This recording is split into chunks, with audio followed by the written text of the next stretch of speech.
The procession moved along the road. The accompanying knights on foot walked ahead of everyone. Behind them was a carriage drawn by a pair of horses. The loaded carts brought up the rear. The carriage itself showed with all its appearance that a significant person of this kingdom was traveling in it. 2 flags fluttered above her, and looking out the cabin window was a charming brunette with delicate features and slanting almond-shaped amber eyes. It was Adelaide Gottroff. The girl was a high-class attacking magician who repaired the damage to the portal descending from the heavens, and at the same time the crown princess of the Gottroff Empire. The woman gave the girl a letter. She reported that it was with a proposal from Emperor Egmont, and she assured her daughter that she could become an empress. The girl said that she could see how worried her mother was, that she did not want to leave her here. The woman was surprised that this happened to her daughter. After all, I expected her to react approvingly. Adelaide was silent. She was clearly deep in thought. Then she waited for her mother's explanation, giving her the opportunity to clarify what she had said earlier. The woman leaned closer to her daughter, and she explained that she talks to her about that day every time it was hard for her. She said that then, if she had left her brother Lucio to die, she would have become Empress of Gottroff. The girl asked her mother to stop. The woman asked Adele to remember that she had a duty to her only brother. The mother was sure that she would certainly be devoted to Lucio, but she also asked her to think about what would happen to her future children. In response, the girl only widened her eyes in surprise at such speeches. The woman also asked her daughter to think about what would happen to those close to her. After all, they would hardly have shared such a position with her. And she asked her if she herself did not doubt deep down. Adelaide thought and became sad. The corners of the lips noticeably drooped and the gaze stopped at a point on the floor. And the mother continued to convince the girl that her very existence was extremely dangerous for the Gottroff Empire. Therefore, for the sake of her brother and her home, Adele had to leave. And now the heroine of our story was riding in a carriage. A traveling cloak with a hood was thrown over her shoulders, and the face has an expression of sadness. After a while, Adele opened a small black chest.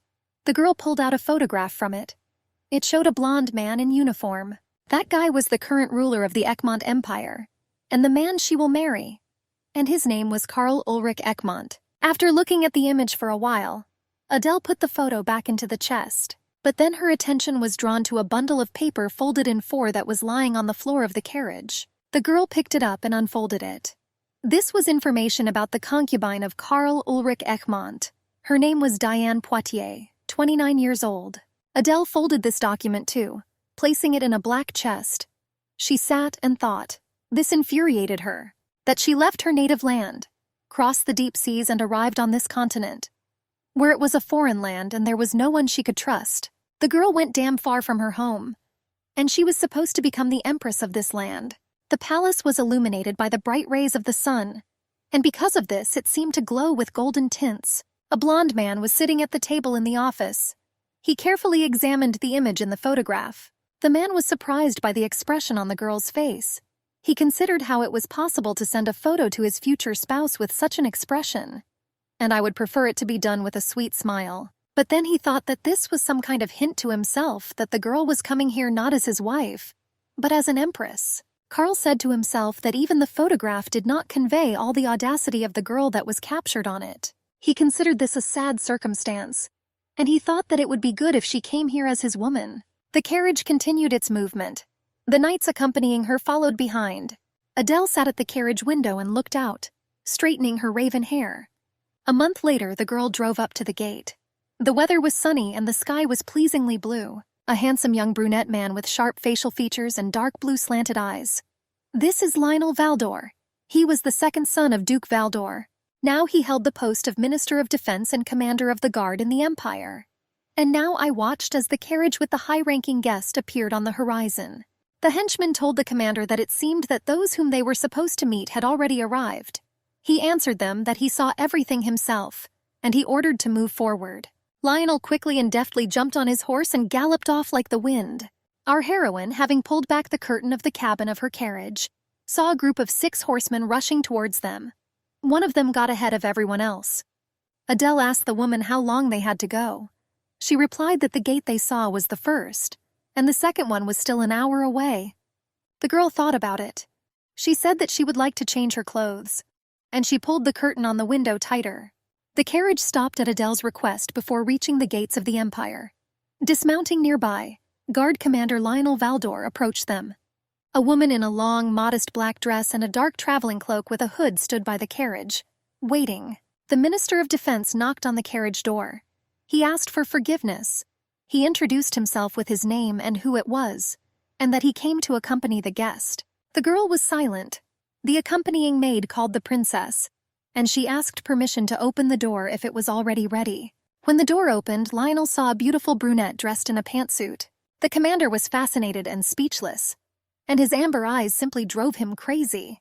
Coming out of his trance, Lionel asked for forgiveness, and holding out his hand, he helped the girl get out of the carriage. It was only then that he noticed her clothes, which also amazed him. She was wearing pants. The brunette modestly thanked him for meeting her, and she introduced herself as Adelaide Gottroff.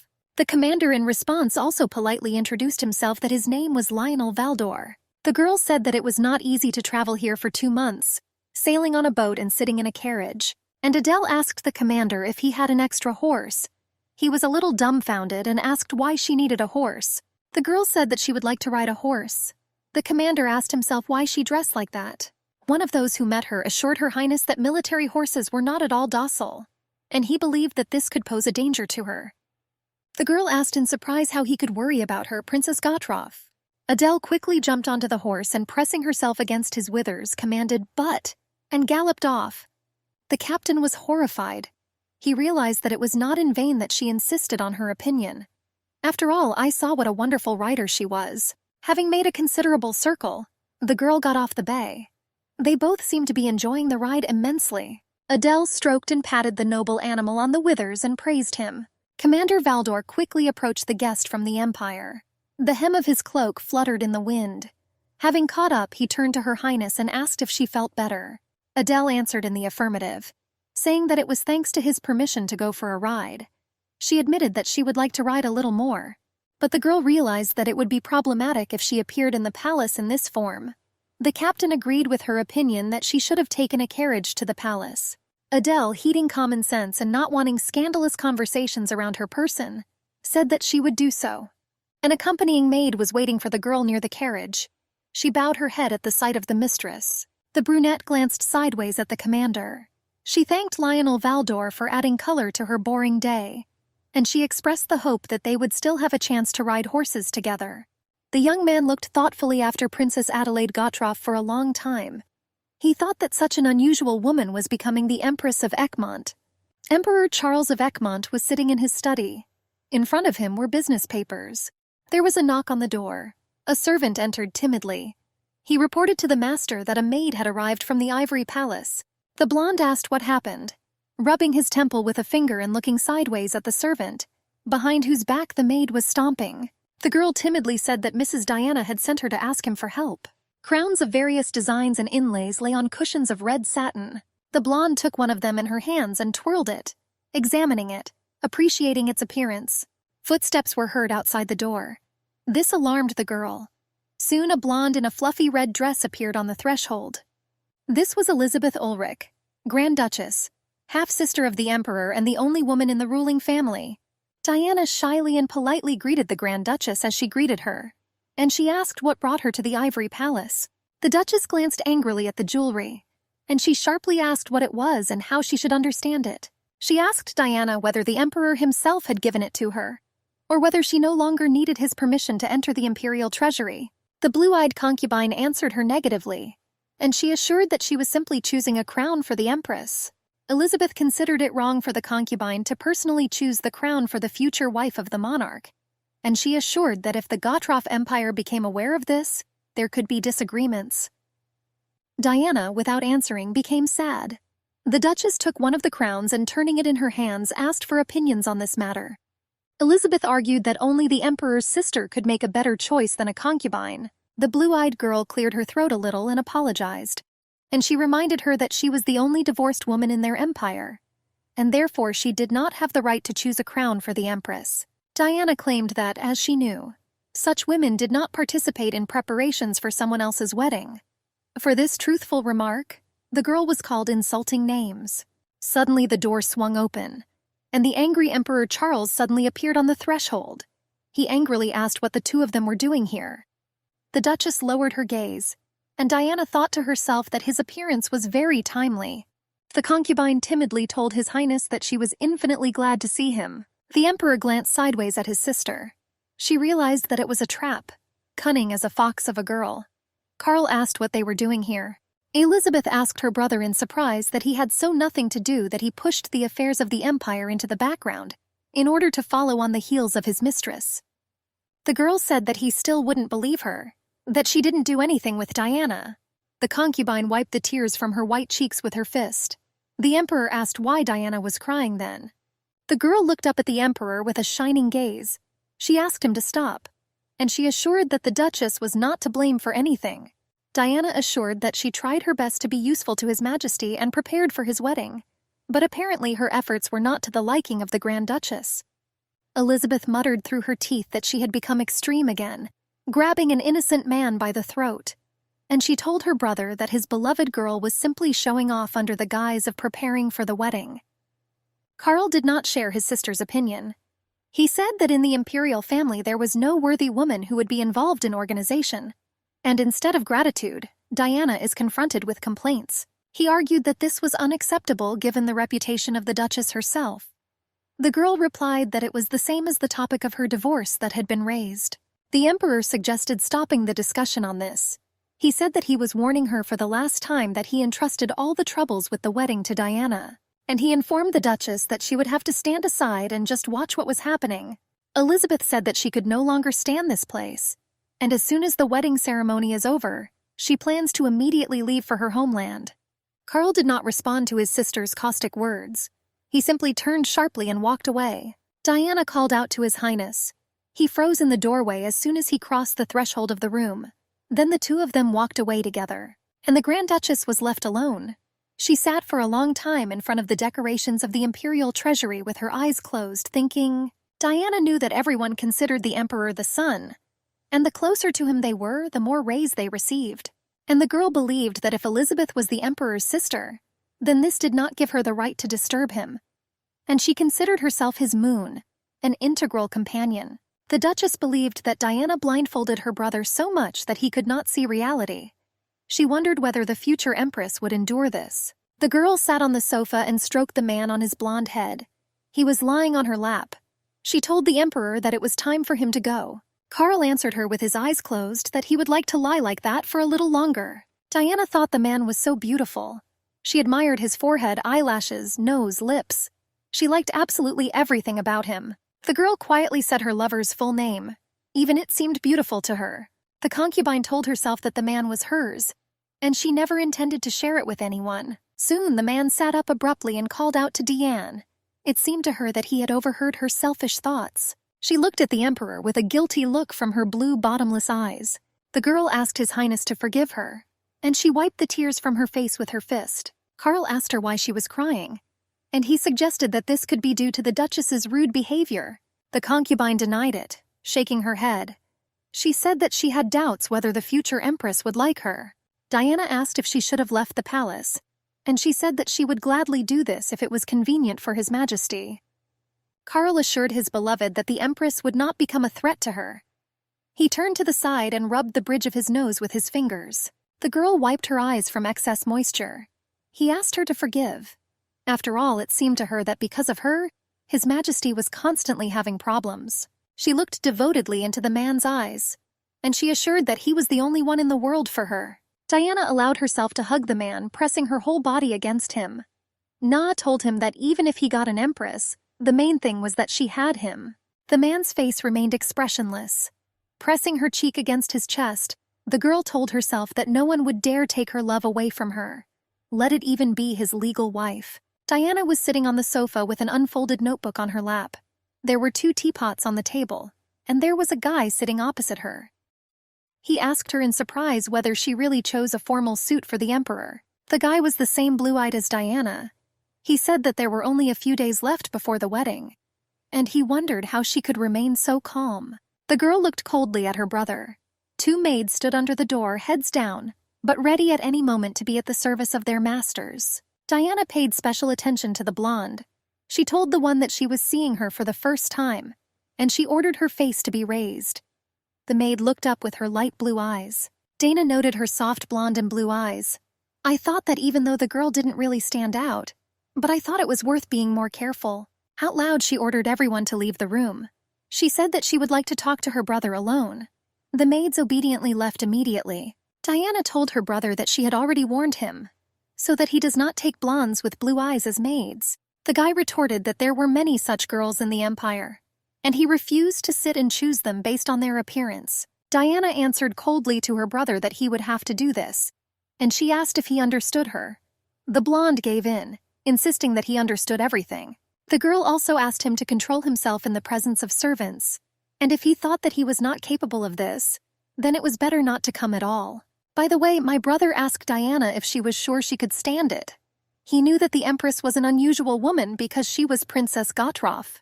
The girl asked what he was hinting at.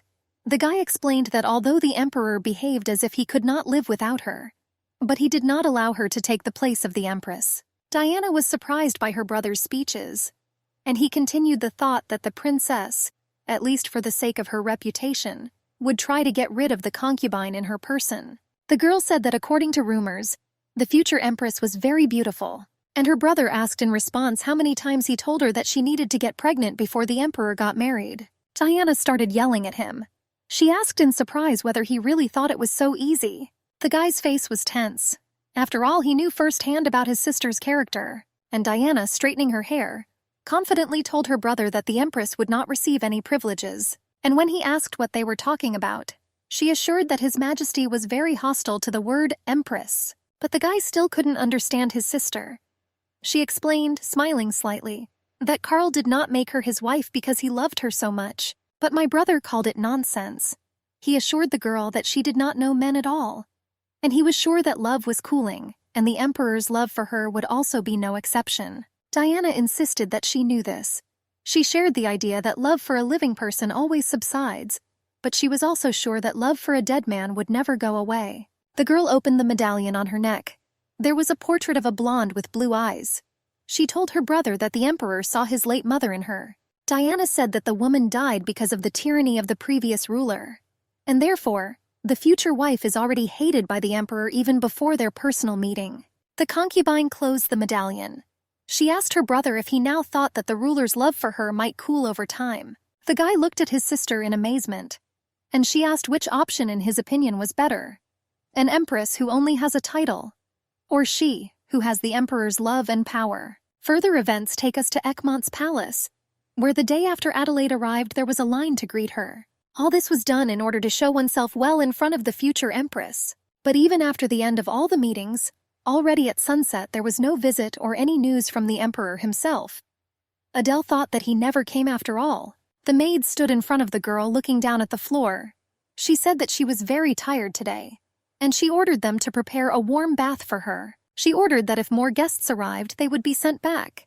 Let them come tomorrow already. Adele was wearing an underdress and soft slippers. She already felt relaxed and was preparing to rest. But then suddenly an unfamiliar blonde with blue eyes, dressed in a yellow fluffy dress, appeared in front of her. The girl looked directly at the future Empress, without lowering her gaze. Adele asked herself who she was, and she said out loud threateningly that this was her bedroom, and that all guests were to be escorted to the living room and wait for her there. The brunette couldn't understand why this girl was with such confidence in someone else's bedroom without her owners. Meanwhile, the blonde happily greeted the princess, and she introduced herself that her name was Poitiers.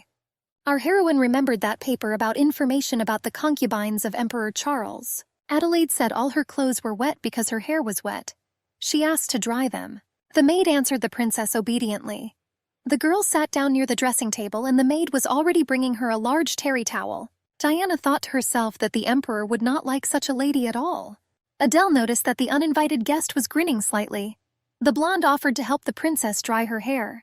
She coldly asked if the girl was one of the local servants, and if not, she couldn't understand why she wanted to do it. Adele sternly asked what if the girl was not a servant? What then was she doing in her bedroom without permission? The blue-eyed girl said that she asks for forgiveness if she offended anyone, and she assured that she just wanted to tell her something. Diana assured that she would like to talk about the Emperor's tastes. She was sure that the princess would be interested in what the Emperor liked. The blonde raised her finger and twirled it. She said that Carl liked wavy hair. And since Adele's hair was now wet, she should have dried it so that waves appeared. The concubine said that the princess looked so pale that she should have applied rouge to her cheeks. She stroked her cheeks, as if imitating the movement of a sponge.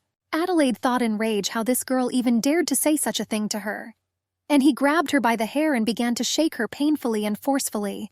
Letting go of the blonde and turning her back, the princess ordered her to bring her a glass of alcohol. Adele sat down on the chair. She said that they said that there was a popular drink in this empire, and she became interested in trying it. She said she would drink a little and go to bed.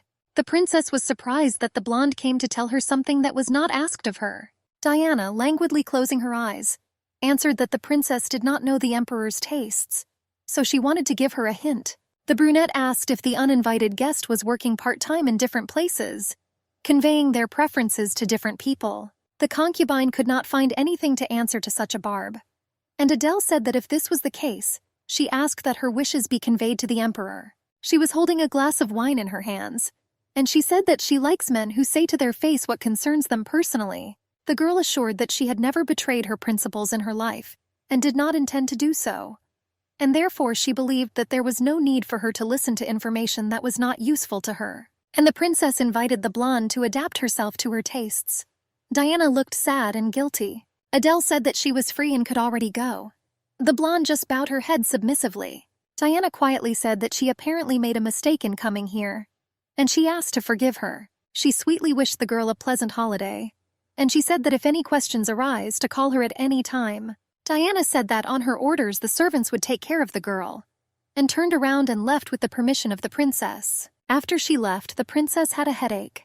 She remembered that last phrase of the concubine, and she had the feeling that she was the mistress here, and she was her guest.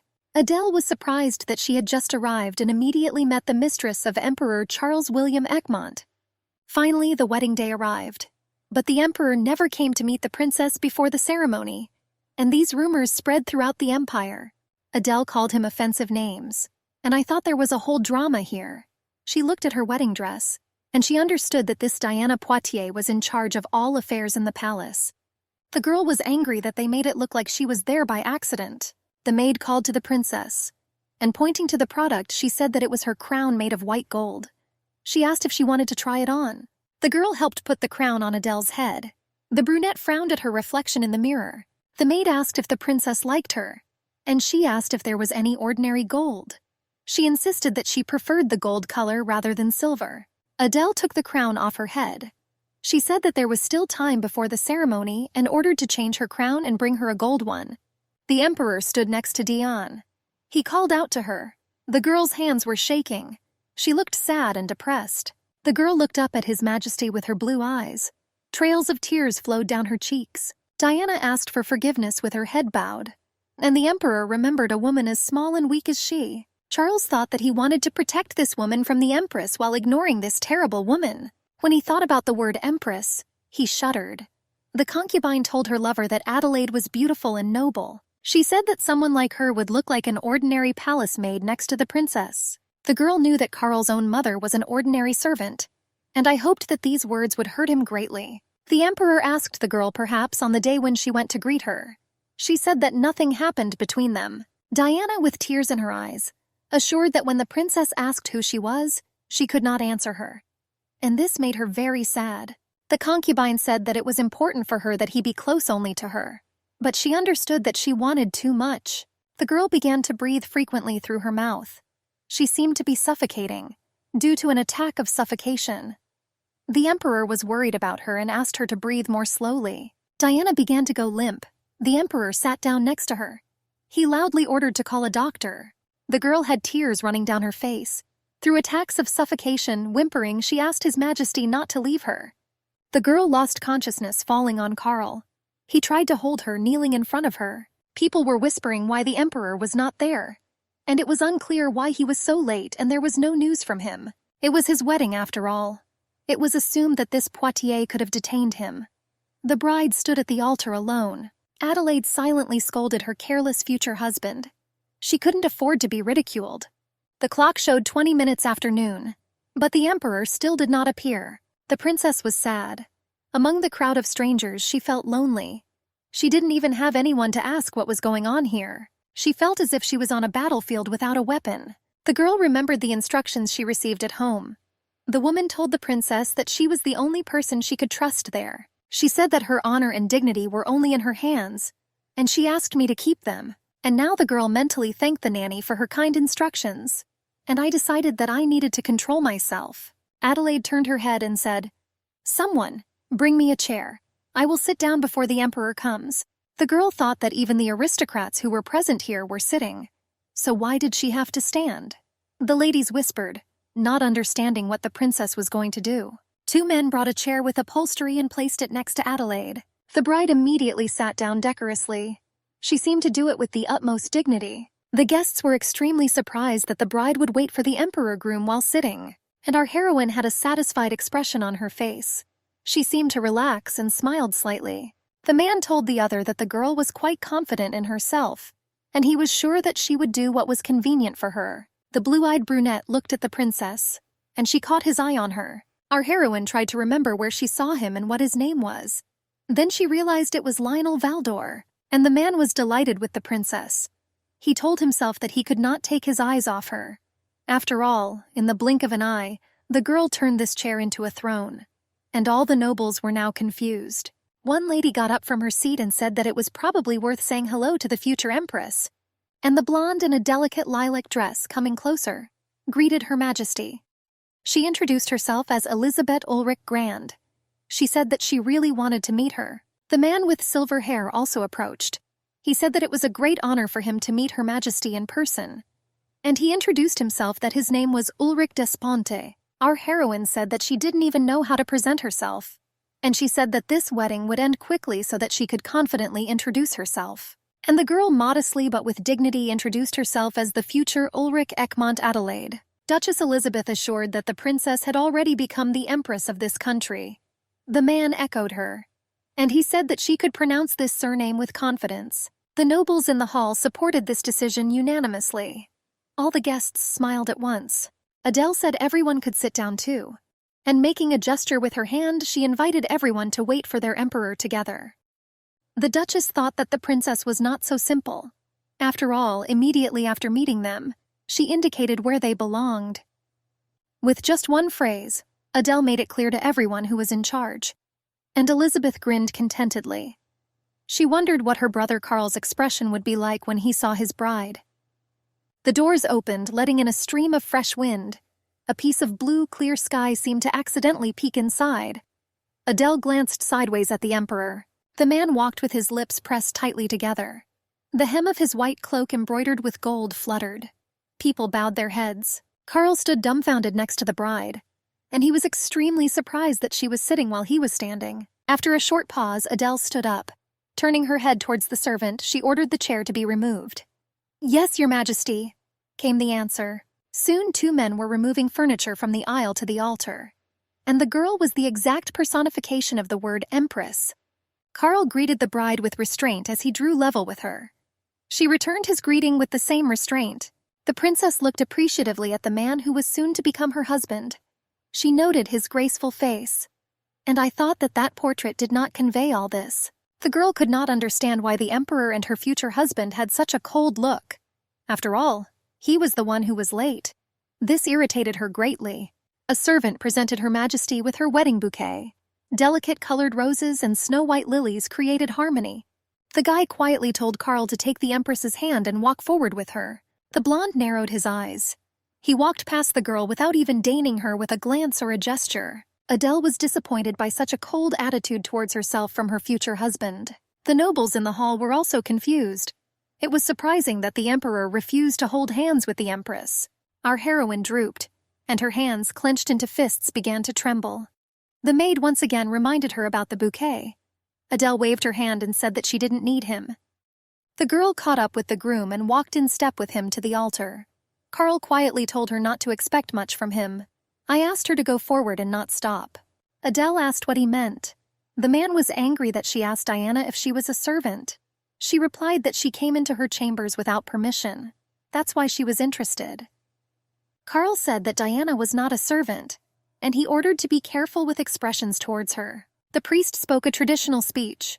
and the emperor quietly told the bride at the altar that they would not have a wedding night today. He told her not to wait for him. The girl turned her head to the emperor, squinting at him. The priest said that they must take an oath of allegiance to each other. Adele thought that there could be no talk about the oath of allegiance, when at the altar the emperor declared to her, his bride, that she would not be his woman. The priest said that from now on the bride becomes Adelaide Ulrich Egmont. The girl was incredibly infuriated by all this. But now nothing could be changed. Diana looked out the window. She asked the question whether the emperor's wedding ceremony was completed. The maids told her that it was all over, and they still offered the hostess lunch. After all, she had been refusing food for several days. The brown-haired woman asked the maid in surprise if it was true that Lady Diana had not eaten anything on purpose, and she clarified that she simply couldn't do it. The girl humbly bowed her head and asked the mistress for forgiveness. This simply infuriated her older colleague. She asked what she was taught in general, but the girl, without understanding, said that she was not to blame for anything. Lady Diana touched the maid's shoulder and asked her to move away. She narrowed her eyes into tiny slits and looked directly and angrily at the new servants. The girl fell to her knees in front of the blonde. She begged to forgive her, apologizing. She insisted that she was new and therefore made a mistake. Diana lifted the maid's head by the chin with her hand. She told her that she would explain to her what she said wrong. The girl seemed encouraged by this, and hope flashed in her eyes. The blonde reminded her that she said "Madam," and she asked if she was now in the house of some minor aristocrat. And was she a commoner in her eyes? The maid was trembling, and Diana proudly declared that it was a palace, and she was his owner. And she was surprised that the servants dared to call her Madam. She forcefully grabbed the girl by the hair at the back of her head and began to shake her forcefully. The maid was trembling and crying. She assured that next time she would not allow such an oversight, and she asked to forgive her. Diana let go of the girl's hair, and she said that she was the mistress of the Ivory Palace, and she ordered from now on to call her mistress. Turning her back, the blonde said that there were so many crazy people here that it just drove her crazy. She said that she needed to lie down, because she had not eaten for a couple of days and was not feeling well. The governess suggested that the hostess call the doctor. Diana agreed that she would do so, and she asked me to remember that she did not get out of bed. Evening fell over the palace, and in the endless sky, myriads of distant stars lit up. Our heroine was sitting in an easy chair. She reflected that she couldn't trust anyone here. After all, even the servants had to be treated with caution. There was no relationship between Egmont and Gottroff for a long time. This was due to the fact that they were separated by a huge sea, and there was no need to encroach on foreign lands that were so far away, much less send spies to each other. Therefore, now Adelaide was extremely lacking in information. She scratched her head thoughtfully, as if trying to find an answer. She remembered the emperor's words thrown in her direction that she should not expect much from him. The girl was angry that Karl didn't even stop at the fact that he was late for the ceremony. She clenched her hand into a fist, assuming that even on their wedding day he brazenly went to see Diane Poitiers. Meanwhile, in the ivory castle, the emperor walked with long strides along the corridor. He was alarmed, and he asked the servants if Diana had woken up. They bowed their heads and denied it. The man entered the bedroom and stopped at the threshold. The blonde lay quietly on the pillow, covered with a blanket. At some point it seemed to him that it was his mother and she was calling him Karl, my son. But soon the obsession ended. The girl saw the emperor wearing wedding clothes, and she assumed that after her fainting, his wedding could be disrupted. Karl asked if she was already coming to her senses, and she answered his question with a question. Did he come to her immediately after the ceremony? And she said that he shouldn't have done that. Diana looked away and asked to forgive her. After all, because of her, the emperor had continuous problems. She told her lover that today it was better for him to be close to his legal wife, which he swore an oath of fidelity to her.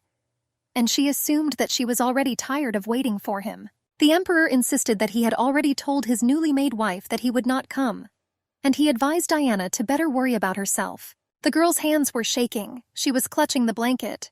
She said that she chose the empress's wedding dress, her crown, her bouquet, and jewelry. She assured that when she did all this, her heart was torn into pieces. Tears streamed down her cheeks. Stealthily looking at the man, she decided to herself that she should have stopped there. Otherwise, Karl might get tired of her constant whining. The emperor's face was stony. It did not express any emotions, and its gaze stopped at one point. The girl thought with bitterness that there was that insensitive look of his again. The man assured his concubine that nothing would change, but would remain the same. And the answer was Diana asking him how he was going to introduce her to the Empress. The girl reminded him that he now had a wife, and the aristocrats will now openly call her a mistress. The Emperor was like a lone wolf that could not be tamed forever. She asked him to call her his beloved. Diana understood perfectly well that she could control the Emperor like a puppet. Karl agreed to do as his concubine wanted. He said briefly, "Okay." The girl turned to His Majesty. There was a plea in her eyes. She asked Karl to hug her, holding out her hand to him. Soon the man was lying with his concubine under the same blanket, hugging her. And she thought that if she could not become his empress, she would make sure that no one got a place next to him. The morning illuminated the palace with the rays of the rising sun. The people in the palace were all just whispering. They were surprised that the emperor went to the ivory palace immediately after the wedding ceremony. And because of this, everyone gossiped that the empress had spent her wedding night completely alone. The ladies said that His Majesty was late for the wedding. And as it turned out, before that he was also in the same palace. They were worried about the poor empress. Another lady said that the newlywed forbade anyone from entering her room, but she believed that this still would not help her save her face. The third said that there was no use in the fact that she was an empress, even if she didn't reach the level of a concubine. The friend didn't tut and elbowed her to keep her quiet. The ladies saw Her Majesty the Empress. She was sad but reserved. She was accompanied at a distance by 2 maids. Recently, the ladies chattering happily together made a deep curtsy, greeting Her Majesty. When the Empress walked away, one of those ladies cautiously asked the other if their conversation could be heard. Another said that she did not know, but suggested that they should be careful in future. And our heroine, throwing open the doors, burst into her room. She hurried to sit down on the chair. Adele covered her face with her hands, trying to cope with her emotions. She asked herself what she expected. But I thought it was much tougher than I had previously imagined.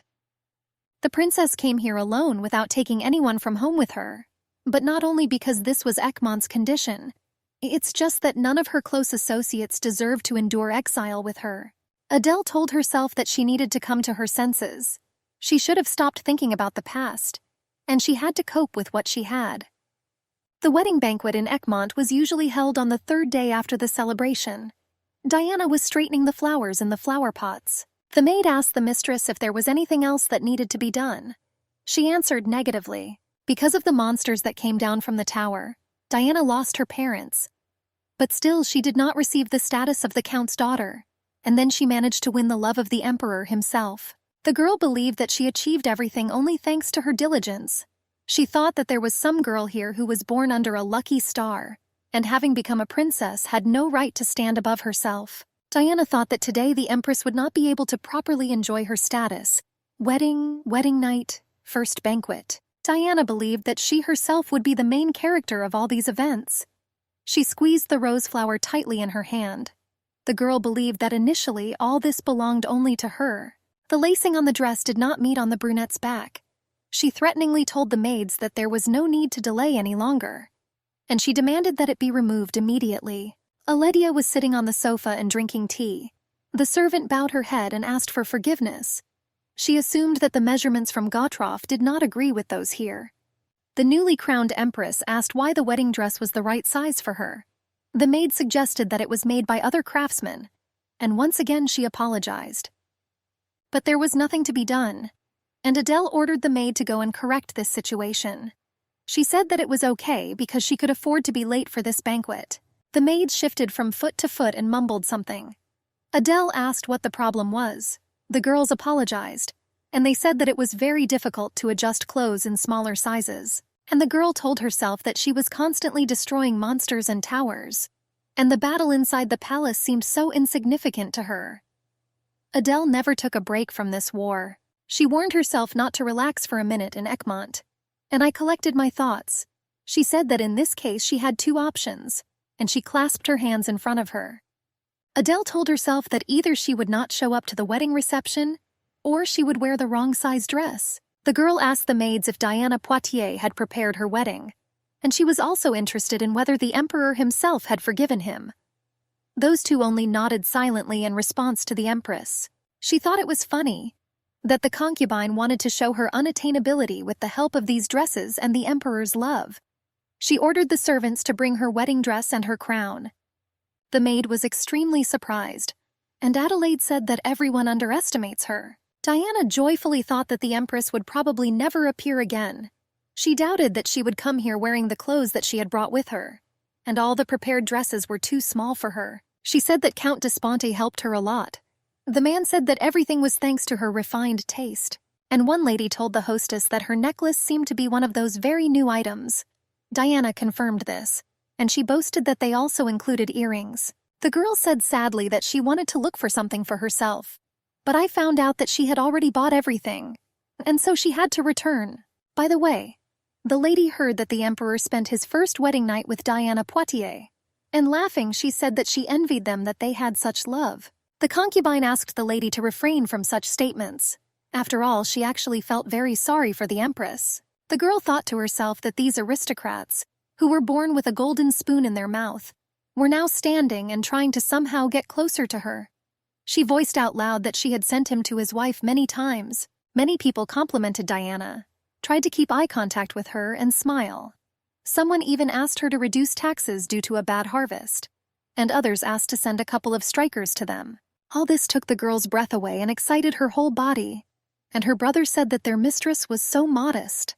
The guy knew that by order of the emperor, all matters related to the palace were under the control of his sister, and the range of these rights was obviously much wider than that of the emperor himself. A male voice said that his remarks could be considered treason.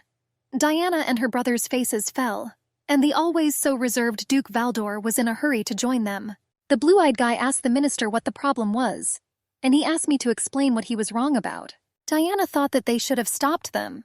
After all, a conflict between them in such a place could only worsen the situation. The Duke said that he could remind him again why they were having a banquet here. The guy gritted his teeth, and the minister continued that if he was even a little worried about himself, then he should have watched his words and actions. The Duke turned around and walked away. Brother Poitiers rushed to catch up with him. Diana tried to calm down and stop the enraged guy. But then the appearance of Her Majesty the Empress herself was announced. All eyes were directed towards her. Adelaide appeared at the banquet in her wedding dress with a crown on her head. She walked majestically with her head held high. Duke Valdor did not take his admiring gaze off the beautiful and so distant empress. Meanwhile, the girl walked along the carpeted steps to the 2 places of honor in the hall. Diana, who expected the shame of her rival, silently clenched her teeth tightly out of anger. The aristocracy was surprised by the appearance of their ruler. Adelaide playfully told the gentleman that she was a little late for her own banquet, and the guests understood that Adelaide walked with confidence along the imperial stairs, which no one had the right to climb. Diana looked at all this, and she clearly didn't like this atmosphere. After all, the eyes of the nobility were now focused on the empress. Adele asked Count Desponte if he was pleased with the banquet. The man expressed joy that Her Majesty had finally arrived. He insisted that he had been waiting for her all evening. The girl confidently sat down in one of the pair of chairs in a place of honor. She behaved with pride and dignity. The aristocrats did not know what to do, and they decided which of them would be the first to greet the empress. A brunette with dark blue eyes spoke up. He turned to Her Majesty. It was Lionel Valdor. Adele recognized him immediately. The minister bowed his head, followed by the rest of the guests of this banquet. He said that he was glad to welcome her. The empress answered with restraint that she was glad to meet, and she asked if everyone was from the Duchy of Valdor. And the aristocrats decided that this would not work, that they too should greet her personally and introduce themselves to who they were in this empire. Diana was angry that the empress never even looked at her, and the aristocrats came in a crowd to bow to Adelaide. The concubine puffed out her lips in resentment, and since the empress did not want to look at her, she was going to make sure that she watched only her. The noble ladies noticed the blonde. They recognized her as Madame Poitiers, and they were surprised how she could appear before the empress in such a place. And they believed that the emperor himself was behind her. The girl greeted Her Majesty. She introduced herself as Diane Poitiers. Adelaide politely replied that she was glad to meet them, and I thought to myself that I had decided to arrange a fun show for those present. The blonde assured that it was she who organized the wedding and this banquet, and she asked if she liked it too. The empress said that Diane did her best. She told the girl not to be upset that she could not wear the dresses that she had prepared for her. Adelaide assured that all the dresses were simply beautiful, but to her great regret, the size did not suit her, and she said that you don't even have to apologize because everyone could make a mistake. The concubine was even more upset. She only noticed that the Empress was wearing a wedding dress.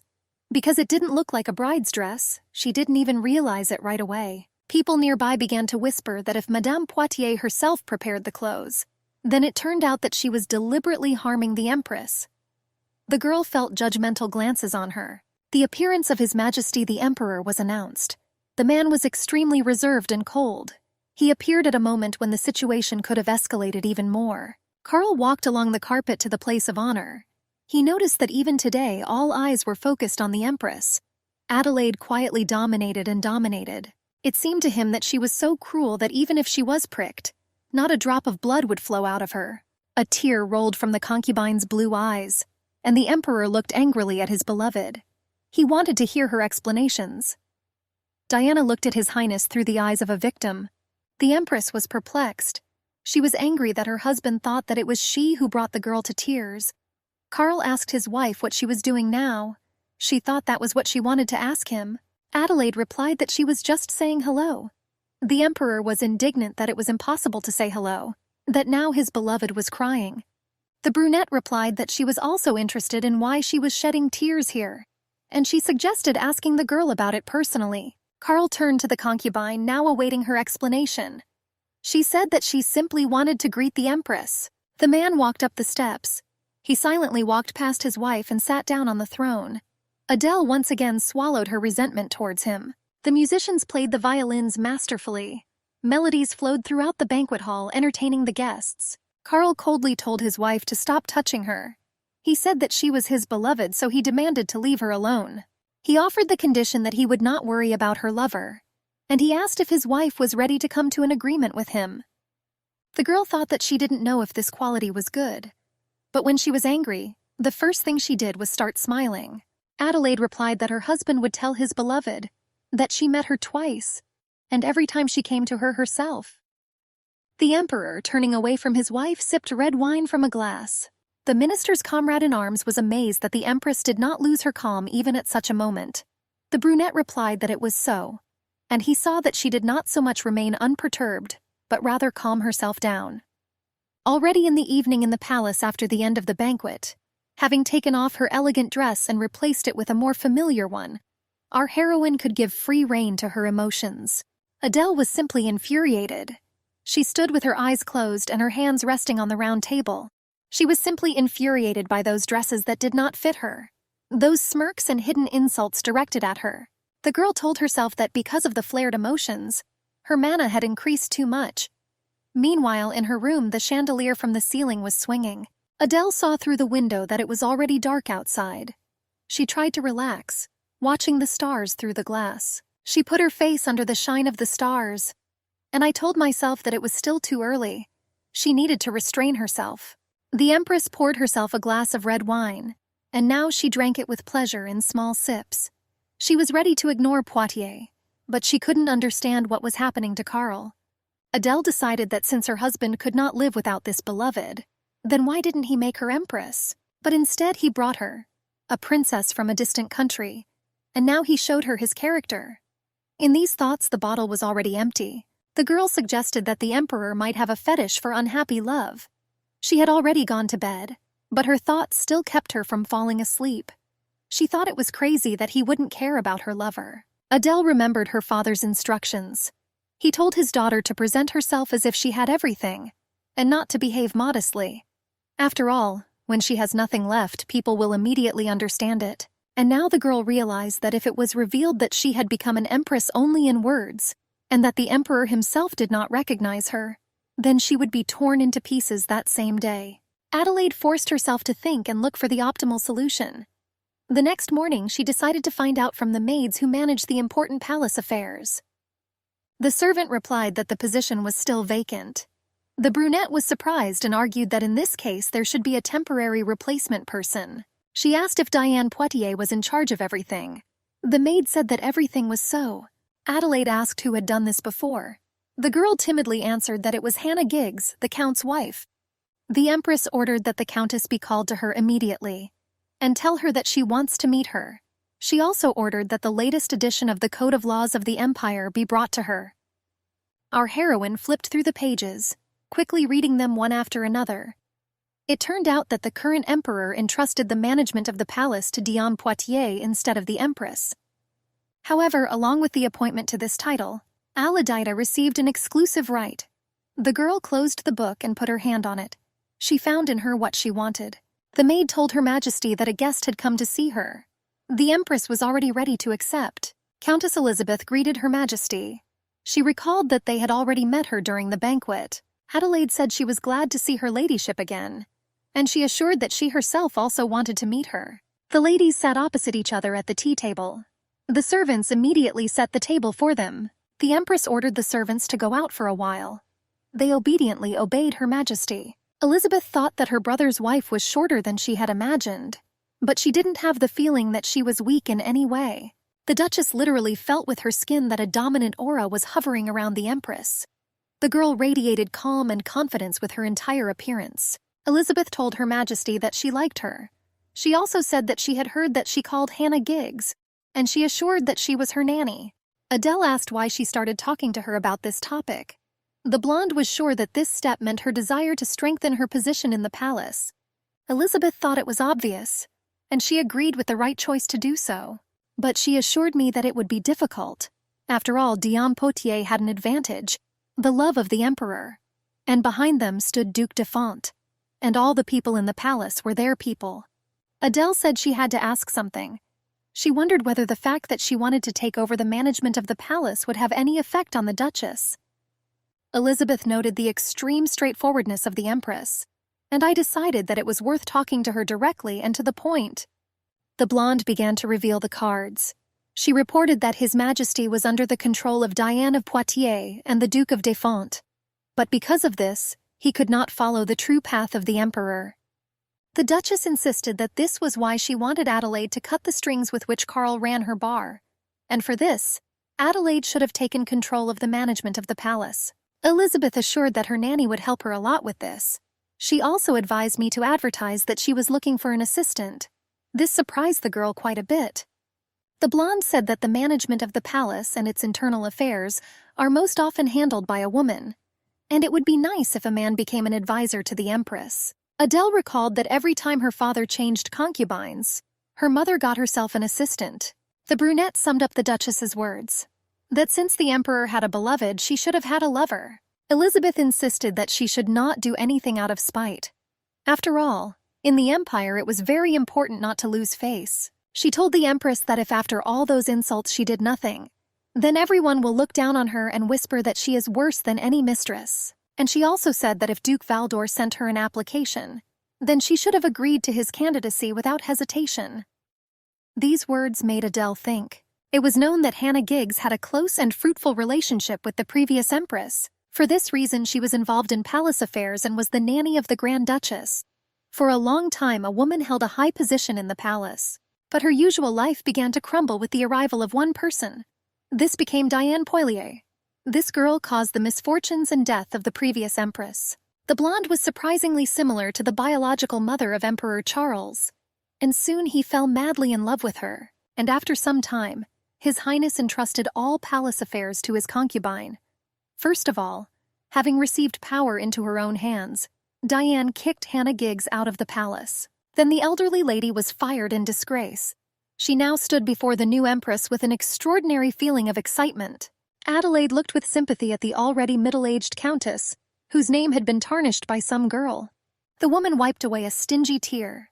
She asked for forgiveness, and she said that she had not been here for so long that tears naturally came to her eyes. The girl asked whether the palace remained the same as it was during the life of the Empress. Hannah stroked her hand along the back of the red-upholstered sofa. She insisted that she remembered the day when she chose him, but now she would think that it would be worth changing. Adelaide said that she would like to entrust this matter to her. She asked if the Countess agreed to this. The woman replied that she would gladly agree to the proposal, but it seemed to her that His Majesty would not like it. The brunette asked if the lady agreed to work for her in this palace like in the old days. Hannah Giggs replied that, as she had already said, she would accept her offer with gratitude. Then a maid came in and informed Her Majesty that the dress she had recently ordered had already arrived. Adele asked what the problem was. The servant hesitated to answer, not knowing how to tell her. The Countess came to the rescue. She asked why the girl hesitated, and she ordered me to tell her everything as it is. The maid said that there was a problem in the financial management of the palace. She was informed that they could not pay for the Empress's dress. Aledia thought it was some kind of nonsense that they couldn't afford to pay for her dress. The girl suggested a way out of their situation, as if asking the Countess for advice, to invite traders to her and personally pay them. Hannah Giggs agreed with this approach. After all, unnecessary rumors could only do harm. It was necessary to thank the merchants properly so that they would keep everything a secret. But the Countess believed that the Empress should not have met with them in person, and she offered to entrust this assignment to her. Adele ordered the servants to go and bring the merchant here. She obediently obeyed Her Majesty. The maid left to carry out the order, and the girl went to her room. Soon she took out a gold bar from the bag. She told herself that she didn't think she'd need them so soon, and since they decided to challenge her, she was ready to accept it.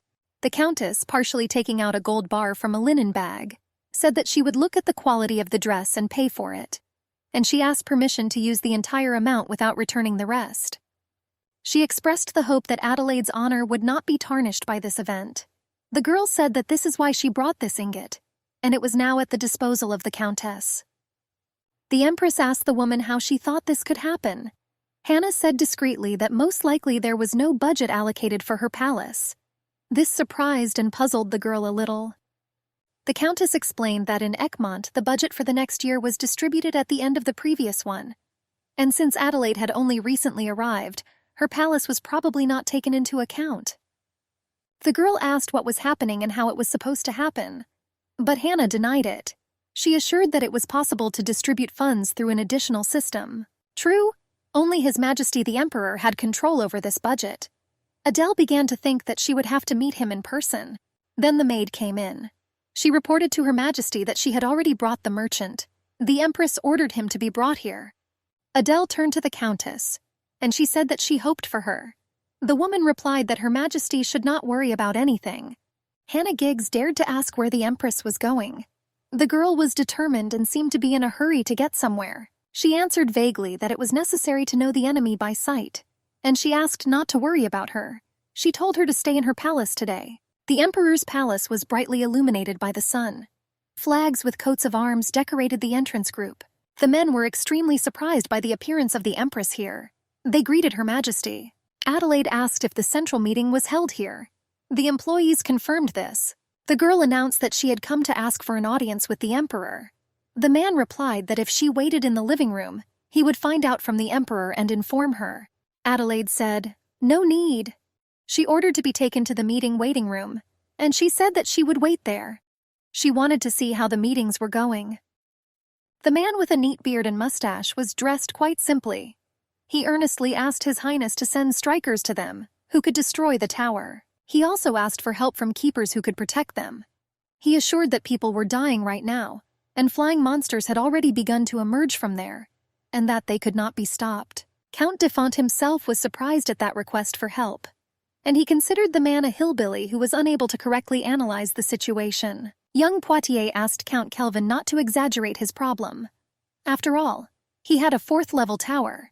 But the man insisted that they did not understand him, because the portal was growing rapidly. The Count of Poitiers assumed that if they sent the magicians into their territory, and at this time the tower of the first level will descend on the palace of the Emperor himself. And what should they do in this case? He considered requests to put the safety of the Emperor at stake as selfish. Count Kelvin was furious and called on Lennox Poitiers to answer for his words. The blue-eyed guy was also indignant. He considered himself absolutely right. His face was distorted by a grimace of rage, and our heroine listened to all this through the closed door of the Emperor's meeting room.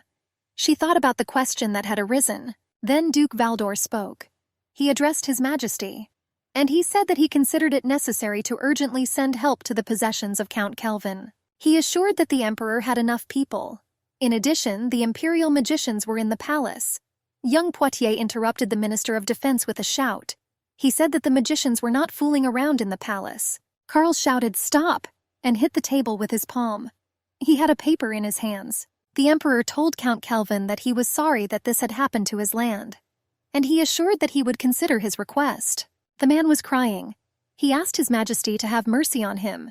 It was clear that the Count was in complete despair. Carl announced that with this he declared their meeting closed. He said that all his members could be free. Someone was already getting up. Some looked at each other and exchanged short phrases. Duke Valdor was in no hurry to leave the hall, and Count Kelvin was in tears. She thought that everything was over for him and the end had come. An employee approached the Emperor and told him that Her Majesty the Empress was waiting for him. Carl was extremely surprised. The man said she was in the waiting room, and he asked where it was worth escorting her. The ruler replied that as soon as the meeting room was free, he would invite her here. As the meeting participants left, they were surprised to see the Empress waiting there.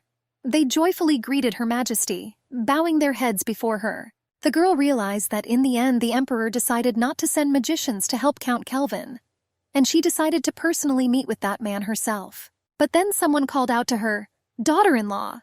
The man with silver hair opened his arms, and he said that he was infinitely glad to see her here. The other aristocrats were surprised that Count de Font addressed the Empress so familiarly. Adelaide narrowed her eyes but did not answer a word of greeting. The Count realized that she was not so simple, and he began to apologize to her if his words offended her. The man assured her that, as the Emperor's eldest uncle, he wanted to show her friendliness. The brunette said that there were other ways to show it, and she asked him to be more careful in future. Count de Font made a slight bow of his head. He assured Her Majesty that she would keep this in mind from now on. At this very time, Duke Valdor approached the Empress. The brunette greeted the Empress with a restrained bow. The girl recognized Lionel Valdor.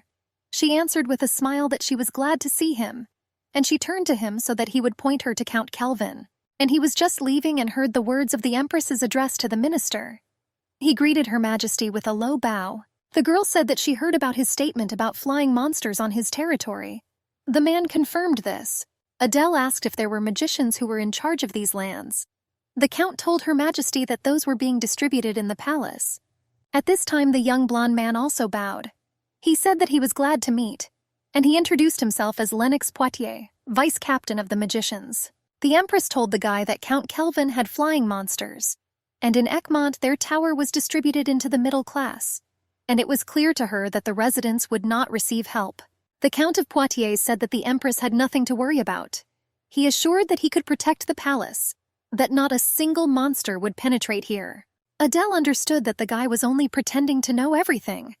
The girl realized that Lennox clearly underestimated her. The employee called out to Her Majesty. He said that His Majesty the Emperor was waiting for her. Adelaide replied that she understood everything, and she said that she was glad to meet everyone. She turned around and walked towards her husband. The aristocrats watched her go. Her cold gaze and reserved behavior showed that the girl was from the upper class. It was just like the day Duke Lionel Valdor first met her. The girl stood and looked intensely towards the Emperor.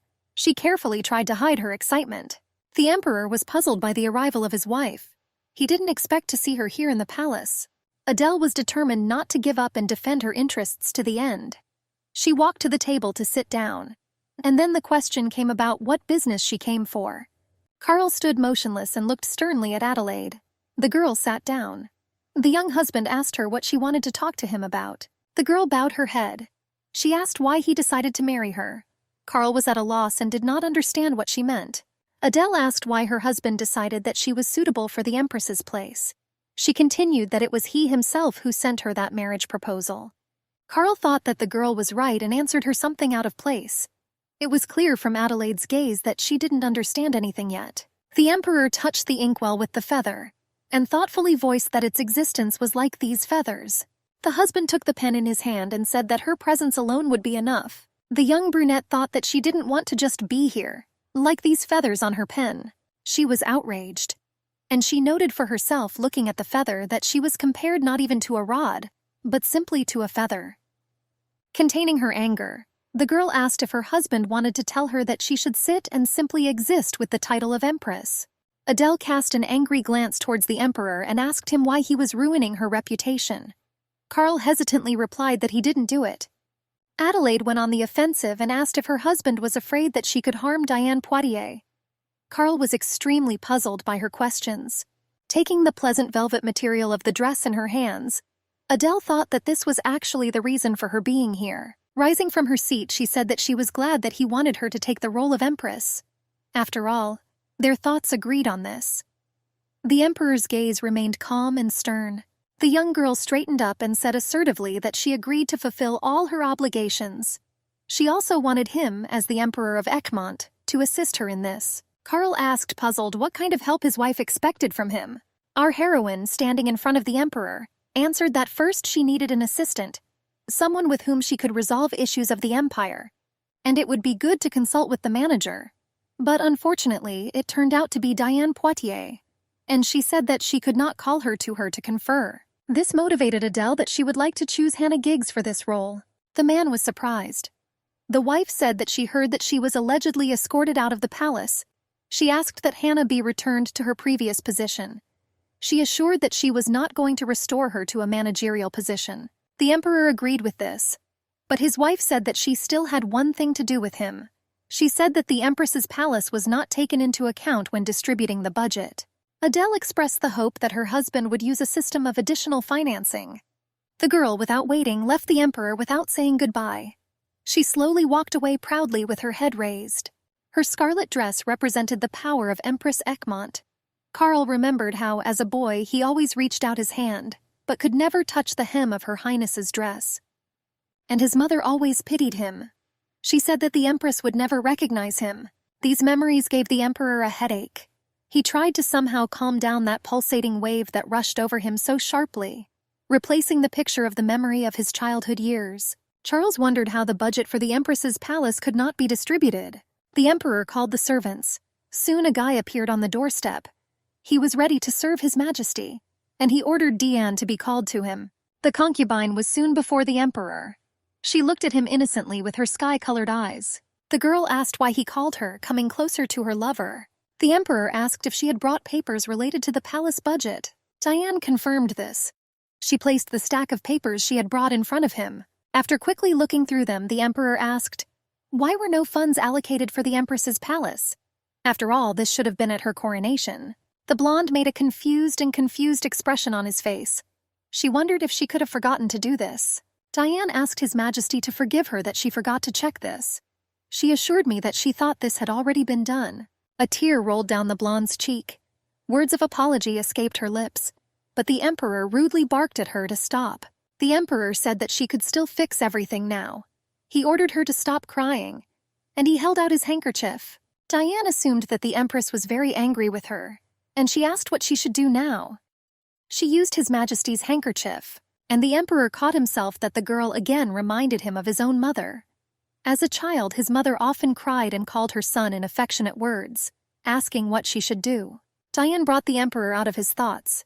She smiled and asked what he wanted to talk to her about when he called her to his place, and she noted to herself that she had some kind of bad feeling. Charles coldly said that the power of the Empress had been transferred to Her Highness. He said that all internal affairs that she had previously managed would now be decided by the Empress herself. The carriage rolled steadily along the stones of the cobbled street. The man expressed his surprise at the recent sight. He said that Duc de Font wanted to place a puppet in the Empress's place, and for this reason he found a princess from a distant empire. But he clearly did not calculate all the moves. Duke Lionel Valdor agreed. He said that with just one glance, the Empress changed the entire atmosphere around her. His interlocutor said that now he understood why the Empress sent her daughter to a distant country overseas. He knew that the new Emperor Gottroff was only 14 years old. The man understood that if such a domineering sister was next to the young ruler, this could hinder him quite a lot. Only then did he notice that Lionel was not listening to him at all, but was flying somewhere in the clouds, deep in thought. The Duke looked detachedly out the window. He tried to understand why from the first day of their meeting that beautiful but so distant girl did not leave his head. Countess Giggs told Her Majesty that she had done an excellent job with the task. The woman placed a cup of tea in front of Adelaide. The Empress asked the woman whether she had paid for her dresses from the merchants while sipping tea. Hannah answered her in the affirmative. Adele saw that the Countess clearly did not dare to tell her something, and she directly asked what the problem was. The Countess asked whether Adelaide personally chose the dress she was now wearing. The girl shrugged. She said the maids asked if she wanted to dress him, and she agreed. Hannah said that in this case she would order a new outfit for her. Adele asked if there was anything about him that was inconsistent with the Empire. The Countess said that in it the girl looked very similar to the previous Empress. It was as if the girl was wearing the clothes of her predecessor. She believed that this could provoke the emperor. Hannah said that it was advisable not to wear such dresses at all. The girl knew that she was close to the previous empress, and later Karl kicked her out. It seemed strange to her, but in such matters she still preferred to follow her advice, and she promised that she would do so. The girl knew that she had no one else to trust. Adelaide warned that she also had to meet with Count Kelvin. Meanwhile, night descended over the ivory palace. Diane Poitiers was sitting on the bed. She buried her face in her knees and cried. The girl thought about how she was so easily deprived of power. She couldn't understand what Adelaide had done. After all, she got everything without any effort. From birth. She considered it monstrously unfair when some were given everything and others nothing. Diana was in tears of despair. She went to the window and looked at the garden in the night glow of the stars. The ivory palace was beautiful, and the emperor himself gave it to Diane. The girl was not going to refuse this gift so easily. Despite the fact that the emperor's mother had previously wanted to live in the palace, it was given to a concubine. The girl decided that she would not allow herself to be deprived of these possessions. Her face lit up. Diana firmly decided that she would regain both her lover and the palace. At this time, the emperor thought that it was necessary to allocate an additional budget. Diana at this time called Lorraine to her. She asked the maid to bring her financial documents in order to make changes to them. She wanted with all her heart to put the empress in her place and show her that she was just a dummy with a high-profile status. Count Kelvin sat on the sofa in the living room and was sad about the upcoming events that could destroy the entire empire. The empress majestically entered the hall. Her raven hair went perfectly with her purple outfit and matching jewelry. She was accompanied by the countess. She sat down on the sofa opposite and immediately asked the count when the magic tower appeared, what its diameter was and whether flying monsters appeared. Calvin's face showed horror. He feared their lack of a striker and a defensive mage. Only local residents fought with the flying creatures, but their efforts were completely in vain. It was surprising that there was not a single defensive magician and not a single warrior. And all they had was the help of magicians from the neighboring area, who were too weak for fourth-level creatures. The lack of help and even a second-level tower already indicated that they were simply left to their own devices. Count Kelvin addressed the empress with a plea. He asked to save ordinary residents. They were torn to shreds by huge teeth and claws, and the knights were exhausted and could not fight against the monsters. The countess, who appeared on the threshold, was indignant and told the count to stop scaring the young empress. Adele herself perfectly understood how superficially the count described what was happening, and how he was afraid to hurt her tender feelings with his story. A picture appeared in the empress's eyes. A little boy was bursting into tears near the body of his dead mother, torn to pieces by flying monsters. Adele understood that the tower was a chance of salvation, but the empress's mother asked her not to interfere and simply close her eyes to what was happening. In return, she promised Adele to throw the whole world at her feet. The girl answered her mother that she made decisions so easily because she had not seen with her own eyes the torment of the residents. All these were her memories of a long-standing dispute, after which her mother deprived her of hereditary rights and the title of princess. Meanwhile, the count said goodbye to the empress, apologized for the concern, and said that he was leaving for his native land. He asked Adele to evacuate all residents to a safe area. Adele ordered the residents to be taken to caves and dungeons. This primarily applied to the elderly, children, and the wounded. She advised the earl to negotiate with other counties in order to hold out longer. She argued that this could provide additional resistance to central control. Adele exchanged significant glances with Countess Giggs. The woman understood everything without words. Soon Hannah handed the linen bag into the hands of Count Kelvin. The man was extremely surprised and a little confused, but when the count looked at the contents, he was simply dumbfounded. There were gold bars there. He asked why they did this. Adele calmly but confidently said that this should have been enough to reach an agreement with the neighbors. She asked for forgiveness, that she could do nothing more to help him. The minister asked his colleague his opinion on why the empress called Count Kelvin. He suggested that she might be interested in recent events. The guy admitted that he did not think that the emperor would refuse to help the count.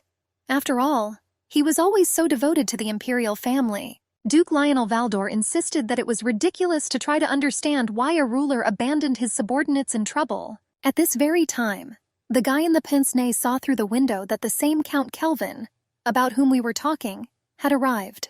The man walked hunched over and leaned on a cane with his right hand. In his left, he had a linen bag. The minister hurried to meet the man. He held him by the shoulder, and he anxiously asked what happened to him in the Empress's palace. The Count untied the bag and handed it to the Duke. There were gold bars there. He said that the Empress ordered the evacuation of the residence. Lionel was surprised. The man expressed his sincere gratitude to the minister. He reported that now he needed to quickly return and help the inhabitants of his lands. The assistant asked the Count to wait. He asked him to take it and handed him the bag, and he apologized that they could not personally provide assistance. The man cried from the excess of emotions that washed over him. He said he was so ashamed of himself. Soon the carriage with Count Kelvin was leaving. The minister and his assistant looked after him. The guy in the pince-nez told the minister that the Empress's actions surprised him quite a bit. Lionel asked himself if she gave the gold to the Count so that he could save his inhabitants. Adele drank tea. She said that the only thing she could do was to give the Count a few bars of gold. Countess Giggs was confident that Her Majesty had done everything in her power. The girl remembered how her mother called her smart, and she assured that the world was structured in such a way that the smart created and the wise captured. Therefore, as a mother, she advised her daughter to act wisely. Adele was sad that she had to endure insults and shame, and she could only give a little money to someone who desperately needed help. And all this was due to her lack of power. The girl understood that the only way to gain power in a foreign country was to think through her actions in advance. The Countess poured tea into a cup. She suggested that Her Majesty ask for an audience with the Emperor. The woman said that since they were in Egmont, it was worth establishing contact with His Majesty. Adelaide looked thoughtful. She was thinking about how to establish a good relationship with the Emperor. Soon blush and lipstick were used. Countess Giggs assured Her Majesty that she was simply beautiful. Adelaide braided her hair. I wore a choker and earrings as a set. A strict blue dress with a frill at the neckline and a fitted silhouette emphasized girlish sophistication. The girl was wondering what wise act would make her life in Egmont easier. She thought that first she needed to improve relations with the Emperor. The Emperor sat alone in his office. The servants reported to him about Her Majesty's visit to him. He nodded silently in response. The door to the room opened. Her Majesty the Empress entered it. Carl's attention was immediately attracted by her luxurious sapphire-colored dress. The girl's black hair was combed to one side, exposing the back of her head. Golden eyes and bright red lips, perfectly white skin and graceful lines of collarbones completed the enchanting sight. Carl was lost in her beauty for a moment. The girl seemed to look completely different. She sat down opposite her husband. He asked what brought her here at such a late hour. Adele offered to share the evening meal with her if he had not already had dinner. The Emperor said that he was just about to contact her because he wanted to clarify something. He asked why she called Count Kelvin. Her confusion made him smile. Unable to restrain himself, he asked his question again. Adele found it difficult to find words. She replied that she was simply interested in what happened on his lands, and I tried to find out from Carl what he was hinting at. The Emperor confidently continued to say that Kelvin's county was dying because of monsters, but he was determined not to offer help and sent him back. The Emperor had heard that Adelaide had given the Count gold bars. Carl asked her why her wife did this. Adele was surprised that the rumors reached him so quickly. She was speechless with embarrassment, and the Emperor at that time continued to scold her. He accused her of wanting to play a good role alone, and he emphasized that the Empress had a more generous heart, unlike the Emperor. The girl hastily answered His Majesty that she had called the Count to find out how things were on his territory, and gave him a small amount of money so that he would evacuate all the inhabitants there. There was a tense atmosphere in the room. The Empress remembered her mother's advice to focus on the good and shut out the negative. The Emperor's red lips curved into a grin, and she could not look away. He stood up and approached the girl. His golden eyes never left hers. She stated that it was a humane act that she could not help but do. The Emperor smilingly replied that from her words it appeared that he was not a man. Adele opened her mouth but quickly closed her eyes. The heat rose, my heart began to beat wildly. She knew it couldn't go on like this anymore. Opening her eyes in surprise, she saw that the Emperor lightly grabbed her black hair braided to one side. He ran his fingertips through her hair. He looked tenderly at her sunken collarbone. It seemed as thin as his fingers. He wondered how durable it was. The Emperor impulsively tilted his head and their shoulders almost collided. The Emperor's jaw trembled and he clenched his teeth. Pressing his nose against her collarbone, he inhaled deeply, enjoying her sweet scent. Carl asked himself if she was the same woman who captivated the crowd with her gaze. He looked at her beautiful face, and was surprised to see a fierce look, full of anger. The emperor, smiling, asked if she had come to him today in such an image not in order to seduce him and spend their first night together. He asked his wife for permission to hug her. He already wanted to kiss his wife and asked her to close her eyes. But Adele refused to do this.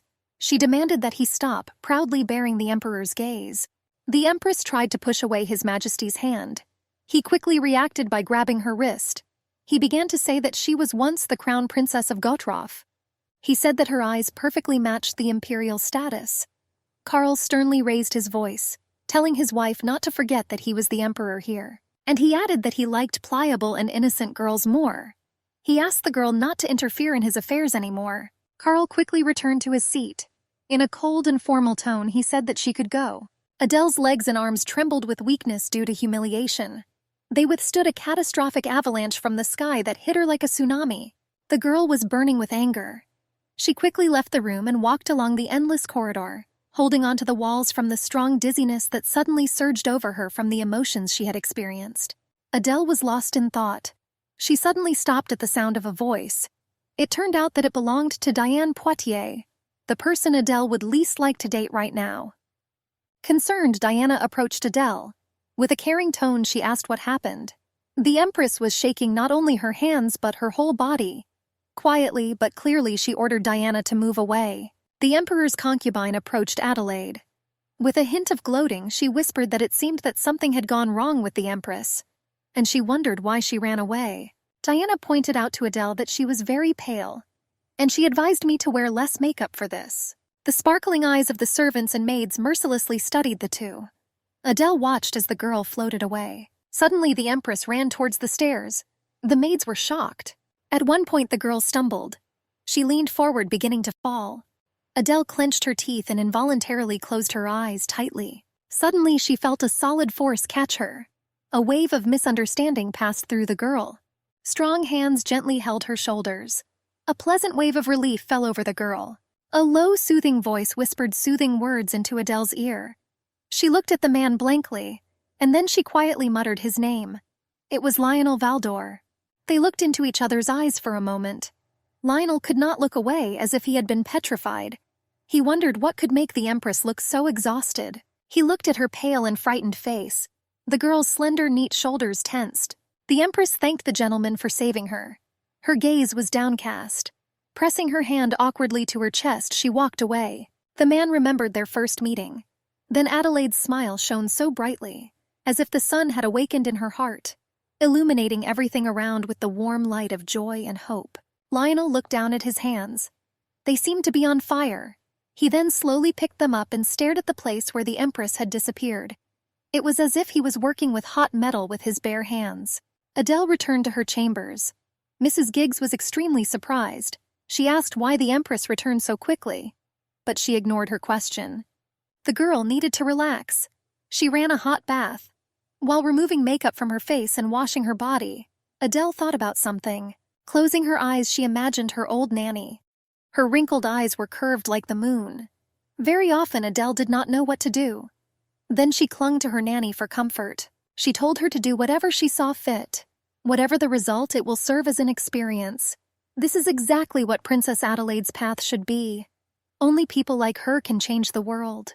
She was determined that she needed to expand her own power, independent of the emperor's power. Adele took a deep breath. Having come to this conclusion, her anxious heart began to calm down. The girl remembered the stories of her mother's favorite fortune-teller. She assured them that Princess Adelaide had an eternal companion. This is luck. Adele clicked her tongue and shook her head. She muttered bitterly that that woman was just a pathetic charlatan. The empress woke up at dawn, washed her face, and started eating breakfast with an enviable appetite. It consisted of a well-done steak, 2 donuts with cheese, and a glass of red wine. Mrs. Giggs was still worried about the empress. One of the maids told her everything.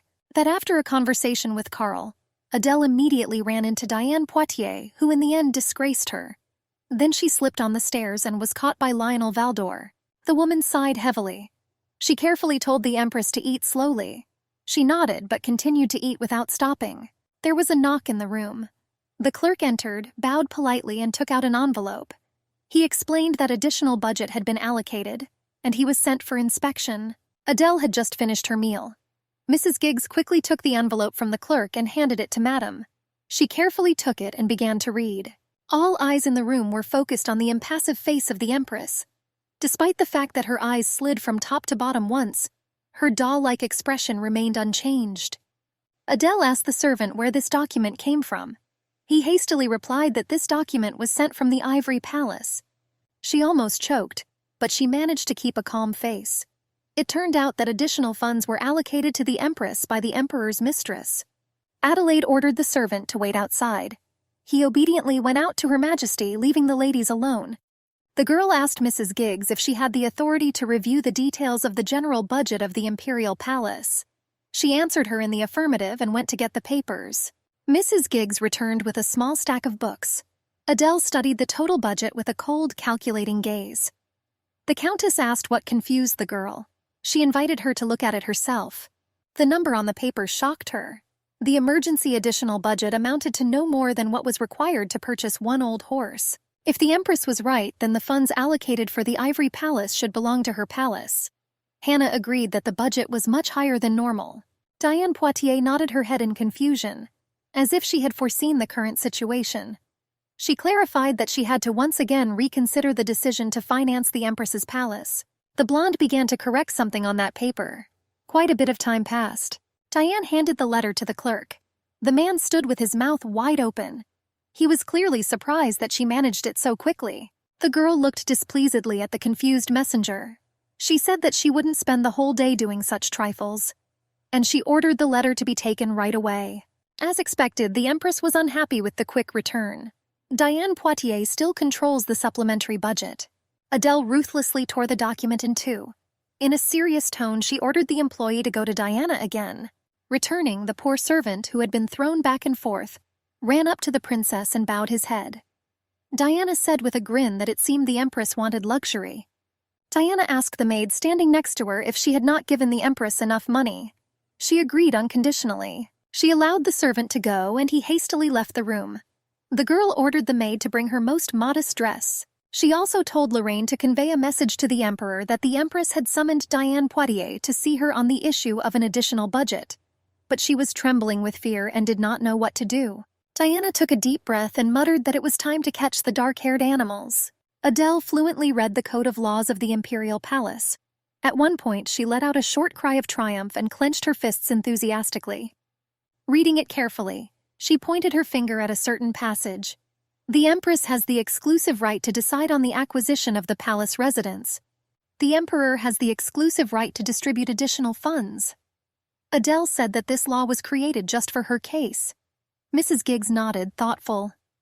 The Countess was worried about her mistress. She advised her to be careful.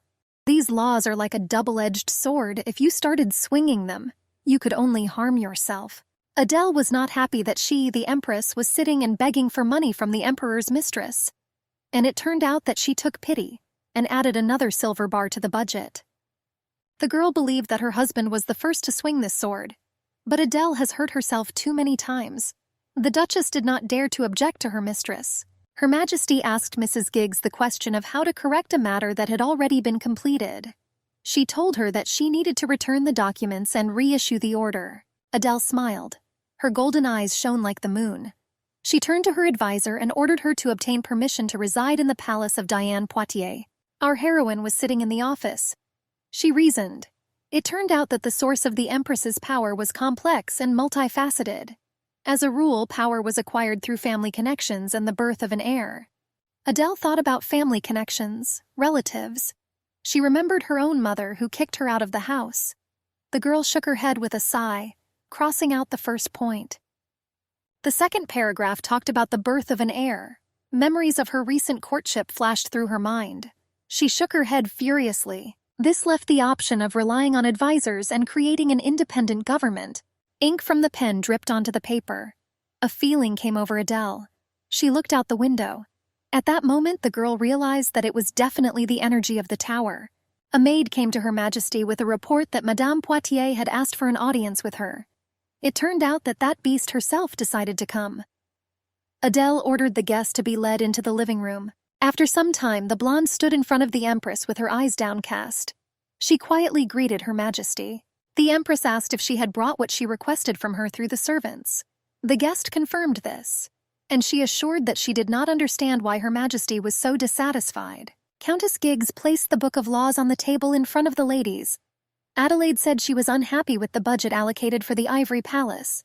Diane, holding the Code of Laws of the Imperial Palace in her hands, thought her rival began to use her title and was now putting pressure on her. She replied that she did not understand why they showed it to her. The concubine thought that it would be quite difficult for the Empress without the love of the king and relatives nearby who could stand up for her. Adele voiced that she had one question for her about the lack of a report on her expenses. The girl said that all other institutions had a history of using allocated funds, and only the budget of the Ivory Palace shows only the amount allocated and spent. While Diana sighed, Adelaide leaned back deeply and took a sip from her teacup. She asked if Diane knew the reason for such a mistake, but she asked why the Empress was asking about the budget of the Ivory Palace. At the concubine's question, Adele tilted her head with a sincere smile on her face. She informed Diana that that amount would be transferred to the Empress's palace. While looking through his papers, the Emperor noticed that a maid of honor had entered the room. He knew it usually boded bad news when Diana sent one of her maids. The maid reported that the mistress had been summoned to the palace, and that she sent documents about an additional budget, but Her Majesty rejected it twice. Carl's face frowned in confusion. The girl said that in the end, Diane went to the Empress's palace to discuss everything, and that she was so frightened that the maid could not stand it and came to the Emperor for help. The Emperor felt a wave of anxiety wash over him at the mention of Diana's fear. Memories of the past echoed in his head. A distant voice asked him whether Charles would recognize her as his mother if he became emperor. Carl felt a lump in his throat. Not believing her ears, Diane Poitiers decided to clarify something. Is Adelaide really going to seize the funds of her palace and appropriate them for herself? She nodded confidently in response. Adele began to explain everything that before this, the concubine was involved in the affairs of the Empress, and of course she received her budget. But now Adele was already in the position of Empress. Therefore she believed that she should take care of her responsibilities herself, and she reported that from now on, funding will be directed to her palace. Diana remained silent. Adele leaned towards her, her golden eyes shining. She asked if the princess agreed with this. Adelaide admitted that she had done a lot of painstaking work. Therefore, she will not force her to write an expense report. Diane Poitiers should only redirect the budget of the Elephant Palace to the palace of the Empress. The blonde was surprised how the Empress, even without family or allies, could have the power to command. Diane could not refuse to carry out the order. She was in no position to contradict her. Her whole body was seething with anger. Diana was overcome with melancholy when she thought of the palace, the drawing room, and the high chair that belonged to her. Tears of rage flowed from her eyes. Adelaide heard a familiar voice in her head. He ordered her to resign as successor, renouncing her inheritance. The Empress clenched her fists tightly and took a deep breath. The expression on the face of the concubine sitting opposite her reminded her of those days when, because of one word, Adele lost her position. The Empress cleared her throat, straightened up, and addressed her in a strong voice. She claimed that she was the Empress of Egmont, that Diana shouldn't even try to take away her power. She said that Diane should not think that Adelaide deprived her of something. After all, initially it did not belong to her at all. She promised that if she stopped claiming everything, she would not take everything away from her. Diana was still shaking with anger. She cried and thought about what she had heard. She mumbled, asking where His Majesty was and why he wasn't here with her yet. Just at that moment, the door suddenly swung open without warning. Adele frowned and stared at the door. Who dared open her living room door without permission? The Emperor entered the room with long strides. His appearance was gloomy. He angrily asked what was going on here. Diana suddenly fell to her knees in front of the Empress. She screamed in a voice that mixed pain and despair with tears. It was sudden and at the same time.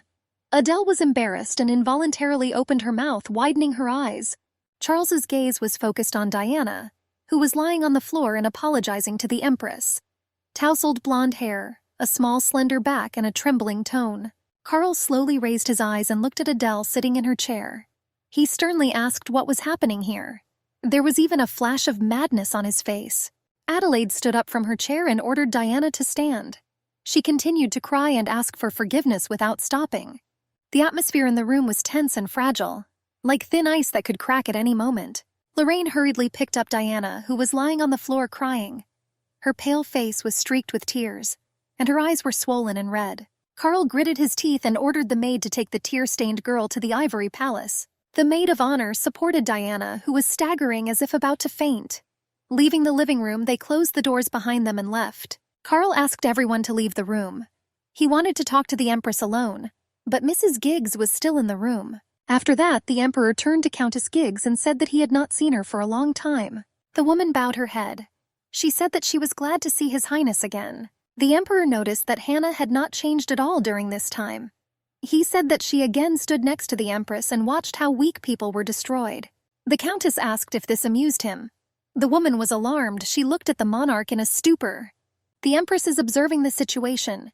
She ordered Hannah to go outside and wait for her. Having not heard an answer to his question, Carl began to shout at his subject, repeating his question. The Empress also raised her voice. She ordered the Countess to wait for her outside. Hannah bowed anxiously, and she quickly went out the door. The Emperor turned to his wife in bewilderment and anger at what she was doing. The woman asked what he was doing, surprised that he liked to watch a weak person ask for forgiveness. Charles claims that the Empress has very bad interests. The girl angrily denies this. The husband assured her that he was a personal witness and did not want to hear excuses from her. With a sly and at the same time evil look, the woman suggests that the reason for her husband's behavior was precisely Diane Poitiers. She convinced that as soon as the door opened, she immediately knelt in front of her. A grin appeared on Carl's face, but still his face remained serious. He asked what kind of coincidence this was. Raising his hand to the book, he asked if the Empress was jealous of his concubine. Taking the book, the man cast an angry glance at his wife. He asked if she wanted to get what belonged to his beloved. Adele replied in a no less calm state that if you think about it, it is not she who is invading personal boundaries, but His Majesty. And she asked if he had seen the budget allocated to this palace. Turning to the side to take something from the chest of drawers, she added that he definitely didn't see it, because it was simply hidden from him. Showing a piece of paper to Carl, the girl tells the Emperor to look.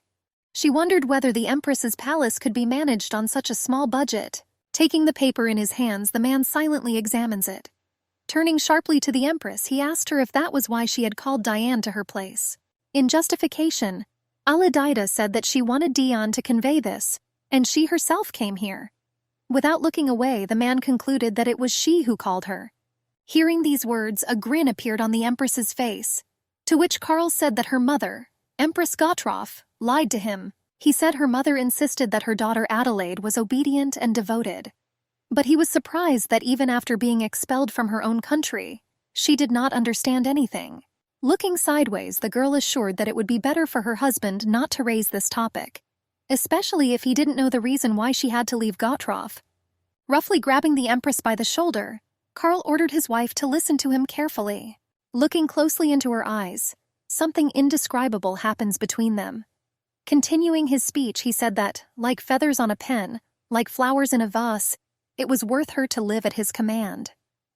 The girl also looked straight into the man's eyes without saying anything, but a sudden, inexplicable feeling seemed to hit her.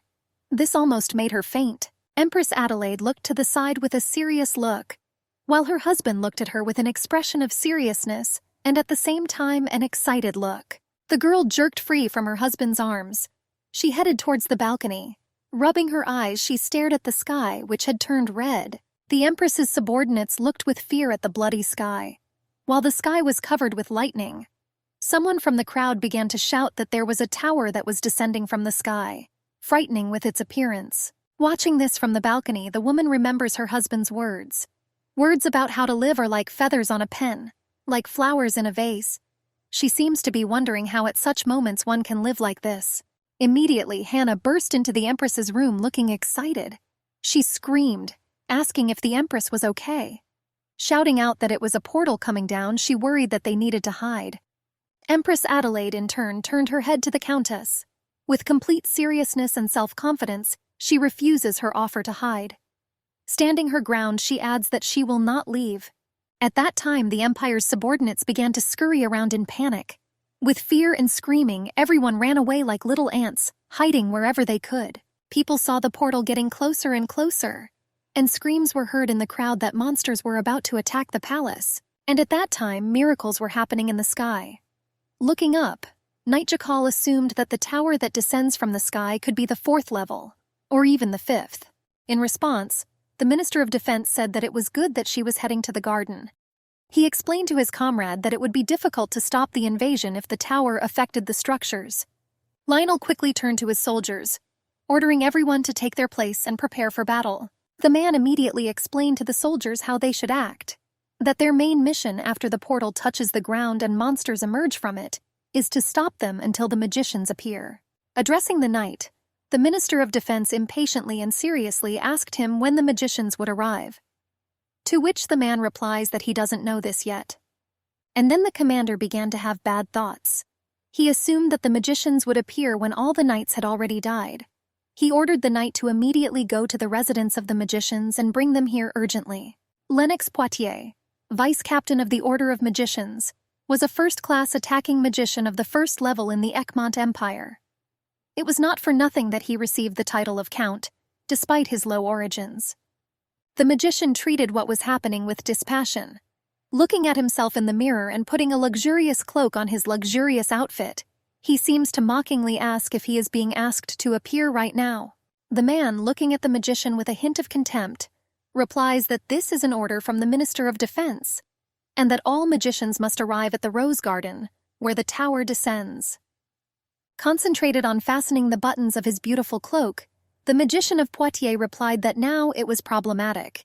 He added that the order belonged to the emperor, not the minister. With complete indifference to what was happening around him, Lennox complained to the knight about a button that was not fastened correctly, to which he chose to remain silent. Turning his gaze to the man, a malicious smile filled the magician's face. He asked Jakal as if claiming that they said that this time his salary was delayed. Continuing his ridicule, Poitiers said that the knight was the 2nd son of Count Jakal, and it must be difficult to be a subordinate of a knight. He offers to give one of his buttons. He said that it was made of gold, and that it could be sold for a decent amount. At this time he stroked his golden buttons on his cloak with his fingers. The knight suggested that, instead of the magician talking nonsense, he began to prepare. There is tension in his tone. It is clear that now he is thinking about the people and how to protect them, to which the magician said that it was better not to talk to him in such a tone. And he added that they also need his help. He assured that the longer he delayed, the more losses the knights would suffer. Unable to bear it, Jakal screamed. He explained that misfortune had befallen the palace and blamed Poitiers for leaving the magicians safe, and he added that everyone would have to be responsible for this. The magician put himself above others. He replied that even if others were reprimanded, he would still not be one of them. Placing his hand on the shoulder of his interlocutor, he ordered him to stop getting on his nerves, and he assured that he could appear after all these little bugs died. After the words were spoken, the magician passed by. Feeling angry that his comrades could die, and the magician would not care, Jakal made a decision. He turned to Poitiers. Bowing his head, the knight began to ask for help from the magicians. At the same time, disgust for all this was visible on his face. From the words spoken, the magician began to gloat in his thoughts. He enjoyed being begged for. And I thought that this piece of hell that came down from heaven was a gift from God. At this time, the commander ordered to beware of the wreckage. He warned to be careful so that the knights would not be carried away by the updraft. Feeling the complexity of the situation, he asked his comrade if the magicians had arrived, to which I received the answer that they weren't there yet. He was again overwhelmed by the thought that this time they would not arrive on time again. He needed to protect all the warriors. A female voice asked why he was just watching what was happening. Turning around, the Minister of Defense was overcome with surprise and alarm. He saw Her Majesty the Empress in front of him. Lionel asked Her Majesty what she was doing here without an escort, and he insisted that she needed to quickly hide. The commander ordered Knight Rapard to escort Her Majesty to a safe place. Adelaide held his forearm. She asked where their magicians were. She said that the tower was almost gone down and it had to be destroyed urgently. The girl was furious. She couldn't understand why everyone was waiting for that tower to touch the ground. Lionel hurried the Empress.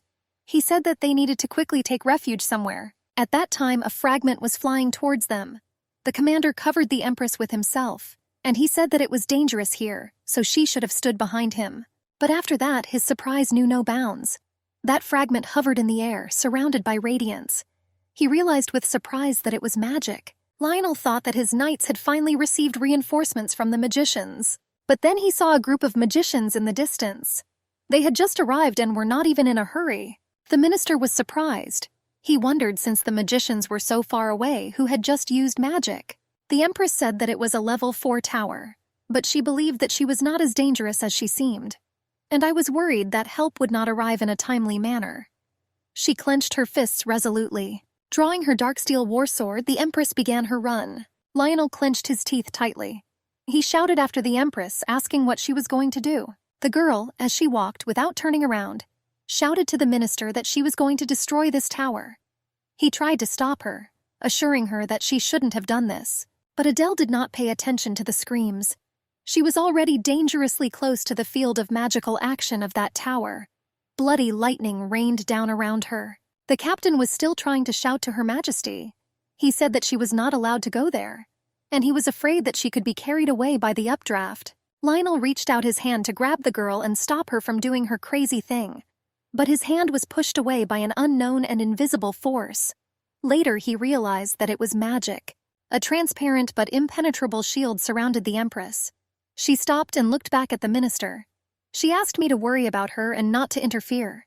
The girl raised her hand with the sword. Lightning rained down around her in a continuous stream. Lionel still tried to dissuade her that she shouldn't have done this, but Adele was already in a controlled flight. In front of all the residents, the girl was approaching the magic tower. The knights were frightened and at the same time surprised by the act of their Empress.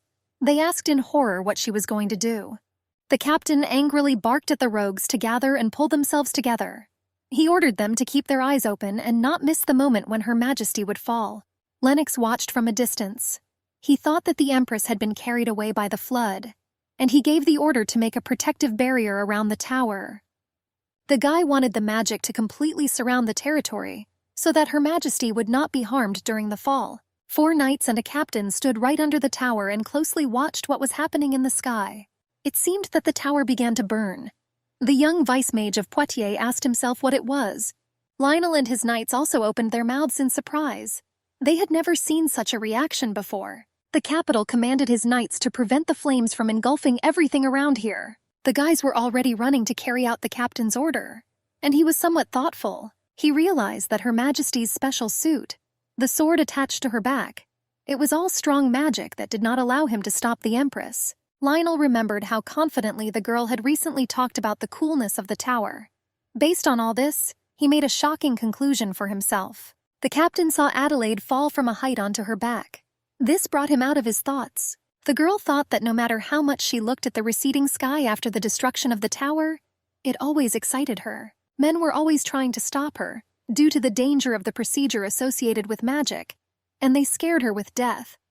But the girl considered it her hobby, although she was reproached for such a hobby. It was time for Adelaide to land. She was now flying face down, turning around as she flew. But here the girl's surprise knew no bounds. She saw. Below on the ground, Lionel Valdor tried to catch her with outstretched arms. The Empress was surrounded by a magical radiance, which she generated with her own magical power. The knights stood with their mouths open in surprise. Adele touched her foot to the ground.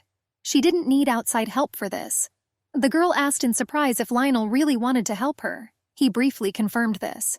The Empress recalled that he was a knight with a sword, and she assumed that he could lose his hands for this. There were many in her life who scolded Adele for using magic, but so far she has not met a person who would try to catch her. Therefore, the girl thanked the captain for his help. She also expressed gratitude to him for yesterday. The Empress walked past the Minister of Defense of the Empire, pleased with herself, and he wondered how she could still smile after this. After all, I remembered how gloomy she was yesterday. Adelaide, meanwhile, had already approached the vice-mage of the Empire, Lennox Poitiers. The guy looked confused and ashamed. The Empress informed him that he could already sheathe his sword, assuring that he would no longer need weapons, and she headed towards the entrance to the castle. Lennox cursed under his breath. And the knight next to the magician still could not believe what he saw, that the girl alone destroyed the tower. It was a revelation to everyone that their Empress turned out to be a powerful magician. Countess Giggs saw through the window that everything was in order and that the tower was destroyed. But then the woman heard footsteps and turned around at their sound. Her Majesty stood before Hannah. The girl looked a little guilty. The Countess asked why she was like that, and she assured that she was very worried about her. Adelaide said briefly and quietly, as if to herself, that she had dealt with the tower. Countess Giggs couldn't believe her ears. The girl leaned forward and fell unconscious on the floor. Hannah rushed to Her Majesty's aid. One lady was surprised that Her Majesty turned out to be a magician. Another said that according to rumors, the Empress flew into the sky and independently dealt with the portal before it touched the ground. The guy who approached them was sure that the captain of the magic squad, Duke Despont, would obviously try to lure Adelaide. After all, if she was capable of such a thing, then she was much stronger than Lennox Poitiers. There was one thing they didn't understand. Why did Gautroff send his princess to Egmont if she was such a high-level magician? Lionel Valdor stood and looked at the sky. The past minutes seemed like a dream to him. He recalled how professionally and clearly the Empress dealt with a difficult situation. He looked at his hand, trying to stop Her Majesty from what he thought was an insane act. It seemed that the skin was burning as if from a burn. The captain thought that the Empress's magic was much stronger than the disaster that descended from the heavens. He suddenly remembered how easily the girl levitated, descending back to the ground. Meanwhile, the Duke of Despot had a conversation with Lennox of Poitiers. He was surprised that the Empress turned out to be a magician of such power that she overcame the tower herself without any help. The man concluded that Her Majesty was so simple. It turned out that the princess from a distant country, who was thrown out of her home, turned out to be a magician. The guy stood looking guilty, and the Duke said that the girl turned out to be more amazing than he thought. This infuriated Lennox. He believed that he could easily cope with a tower of this level, and he believed that he should have appeared after those arrogant knights realized their insignificance. But it turned out that the Empress ruined everything for him. The guy went with his sister. He opened the door without knocking and called her name. The girl reproached her brother for not having taught him to knock in such cases. Diane was sitting at a round table. Her brother asked her if she was pregnant yet. The blonde gritted her teeth. She got angry and asked him to stop. She assured that this did not depend only on her. The guy hovered over his sister. He asked what she would do now. Diane didn't understand what was being said.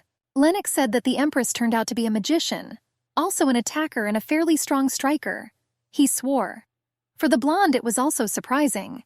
Diane assumed that the Empress was the one who destroyed the tower. My brother confirmed this. The girl closed her eyes. She thought that she had previously prayed so much that some puppet would take the place of the Empress. She was already a difficult character, but she also turned out to be a magician. The guy reported that according to Duke Despont, the Empress was excellent, and he was afraid that he would no longer be in demand as a magician. The girl calmed her brother down. She said that the Duke was such that he would not have taken Lennox in the first place if he had been so useless. Diane assured that her brother should not have worried because the Empress turned out to be a magician. He looked completely confused. The blonde said that he was still the strongest striker in this empire. She advised him to pull himself together and stop whining, and she promised to take good care of the Empress herself. She assured her brother that nothing would change. She asked him not to worry in vain. She was sure that the Empress alone would not do anything. Diane reminded her brother of what she and he had been through, and she was sure that such a trifle could not shake their position. She reminded him that he who laughs last laughs best, and in the castle the Empress was under the care of Countess Giggs. The woman described the fact that Adelaide decided to deal with the tower alone in one word: recklessness. And now, just yesterday, a blooming and healthy girl lay pale on the bed and has not regained consciousness since then. When the tower disappeared, the surging mana, disappearing, led the girl to severe exhaustion. Countess Hannah could not believe that the Empress single-handedly destroyed the magic tower. She heard this news from the maids who whispered merrily in the corridors of the castle. The girls said that the royal knights were greatly inspired by this event, that she appeared at such a time. The woman handed the letter in an envelope to someone she could. She told him to give it to the Grand Duchess. The Emperor stood motionless at the window. He watched what was happening with a gloomy face. Karl saw his people running in panic, trying to save their lives. The servant told His Majesty that he needed to hide, because the tower was descending to the ground. The monarch ordered him not to panic. He thought that destroying a tower of this level would not be difficult, and he was going to order them to sort this out as quickly as possible. The man saw through the window how the tower began to burn. and I thought that it was the work of a squad of magicians. The emperor realized that he was mistaken, but I couldn't figure out who did it. It turned out that Her Majesty the Empress herself destroyed the magic tower. The monarch thought sadly that the only true information that Gotroff had sent him about their princess was her gender and name. He suggested that Empress Gotroffa was not confident that she could have influence over her daughter. And that's why I sent her here. Karl ordered his assistant to go to Gotroff and there find out the whole truth about his wife in detail. Countess Giggs came to see her mistress in the morning. She saw that Her Majesty had already woken up and wished her good morning. The girl was fresh and cheerful, and Hannah saw that everything was all right with her after her recent fainting spell. Adele asked the woman to submit an advertisement on her behalf seeking an assistant for the Empress. She said it had to be an unmarried man over 20 years of age, and if the candidate had a fiancé, he will be excluded. And she said that she would make a choice after the interview. The Empress said that the choice of a candidate would depend only on her personal desires. The announcement that the Empress made spread across the entire empire, and the Duchy of Valdor was no exception.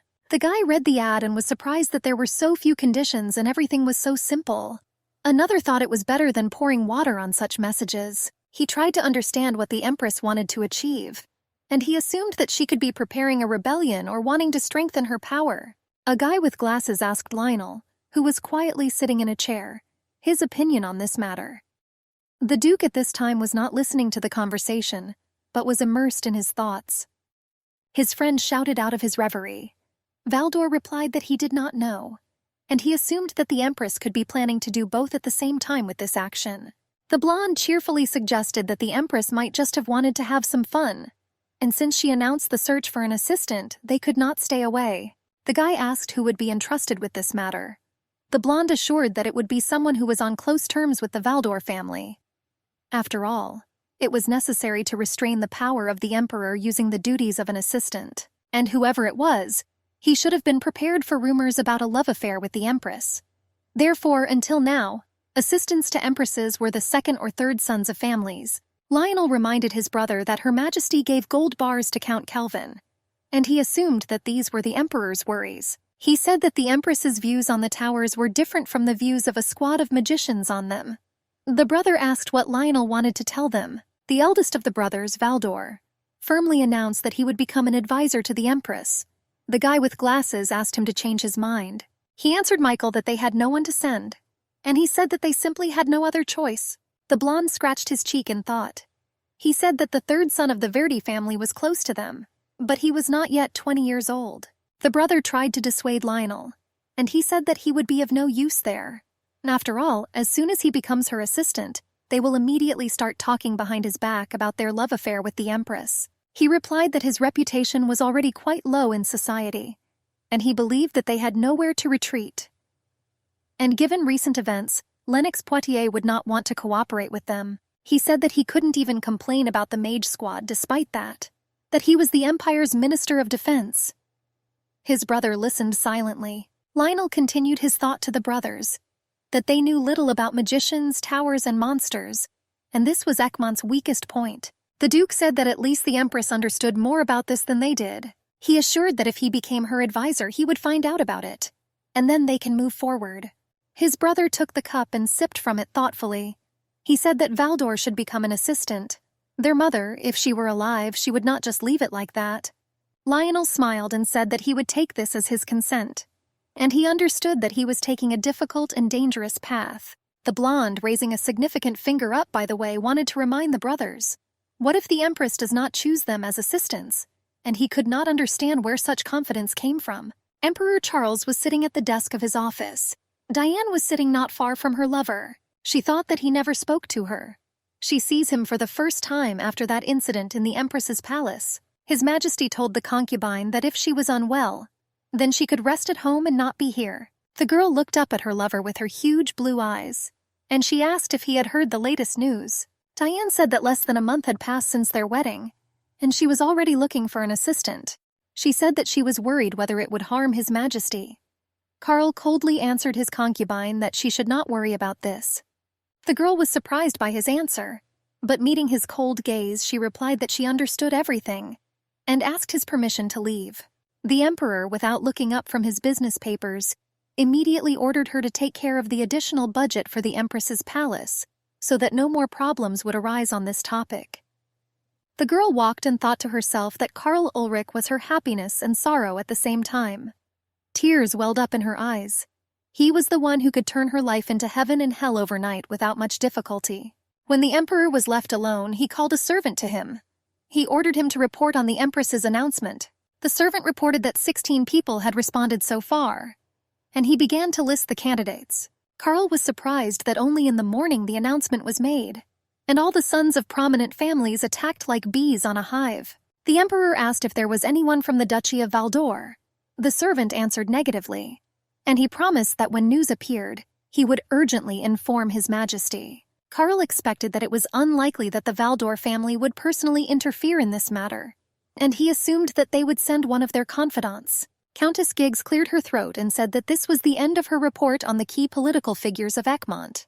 Adele admitted that she was not surprised by the previous empress's favorable attitude towards Hannah. The countess modestly thanked her for the praise. The empress held the list in her hands. She said that no matter how you looked at it, the best option was to choose a candidate from the Valdor family, and she announced her intention to start conducting interviews. In front of her was a stack of applicants' autobiographies. Candidate number 1, greeting Her Majesty, assured her that the day he saw her he could not believe his eyes. He said that he could not understand whether he was seeing an angel in front of him or whether he was dreaming. Adele listened to his flattering words with boredom on her face. She thought to herself that everyone in Gottroff called her a witch. Contender number 2 was shaking all over. He said that it was a great honor for him to meet Her Majesty in person, and he admitted that he was so worried that it seemed like a dream to him. Adelaide even began to fall asleep, closing her eyes out of boredom. She thought that it also seemed like a dream to her, but only a nightmare. Number 3 tried to show his strength by cutting an apple in half in front of the Empress. The 4th insisted that he was a talented singer, and he offered to listen to him sing. Our heroine thought that they should have reviewed their resumes in advance. She collapsed tiredly on the sofa. Leaning back, Adele was sad that no one understood the main point of her announcement. The evening was drawing to a close. The Empress sat with her eyes closed and a cooling compress on her forehead. She thought that there was still no person from the Valdor Duchy. The Countess, seeing the state of the lady, said that if she was tired, the rest of the candidates could be released. The Empress was surprised that there were still people behind that door. Adelaide ordered him to come in. She already wanted to finish quickly and go to rest. The Countess came out with the list to call the next one for an interview. But then a man entered the hall, and all eyes quickly turned to him. He confidently approached Countess Giggs, and he greeted her politely and courteously. The candidates who had been sitting here all day waiting for an interview looked at each other. They were surprised that Lionel Valdor also applied for the position of advisor to the Empress. None of them knew that a representative from the Valdor family itself would respond, and they sadly realized that they had nothing to hope for here. The Countess politely answered the Duke's words of greeting. Lionel asked if he was late. Hannah replied that he would have to wait for the others since he was the last to arrive. The guy who stood in front of the Empress was sad and inactive. She found it strange that the last candidates looked lethargic and depressed. The latest candidates were completely lacking in enthusiasm, unlike many of their predecessors. Adelaide leaned back on the sofa tiredly. She was glad that it was finally over because she felt tired. The girl thought that she had just wasted her time. After all, none of the candidates were suitable to help her. The Countess came to the Empress and said that there was one more left. Adele was surprised. After all, I knew that it was already over. Hannah handed the resume of the last applicant into her hands. The girl read the applicant's profile and couldn't believe her eyes. She told the Countess to let the Duke in. A tall, slender brunette walked into the room with a confident step. He bowed modestly and greeted Her Majesty. The girl invited Knight Lionel Walder to sit down. Her face brightened considerably at his appearance. Adele restrainedly told him that she would not treat him to tea, because she had offered it to other candidates. The Duke realized that, as he thought, the Empress was not doing this for fun. Lionel asked what she wanted to achieve, assuming that she wanted to balance the power or she needed supporters. He reasoned that in the palace the Empress had no one to trust or rely on. Therefore, he assumed that she wanted to take her place in a place where everything was already taken over by other people. Lionel said that if she needed an assistant for these purposes, then no matter who she chose, She was unlikely to find a better candidate than himself. Aledia chuckled contentedly to herself, because the Duke understood her intentions perfectly. She asked what would be better to call him, a knight or a minister. He replied that Her Majesty could call him whatever she liked. The Empress could not understand one thing. After all, the Duke could send any of those close to his family, and she asked why he decided to intervene on his own and come here himself. Lionel replied that he would like to know information that was known only to Her Majesty. The Duke said that he was interested in everything that was connected with the magic tower. Adelaide thought about it. She was surprised that he thought that the information he would receive was equivalent to what he would lose by becoming her assistant. The man confirmed that this was so. The Empress was surprised that the Duke did not even doubt for a second when making a difficult choice. Adele asked if she understood him correctly, that she could call him whatever she wanted. The man confirmed it. The Empress openly told Lionel that she was looking for an assistant to create a government that could compete with the current one. She said that he understood everything correctly. She reported that for this he would have to pretend to be her concubine. She asked if he fully realized what he was signing up for now. The Duke sat in complete shock and numbness. Adele said she would call him by name and speak to him informally, assuring that this is the only way they will look like lovers. The Empress said that if he agreed, she would appoint him as her assistant. Lionel said that of course he agreed and assured that he was absolutely indifferent to conversations and gossip behind his back. He asked Her Majesty to appoint him to this position, and the girl admired the Duke. She was pleased with herself and believed that she had chosen the ideal advisor. Already in the evening, the servant reported to the Emperor about the interview for the position of assistant to Her Majesty. Carl asked who applied. He answered with a sad face that Lionel Valdor had responded to this advertisement. This greatly upset the Emperor. He asked the servant again, not believing his ears. Charles asked if his wife had chosen Duke Valdor. The servant replied that he did not know this yet, because the Empress had not yet made official statements. The Emperor went out onto the balcony to unwind and breathe in the fresh evening air. He remembered how his wife emanated a mysterious sweet smell that could not leave his head. He remembered once again how Adelaide came to him and offered to share a meal with her. That time he was intoxicated by her smell, and if she had agreed then, the Emperor would have sent Dion to his place and spent the night with his wife. Then he could watch how a woman born into prosperity would slowly weaken before his eyes. Then he would have watched without missing a single moment as her arrogant gaze gradually faded away. The Emperor mentally asked his wife whether it was really so difficult to simply be and exist, like a feather on a pen or like a flower in a vase. He believed that it was not so bad to live calmly and carefree. Carl was wondering how he could tame the animal, which bared its teeth and showed its claws. He understood that in order to do this, it was necessary to deprive her of the ability to resist by tearing out her fangs. And our heroine took a handful of water in her palms and poured it over herself. Adele was taking a warm bath. She wanted to relax a little after a hard day and relieve fatigue. The Countess came in to see her. The Empress said that she was just about to leave. Hannah gloomily said that the mistress should have rushed this a little. The girl anxiously asked the girl what had already happened. Countess Giggs reported that His Majesty had come to see her. She assumed that apparently the Emperor had heard rumors that Lionel Valdor was here, and now her husband wanted to talk to her about it. Adele believed that she still needed to hear why her husband came here. Soon our heroine was dressed in a dress in green tones. Her shoulders were bare and her hair was loose. She entered the room a little timidly, not knowing what awaited her. The Emperor was already waiting for her. Carl sat on the living room sofa, watching his wife's movements with his eyes. Adelaide sat down on the sofa opposite her husband. She said that his arrival was sudden for her, and she explained that that's why she needed time to prepare. The girl, wanting to get straight to the point, asked what brought him here. Carl asked who she wanted to choose as her assistant. She brushed off the fact that she had not yet decided and did not know herself. And then she indignantly asked why she had to tell him about this. But the Emperor insisted on his wife's answer as to whom she decided to choose. He demanded an immediate and clear answer from her. The girl recalled that he did not ask her permission when he chose his concubine. She believed that whoever she chose was entirely her own decision, and she assured that her husband should not have tried to find out this from her. Hannah helpfully refilled the tea. The Emperor asked his wife if her choice had fallen on Lionel Valdor. She retorted, answering him defiantly and vaguely. Carl demanded that she choose someone else. The girl did not agree to make concessions to him. He said that the Valdors were against the imperial palace, and he was surprised how his wife could appoint one of them as her assistant. He believed that by her actions she exposed their family to ridicule. He asked Adele not to forget about her responsibilities. The girl laughed because her impudence amazed her husband.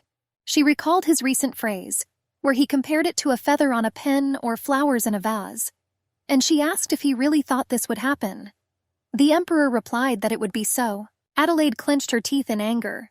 She was sure that her husband apparently needed a decoration to hang, and it had to be with a precious stone. The girl asked if he needed a person without an opinion, who would indulge all his whims.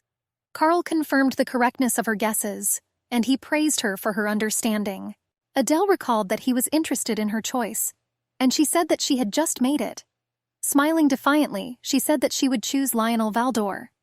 The emperor clenched his teeth in anger, but his wife recalled his words. "She is my beloved, so leave her alone, and I will not worry about your beloved." Adele said that she would remind him if he had already forgotten, and she promised to follow his words, assuring him that he should not worry about her advisor. Carl asked if his wife was really going to challenge him in this way. The girl calmly drank tea. She answered him negatively, and she assured him that over the past 4 days she had looked at everyone, but she didn't like any of them. The man was seething with rage. He shouted at his wife so that she knew her place. Adele was all calm. She answered directly, looking into the emperor's eyes, that she was not going to become his thing. The girl was surprised that she was required to fulfill her duties, and she asked him if he fulfilled his own when he did not recognize her as his equal. The emperor had nothing to answer his wife. He turned his back to her and hurried to leave her living room. Without turning to Adele, he advised her to make a wise decision, so that she would not have to regret it later. At this moment, our heroine remembered her mother. The queen advised her to act wisely and always think about the consequences. The girl thought that her mother was like her husband in this way, and she was surprised that how could she be lucky to have such people, or simply only this type of people could take the throne. She wanted to be wise and make sound decisions. Leaving the room, the emperor encountered Countess Giggs in the corridor. He asked the woman whether she was faithful to the person or her position. Charles said that he became emperor as the son of a miserable servant, and he assumed that the countess must have been offended that it was all just because of gender. He thought that she believed that Elizabeth's place had been taken away from him, but Hannah assured His Majesty that this was not so. The monarch asked to tell the empress that in order to survive in this empire, she would have to try to please him. He assured the nanny that this was the only way for Adelaide to keep her place. The empress sat on the sofa with her eyes closed, her head propped up on her fist. She was deep in thought. Her Majesty's peace was disturbed by Countess Giggs entering. The girl opened her eyes and asked what Hannah had to tell her. The woman said that she was the manager of the imperial palace by appointment of the former empress, and also Grand's nanny. She said that at the same time she was looking after another child. Few people knew about this because everything was kept in the strictest confidence, and this child was the current emperor.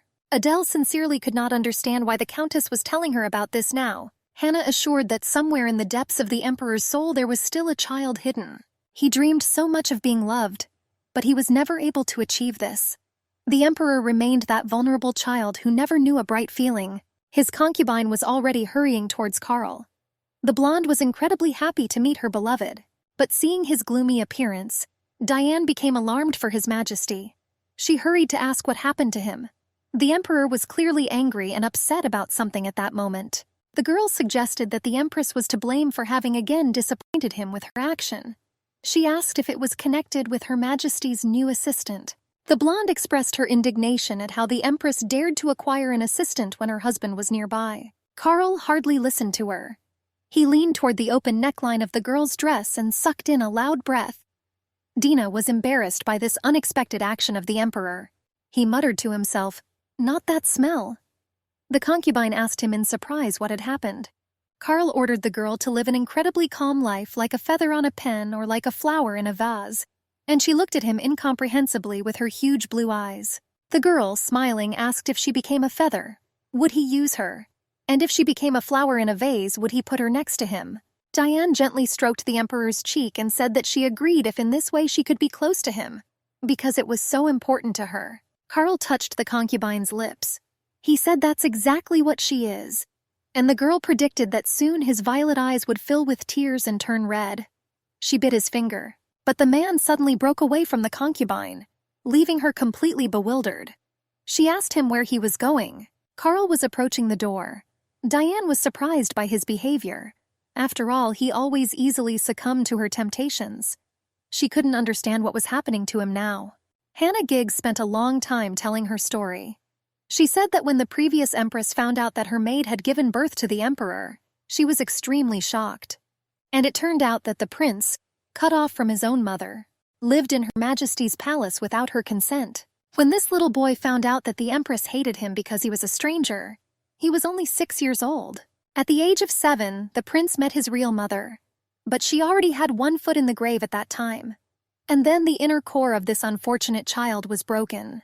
Adele was discovering her husband in a new way. She admitted that before she did not understand why he had such a hostile attitude towards everything. The girl realized that Charles saw her as the previous empress. She couldn't even imagine that he still had regret and resentment, everything connected with the word empress.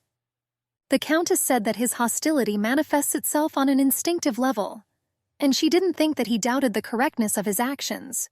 Adele was extremely surprised. After all, this man was the ruler of a huge empire, and she couldn't understand whether it was normal for his instincts to take over his mind.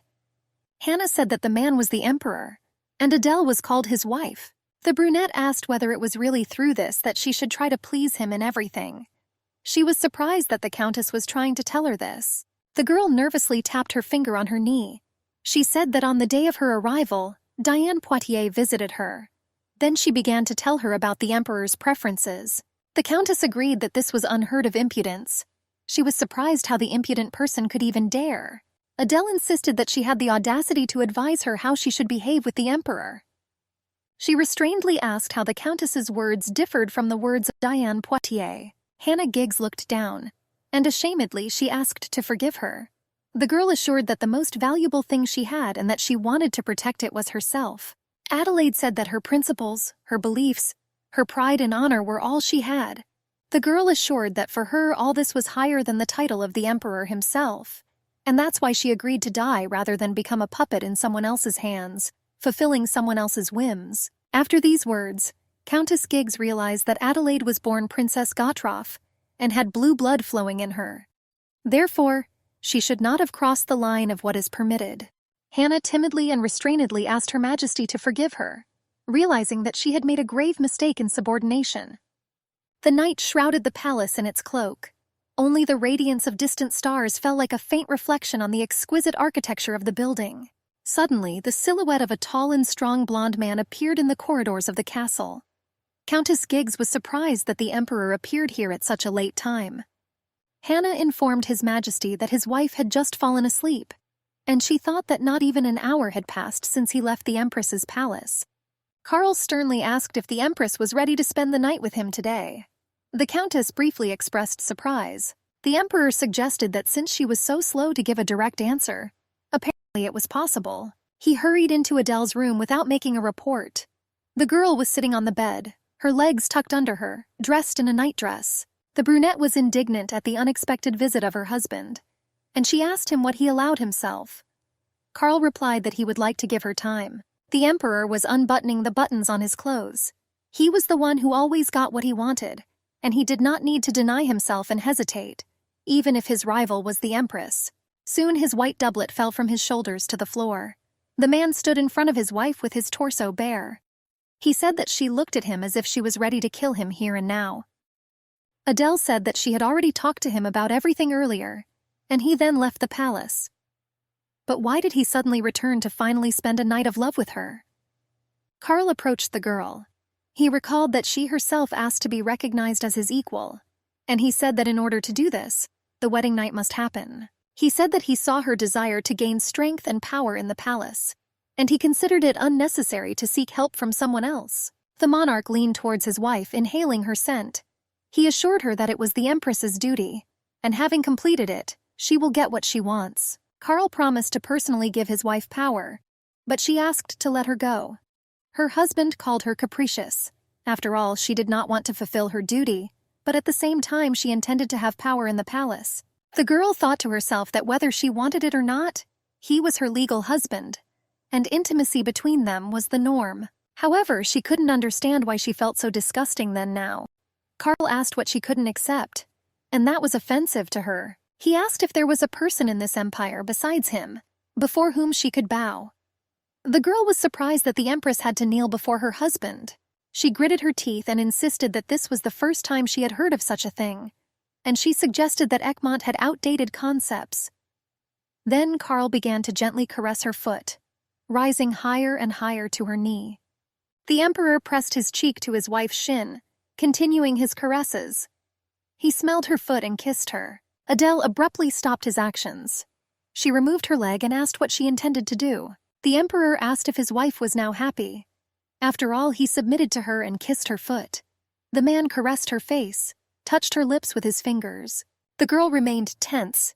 She demanded that he let her go and remove his hands. Carl was surprised that she did not know her place, and he assured her that all she had was her pride. He turned away from Adele, and he blamed her for flaunting her principles and baring her teeth like a wild animal. He couldn't understand what she was even thinking about. The Emperor ordered his wife to bow her head before him and submit to him. The girl answered briefly and forcefully, "No, never." The man already at the door told her over his shoulder that she would regret it very soon. Soon the door closed behind the monarch, and our heroine was left alone. She sat on the bed in complete confusion and despair. Adele remembered how the concubine sharply answered her that because the Empress had followed her advice, but something had not gone according to plan, and now she was running away. The Emperor told her not to expect anything from him, but to simply live like feathers on a pen. And the Empress's mother told her daughter that she told her not to do things that she would have wished. Adele was lying on the bed. She realized that she was dreaming. A female voice asked Her Majesty if she had woken up yet. The girl asked what happened. She was carrying a glass of water in her hand. The Countess hesitated. Hannah reported that His Majesty had cancelled the order for the additional budget assigned to her palace. The girl thought bad words at him. She thought that he behaved like a little offended boy, and she decided to play along with him. Soon news of the cancellation of the Empress's maintenance spread with incredible speed. After some time, the Empress made an official statement about the appointment of Lionel Valdor to the position of advisor to the Empress. This was her response. The maids heatedly discussed that the young master had become an assistant to the Empress. One of them suggested that the Duke might have forced him to take the job. The third denied her assumption, and she said that there was a rumor that he had given in on his own. The first one couldn't believe her ears. The gray-haired man was adjusting Lionel's clothes. He asked why he made such a decision. The brunette replied that they were now in a hopeless situation. He believed that in this case any method was suitable. He replied that he thought so, that this decision was personally made by Lionel. The Duke assured that his brother would not force him to do this, and he said with a sigh that it was time for him to go. Adele was lying on the sofa. She told herself that the fresh wind and autumn were the perfect time to talk. The maids were busy in the castle, wiping off the dust and putting things in order. The girls were tense all the time. Her Majesty frightened them. It seemed to them that she was constantly watching them. Countess Giggs watched her mistress from afar. She believed that such a despotic image suited her, and she noticed that she didn't miss anything. Hannah told the servants that they might already be free. The girls were happy about the end of working hours. When they left, Adele quietly asked her assistant if these maids began to report less ivory to the palace. The Countess said discreetly that none of them had visited that place for the past week. The girl believed that there was simply nothing to tell. Although last night was quite an interesting event, their conversation was interrupted by a maid. She entered with a report to Her Majesty that Lionel Valdor's assistant had arrived. The Empress ordered him to be invited.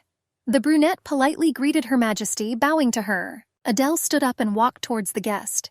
She said hello and said that she was waiting for him. The Empress ordered the maids to serve them tea.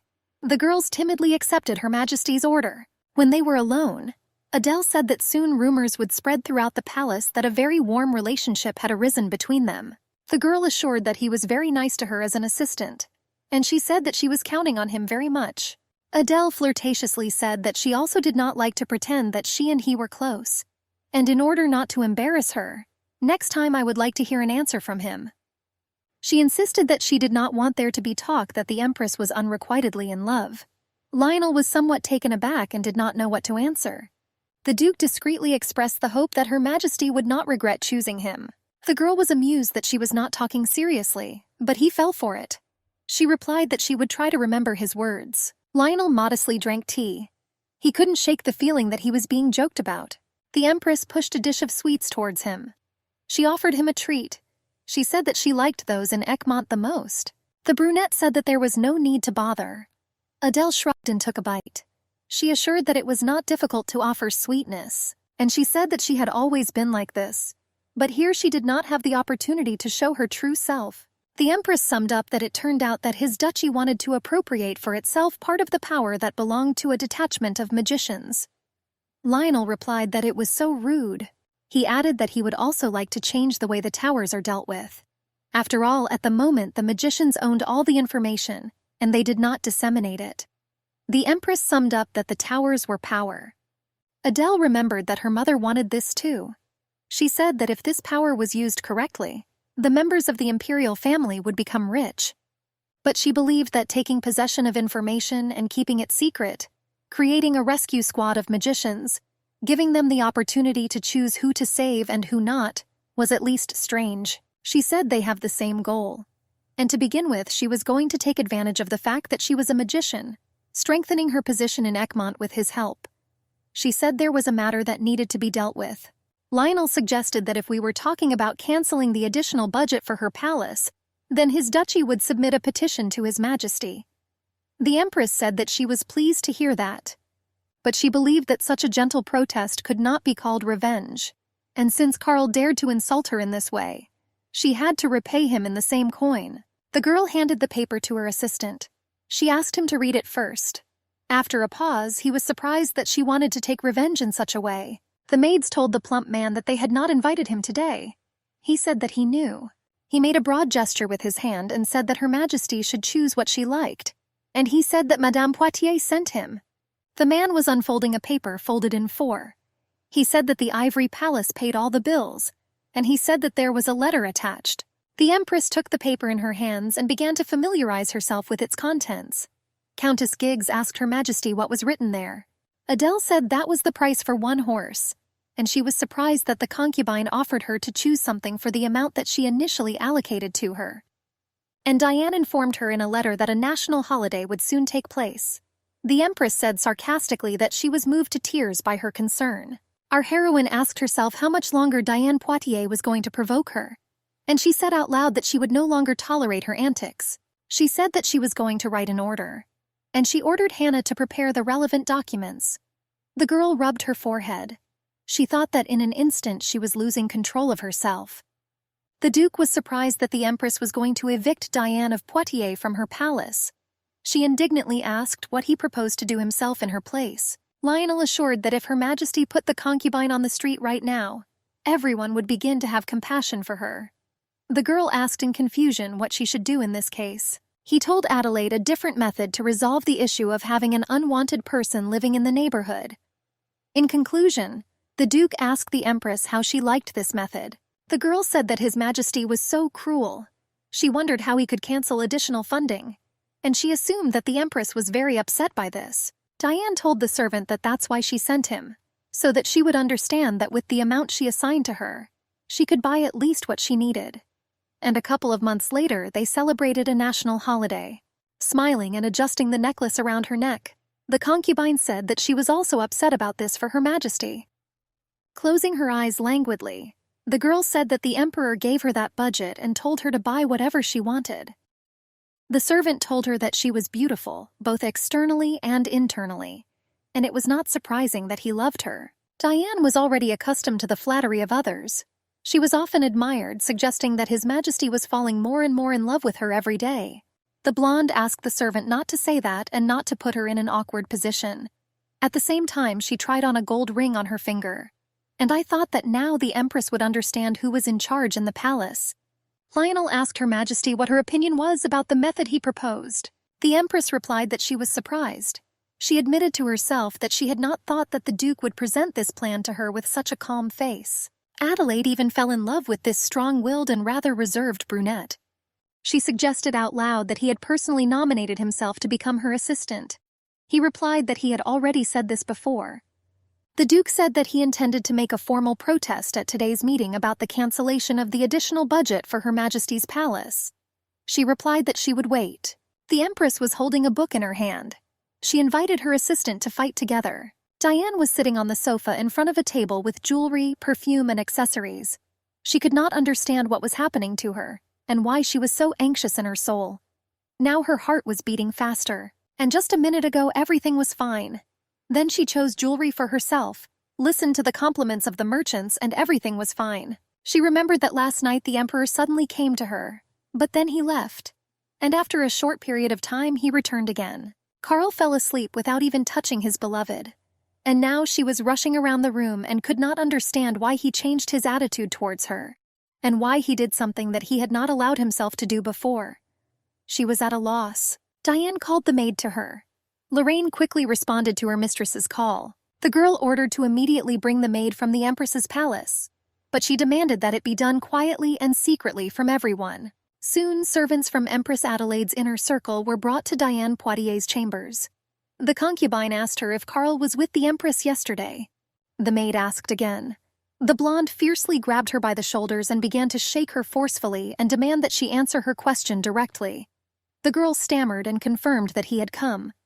Diane demanded that the servants quickly answer how many times the Emperor had been there. She answered tremblingly that he had been there twice. The blonde demanded to tell in detail what time he was in the Empress's palace. The girl said it was in the evening. Once he appeared immediately after the Empress had taken a bath, and he came out very angry. But an hour later he returned, and after staying for a few minutes, he left. Dina turned away, trying to hide her emotions. She realized that before coming to her, Carl visited his wife, and after her, without shame, he returned to her again. The blonde knew his excited violet eyes and nervous breathing. This face was familiar to her. Only she knew him. Dina was saddened. After all, from now on it was supposed to remain that way. Her hands, clenched into fists, were shaking. The girl sadly tried to understand why the Emperor no longer belonged to her. She went to the mirror.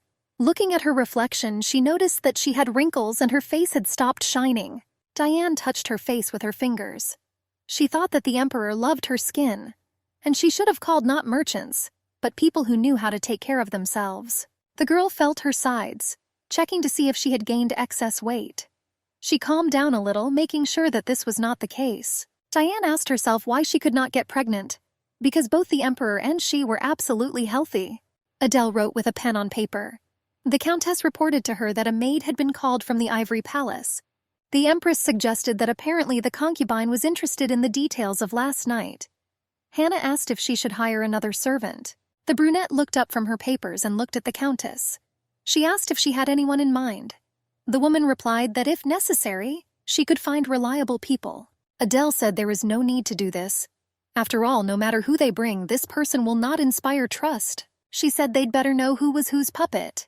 And she put her stamp on her first order as Empress. The man reported to the Emperor and members of the aristocratic society of the Empire that at this time the inhabitants of Count Kelvin's territory will be evacuated to the neighboring county of Beruthold, and Count Beruthold, together with Viscount Orlean, will stop the danger.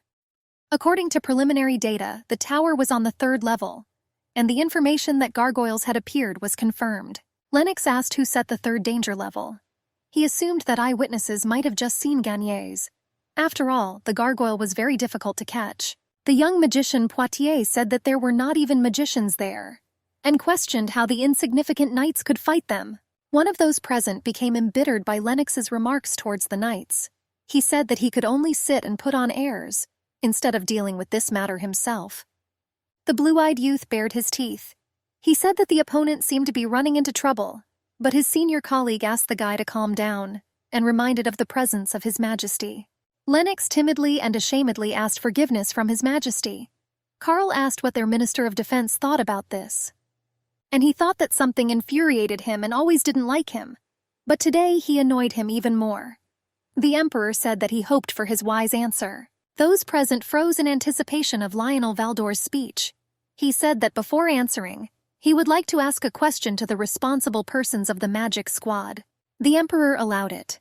The Duke recalled the day when the tower descended onto the palace, and he and the knights were waiting for the magicians to arrive. Lionel said that while the tower was slowly descending, A man suddenly appeared whom he did not expect to see. It was the Empress. Carl clenched his teeth in anger.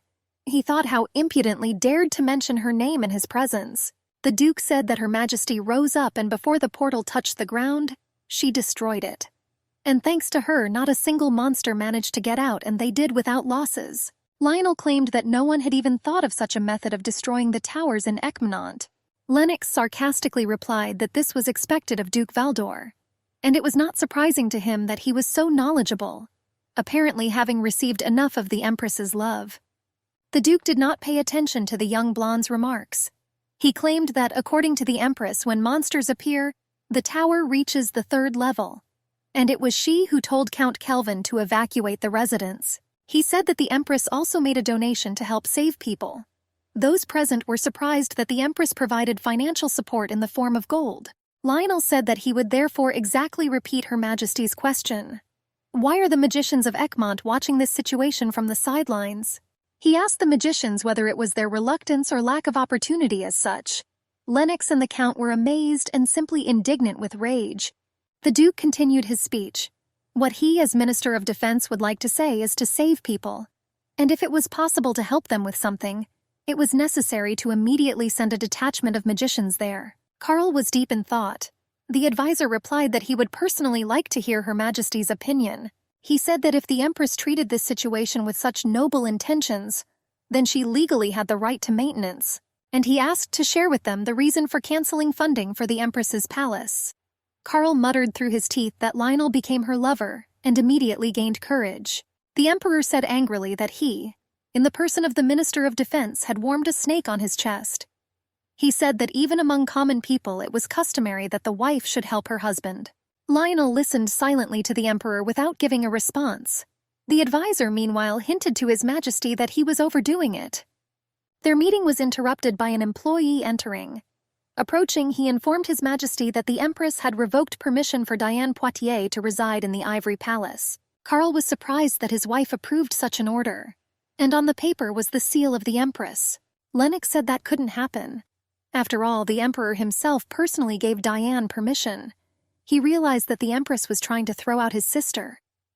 And the employee said that according to palace legislation, Her Majesty has the right to approve residence orders independently. And as a sign of gratitude for the fact that Diane accompanied the Emperor all this time and coped with the affairs of the palace, Her Majesty allows Poitiers to continue living in the palace. But in order not to contradict the law, she was not part of the imperial family and does not have a certain status or position.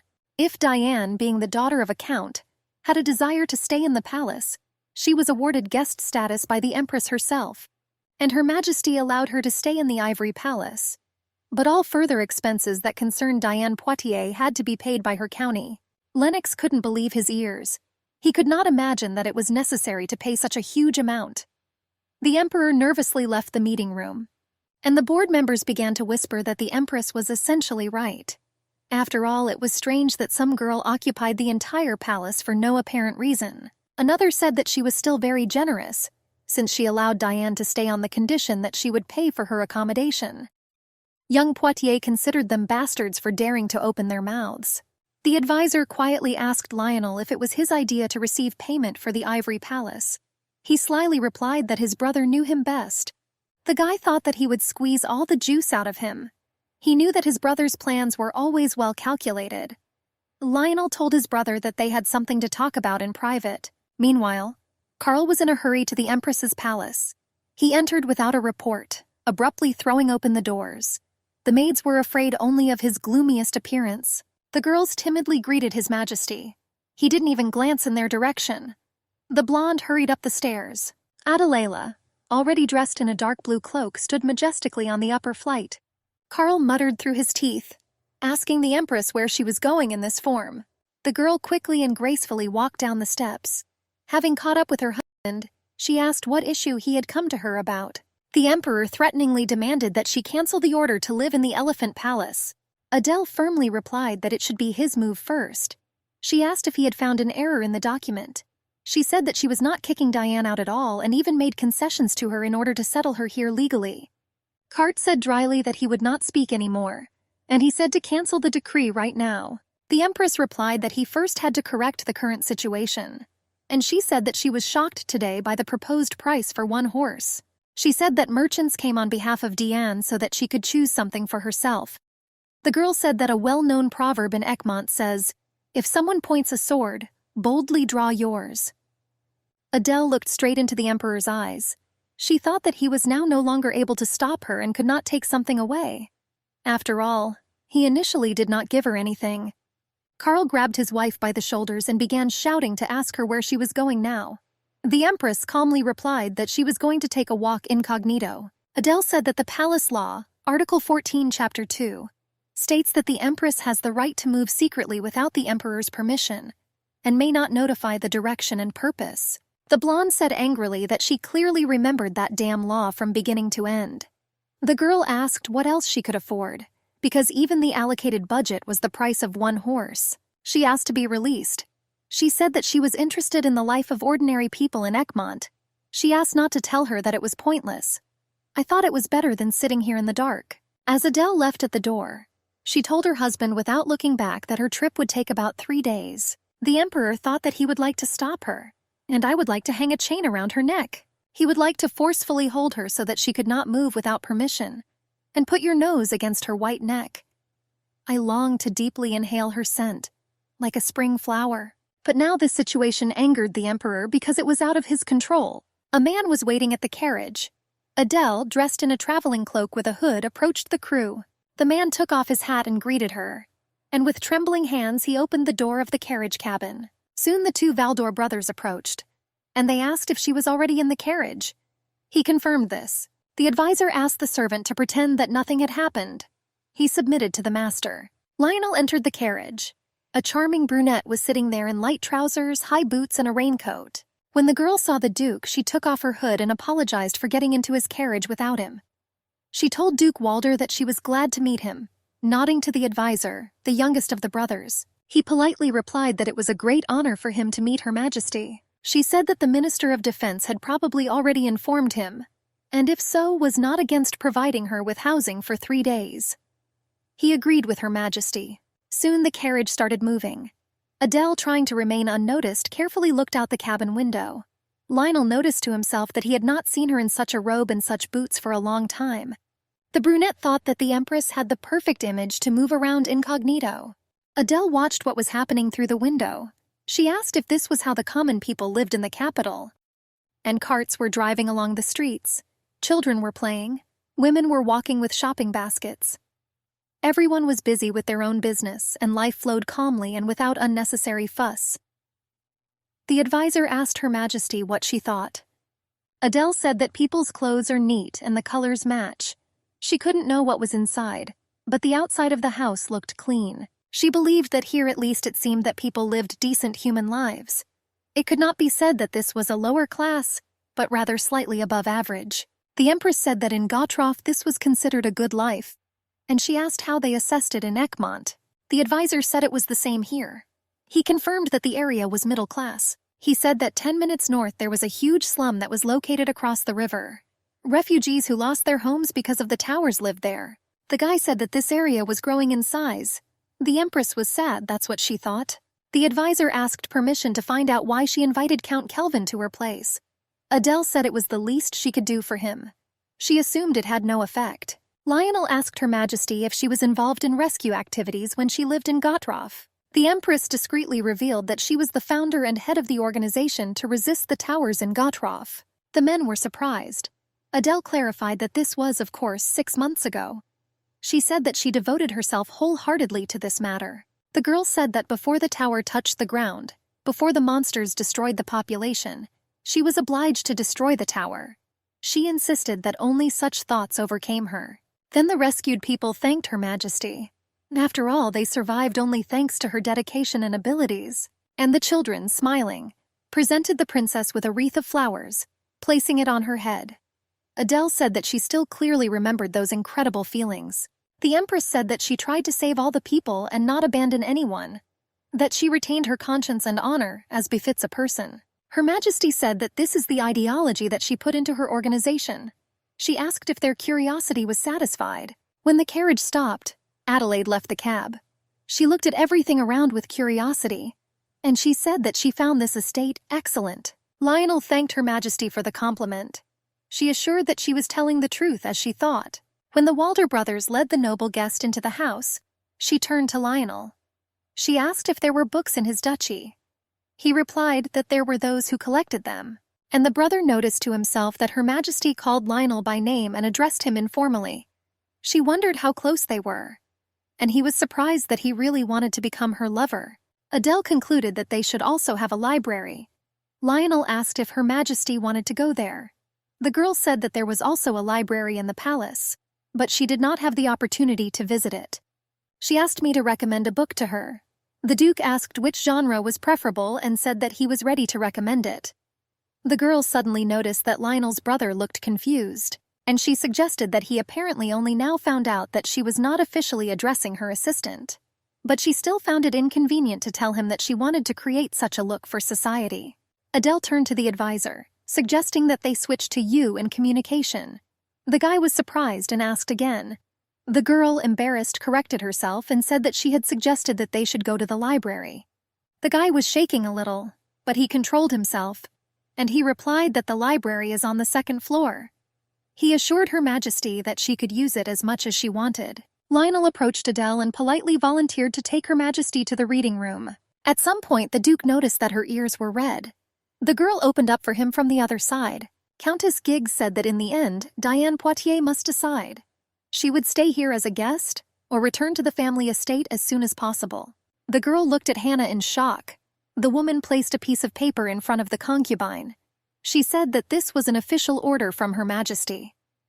The blonde hesitantly touched the paper. She couldn't believe that the Empress was now kicking her out of her own palace. And at the bottom of the order was the personal seal of the Empress. Diane clarified that she was being kicked out of her palace. The Countess said with restraint that there were good reasons for this. The concubine said that the Emperor himself allowed her to stay. The woman, wise from life experience in the imperial palace, shouted at the concubine that she did not dare to challenge the order of the Empress, and she reminded her that she was obliged to show her respect. The blonde thought that she was already fed up with her Empress. She said that until she heard His Majesty's order, she would never leave this palace. The Countess asked the concubine that her remark should be understood as a desire to rent the palace, and she said that she would calculate all the expenses and send her an invoice. She told me to pay at the end of each month. Diane was furious. Hannah calmly said that issues related to living in the palace were decided by the Empress according to the law, and she had every right to give orders without the consent of her husband. The Countess assured that soon all the maids of the Ivory Palace would be assigned to other places. The blonde started screaming that it was all nonsense.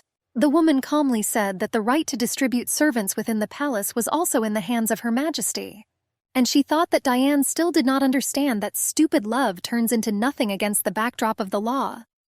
Hannah turned around and headed towards the exit.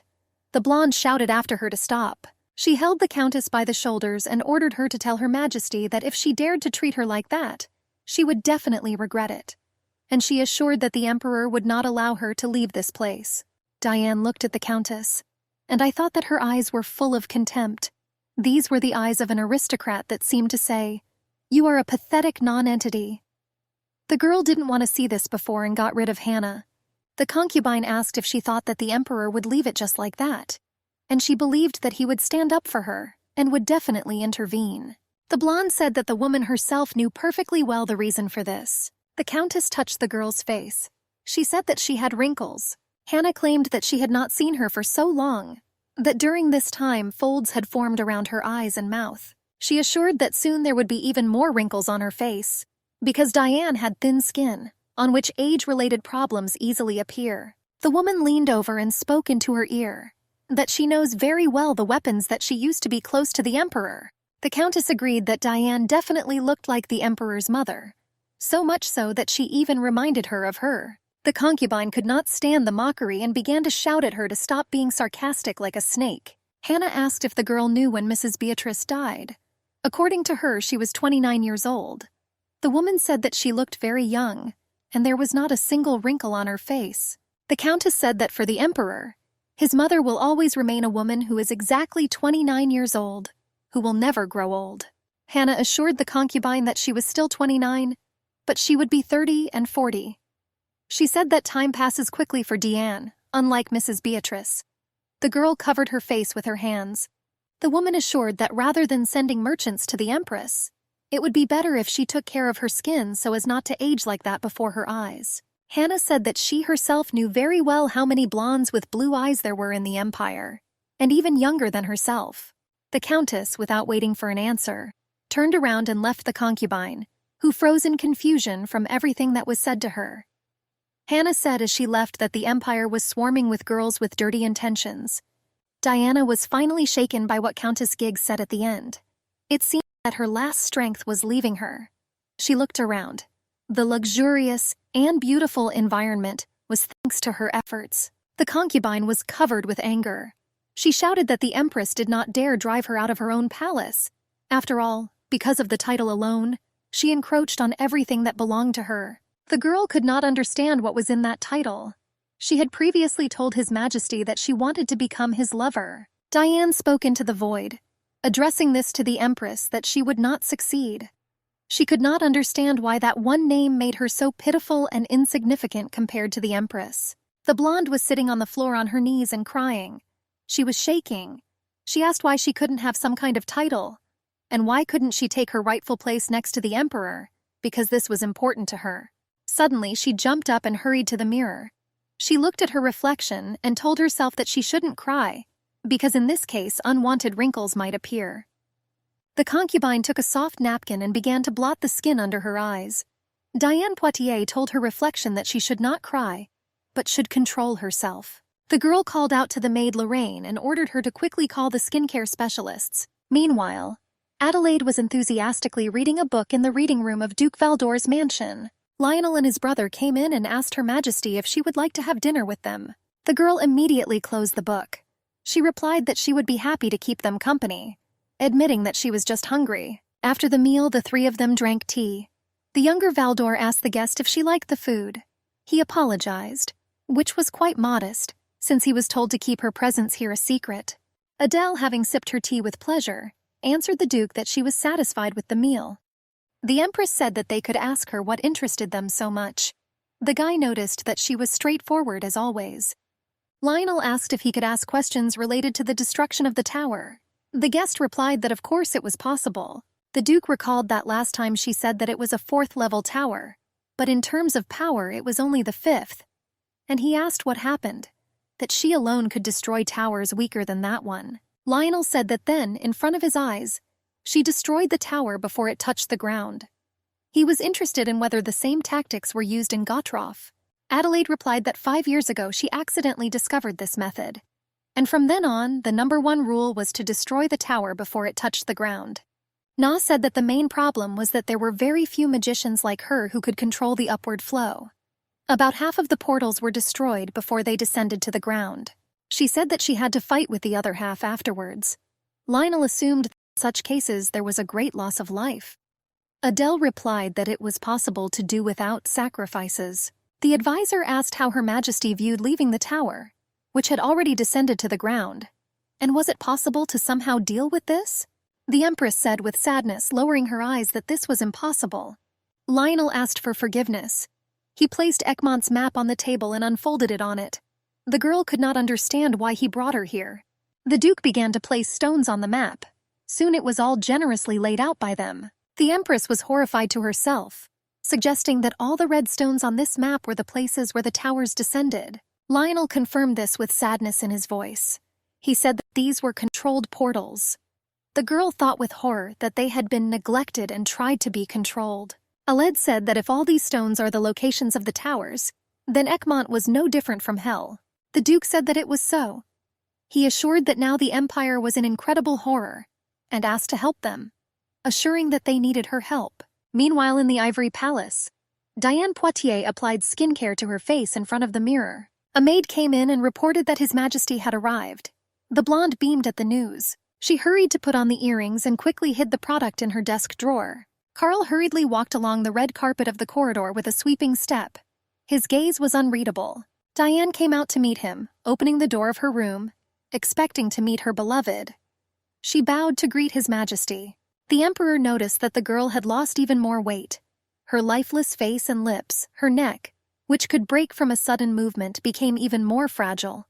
She looked like someone who was about to die. His soul could not calm down. It was becoming difficult for him to breathe, as if he had fallen into a bottomless black sea. Diane thought that the man was definitely angry. She assumed that he was angry because the Empress tried to kick her out, and now he was sorry to see her in such a state. The concubine assumed that the Emperor had come to console her. She touched his chest with her hands and thought that Karl loved her. The girl assured the monarch that everything was fine with her and pressed her head against his torso. But the man remained cold towards her, and he asked if she had sent the merchant to the Empress's palace. The girl asked again. Fear appeared in her eyes. Karl grabbed the concubine tightly by the shoulder, and once again he clearly asked her a question, looking straight into her eyes, whether she sent the merchant to the Empress's palace and set the price for 1 horse. Diane realized that he was not worried about her, and he showed up here to interrogate her. She replied that she felt sorry for the Empress. After all, her already small budget was cancelled.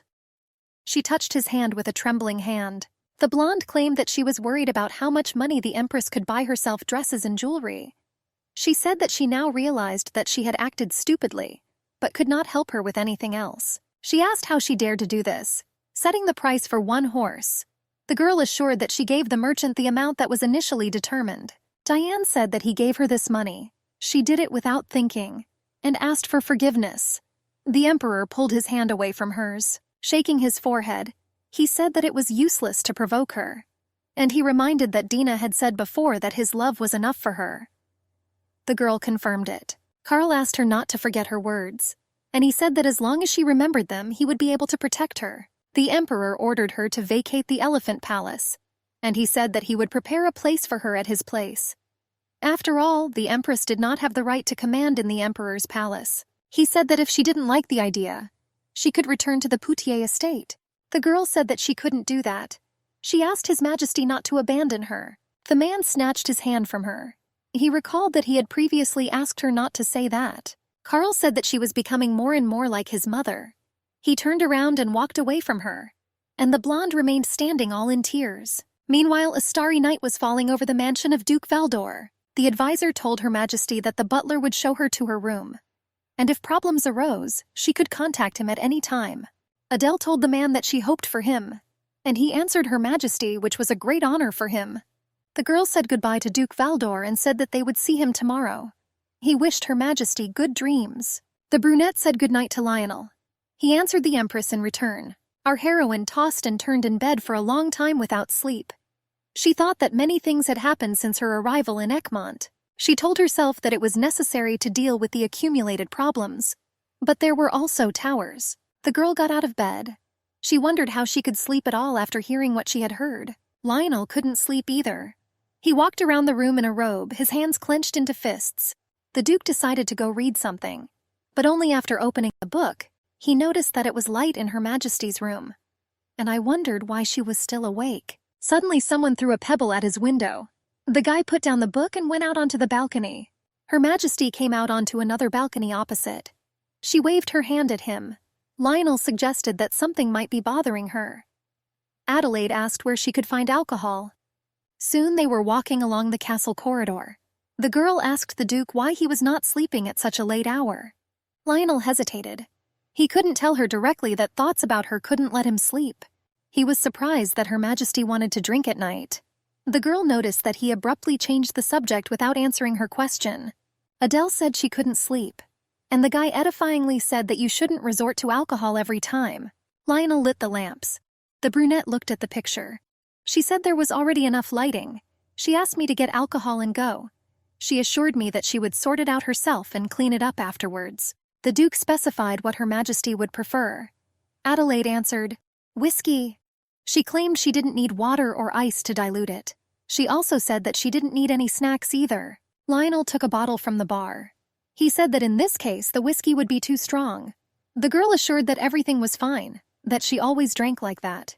The Duke said that Her Majesty might feel bad because this drink was very strong. The Empress ordered Lionel to stop.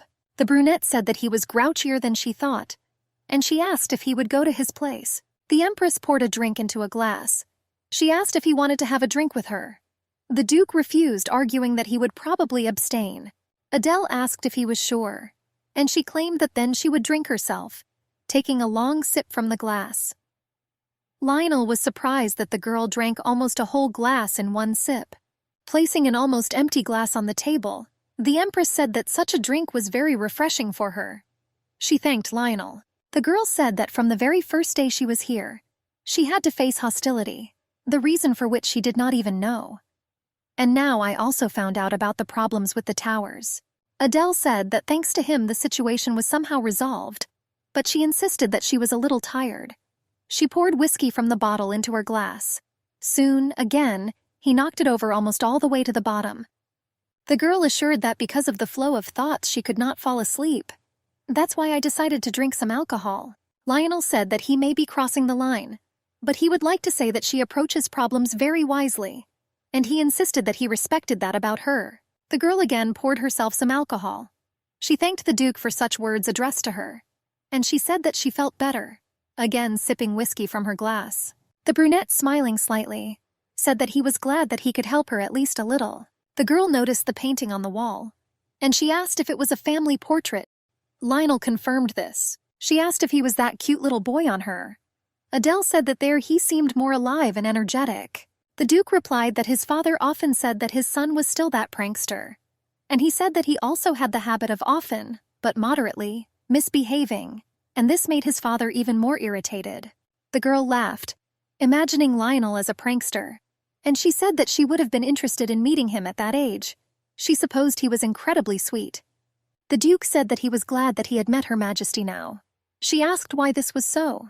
Lionel said that if he were still a child, he would not have been able to become her assistant, that then he wouldn't even be on the list of candidates. Adele laughed cheerfully at his words, and she asked how he came up with this, and she said that even if he had not become an advisor, he would have been there and made her happy. The Duke looked at her rosy cheeks, her eyes that reflected the moonlight. The cold-blooded Empress, who seemed to dominate the empire, laughed because of such a trifle. Now in Lionel's eyes, Her Majesty was simply a beautiful woman. They sat opposite each other and smiled, but then the Empress chuckled, and the Duke asked himself what he had just thought about. The girl noticed the Duke's embarrassment and the fact that he suddenly blushed and became embarrassed. Adele suggested it might have been due to alcohol, but then I thought that he looked quite attractive. She told Lionel that if he was interested in something, he should not hesitate to ask her, and he said that he would answer one question that he would not dare to ask the Empress, as payment for alcohol.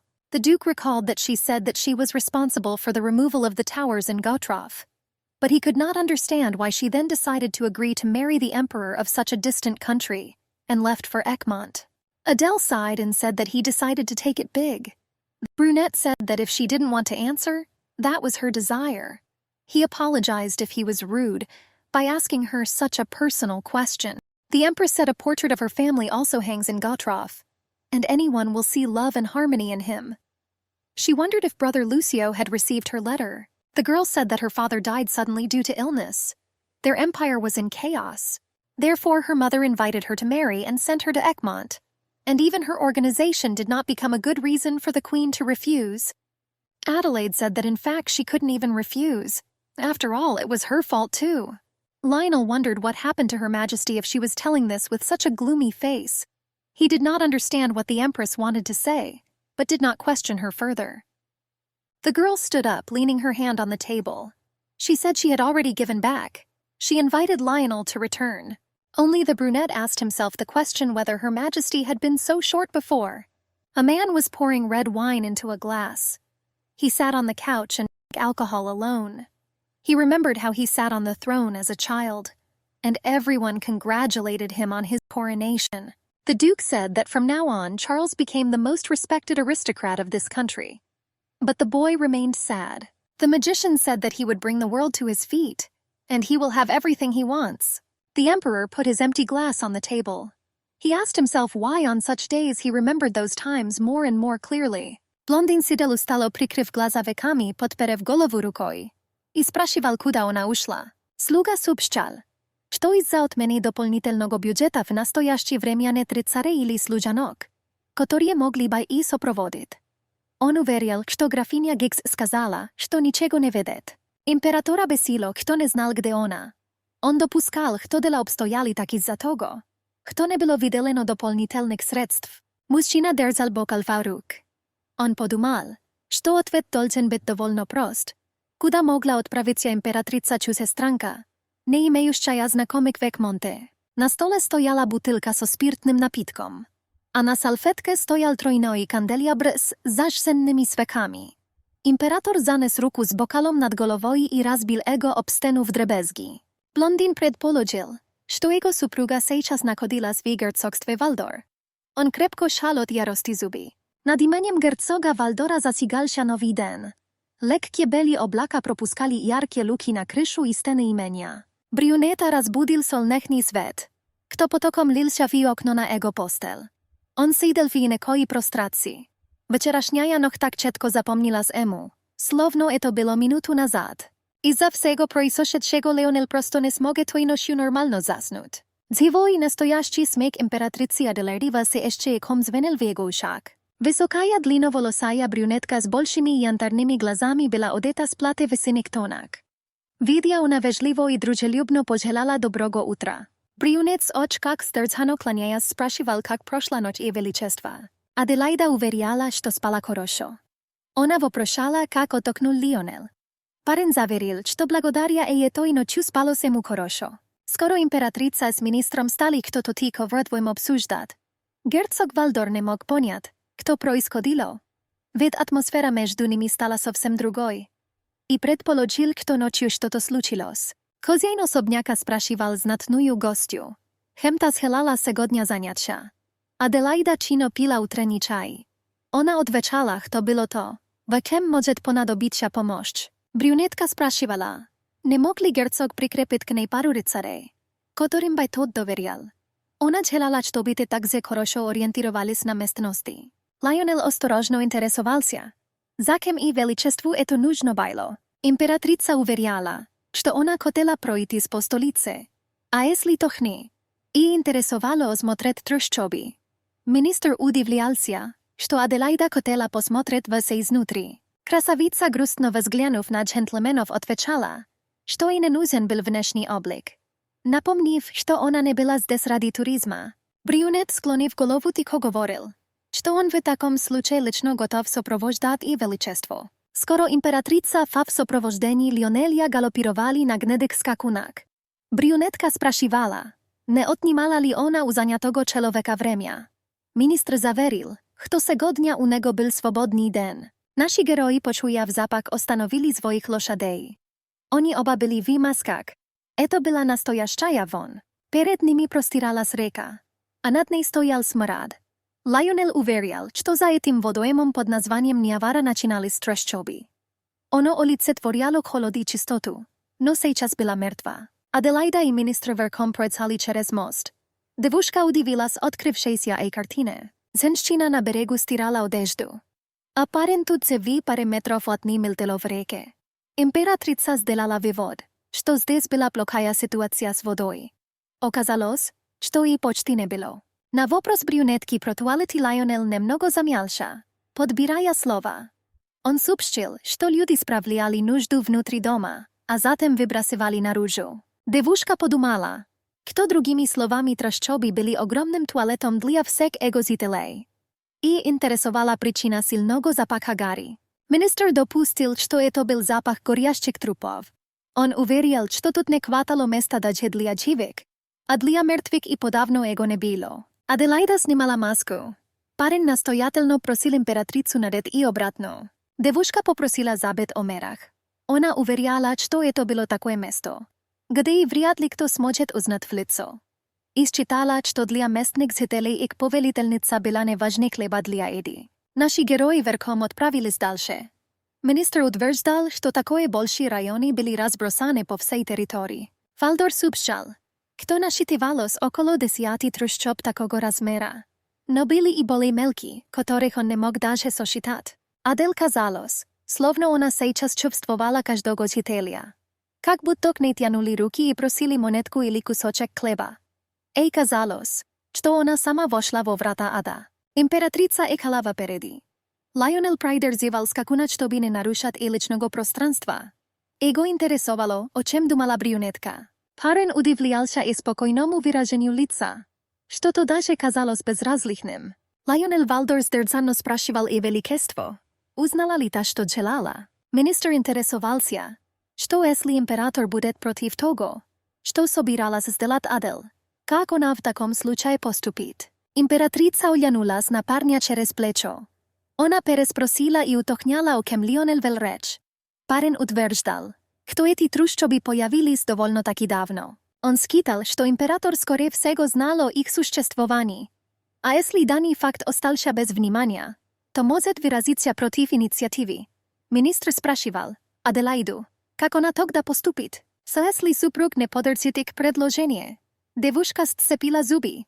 Она пришла в ярость и спрашивала, как он мог считать себя человеком, если все это время закрывал глаза на происходящее в его империи. Адель удивлялась, кем император до сих пор занимался, кто его страна стала такой. Она считала, что аристократии той империи были безмозглыми, раз и не думали о народе. На глазах власть имущих открывался портал и расширялся с каждым dnem. A te dumali tylko o sebe, a jeszcze zablokirowali перемещение, postawiv soldat na drogę. Здесь не было ни больницы, ни школы, ни водоснабжения для этих людей. Брюнетка удивлялась, как настоящий человек мог игнорировать то, что происходило в трущобах. Императрица спрашивала, как можно было закрывать на такое глаза сколько времени. Адел спрашивала у министра обороны, чем тот занимался все это время. Лайонел Валдор не выдержал сверлящего взгляда и величества. Он сгорая от стыда опустил глаза. Брюнетка спохватившись спросила у него прощения. И сказала, что зря на него сорвалась. Сердце парня казалось собралось выскочить из его груди. Он подумал, что сам хотел. Кто бы хоть кто-то сильно разозлился. Лайонел видел, что слова и величество и злость были искренними. А сама она казалась ближе. Он еще раньше ждал, когда императрица наконец разозлится. Парень улыбнулся и поднял взгляд на Аделaidu. И уверял, кто бы и величество не захотела сделать. Он готов был во всем помогать. В это время у Валдора бешено било сердце. События разворачиваются во дворце императора. Точнее в его гостевой комнате. Блондинка была опехалена. Кто ей пришлось вынуждено вернуться в те покои. Какой коназила еще до получения дворца слоновой кости от возлюбленого. Слуга, кто помогал разгрузать имущество и сундук, спрашивал у хозяйки, куда это можно было положить. Парень уверял, что вещей было много и они не знали, куда их можно было дать. Наложница распорядилась отправить лишний в графство Пуате. Девушка села в расстроенных чувствах мяла подол юбки. Она удивленно спрашивала себя, неужели эта комната всегда была такой маленькой. Мисс Пуате припомнила тот первый день, когда она вернулась во дворец императора. Блондинка нервно кусала ногти и задавалась вопросом. Придет ли к ней его величество? Девушка подумала, что ей не стоило сидеть сложа руки. Она накинула на плечи одежду и поспешила действовать.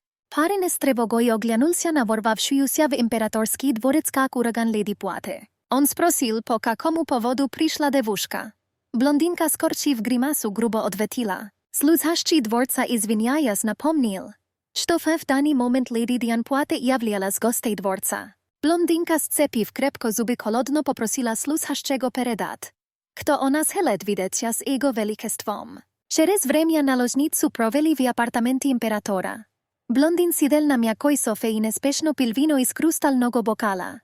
Dian Пуате вкрадчивым и томным голосом спрашивала его величество. Не спал ли еще тот? Карл промолчал. Девушка уверяла, что тот выглядел каким-то встревоженным. А сама подумала, что если бы возлюбленный был встревожен и состоянием, то сам бы к ней пришел. Но сейчас его душу мучили мысли. Блондинка, не дожидаясь приглашения присесть удобно расположилась на краю софи рядом с возлюбленным. Она предположила, что и величество наверняка сейчас находилось в герцогстве Валдор. Глаза императора лишь на короткий на миг блеснули яростью. Dian задала риторический вопрос. Куда еще могла поехать новоиспеченная и никем не признанная императрица? Наложница выкладывала в уши господину, что вероятно всего сейчас его супруга Аделаида проводила ночь с министром Лионелем Валдором. А в воображении Карла уже рисовало картину любовных ласк пари. Император рявкнул возлюбленной, приказывая и прекратить разносить грязные сплетни. Мисс Пуате уверяла его величество, что рядом с ним была лишь она одна единая. Блондинка нежно гладила его по щеке. Девушка подумала, что это лицо, при виде которого вспоминался дьявол. И властный голос она ни на что не променяет и не станет делить ни одной части возлюбленного с той другой частиной. Блондинка попросила Карла не забывать. Кто только лишь она одна могла понять его. Она смотрела на императора своими огромными глазами полными морской синевы. Дина mysleno приказывала императору дать не смет утопать в мыслях о другой. Она считала, что блондин целиком и полностью принадлежал только ей одной. Но шпустилась над именем герцога. Tysiachy dalekich zvezd холодnym svetom serebrili tichoje bezmolwie. Strelka czasów pokazywała polnoch. Lionel wystrywodzeno wyglądał w okno. On znal, что jej величество jeszcze nie вернулась. Brune dopuskal. Kto Adelaida verse jeszcze nachodila w czytelnom zale. Skoro tykimi szagami on podnimalся po stupenkam. Podojdia k dveri. Paren stojal w какой-то нерешительности. Глубоко вздохнув и распахнув створку, он сообщил о своем присутствии и величеству. Но осмотрев библиотеку, он понял, кто ошибся. Здесь никого не было. Возник вопрос, где могла быть их гостья в это время. Лайонел предположил, что императрица могла прогуливаться с его братом. Но потом заметил свет в одной из комнат и зашел туда. Аделаида сидела с бокалом вина и спокойно распивала в полном одиночестве благородный напиток. Она скосила взгляд на вошедшего. Парень стал в нерешительности в дверях, немного растерявшись под осуждающим взглядом императрицы. Адель пригласила его войти. Когда тот сел, девушка сообщила, что и поймали, что она тут пила без разрешения, и предложила составить ей компанию. Лайонел спрашивал, неужто гостей и сегодня не спалось? Та уверяла, что ей просто хотелось выпить. Парень утверждал, что и величество пила, когда не могла заснуть, пила, когда то и хотелось. Брюне взяв в руки бутылку, наливал вина в бокал и говорил, что если она продолжит и дальше злоупотреблять, то могла навредить себе. Адель приказывала налить ей больше. Императрица негодовала, покему то решал, сколько ей можно было пить. Она утверждала, что сегодня хотела напиться, и сделала большой глоток вина. Сделав еще глоток, Адель кашлянула. Она подумала, что несколько бокалов подряд помогали по-настоящему почувствовать алкоголь. Aj stalo dače nemnogo zharko i ona rastegнула воротник рубаки. Сердце Лионеля сделало лишний удар и замерло. Парень корил себя, о чем он мгновение назад мимовольно подумал. Величество удивленно спрашивала. Покему у Валдора было такое выражение лица? Брюнетка утверждала, что заметила, как парень иногда смотрел на его так. Лайонел уверил, что понимает. Якоби его место помощника. Должность не такая уж почетная. Императрица просила его так не волноваться. И уверяла, что обязательно защитит его честь. Лайонел переспросил, не понимая, о чем вела речь и величество. Аделаида уверяла, что в день, когда парень оставит свою должность, она сделает официальное заявление. Императрица заверяла, что тогда убедит всех, якоби между ней и Лионелем Валдором были лишь деловые отношения. Адель говорила, что не была уверена, что это поможет министру в восстановлении его чести. Но считала, что это было лучше, чем промолчать. Она просила поэтому не смотреть на не так, предупреждая, что на его красивом личике могут в таком случае появиться раны морщинки. Лайонел наливал в бокал вина. Брюнетка удивлялась, что он хотел выпить не разбавляя, как сам ранее советовал. Герцог Валдор залпом выпил бокал неразбавленного красного вина. Выдержав паузу, он обратился к и величеству. Брюне уверил, что если бы он так переживал за свою часть, то изначально бы не подавал кандидатуру на советника. Лайонел утверждал, что прекрасно отдавал себе отчет, чем на самом деле должен был заниматься. Он напомнил, что родился и вырос в Экмонте. Императрица искренне удивилась, что Лайонел на самом деле и правда желала стать любовником. Брюнет, смутившись, замялся. Он уточнил, якоби имел в виду, что и величеству вовсе не обязательно было так волноваться по поводу его чести.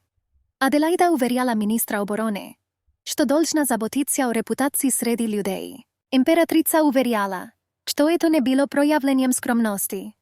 Она считала, что все думали, якоби в их отношениях не было здравомыслия. Поэтому то и хотела предложить взаимоуважение и почтение. Девушка отметила про себя, что она начала кажется пьянеть. И неожиданно для себя почувствовала, что ей заплетался. Она решила выпить воды. Lionel predložil prinesti jej popit. Tu devúšku povelo. I ona stala teriať kontrol nad svojim telom. Brюнет во время успел подхватить императрицу под локоть и не дала ей упасть. Он спрашивал, в порядке ли было ее величество. В других лица оказались совсем рядом. Был прямой зрительный контакт, и каждый не мог оторваться, словно время остановилось. Янтарные глаза императрицы смотрели со смешанными чувствами прямо в истине от зера Лионеля. Зловно укоряя, призывая и сожалея одновременно. Адель с опозданием заметила, kto ego lico było tak blisko k niej. Ona sebe dawała zapret, ведь znala, kto to było dowolno opasno.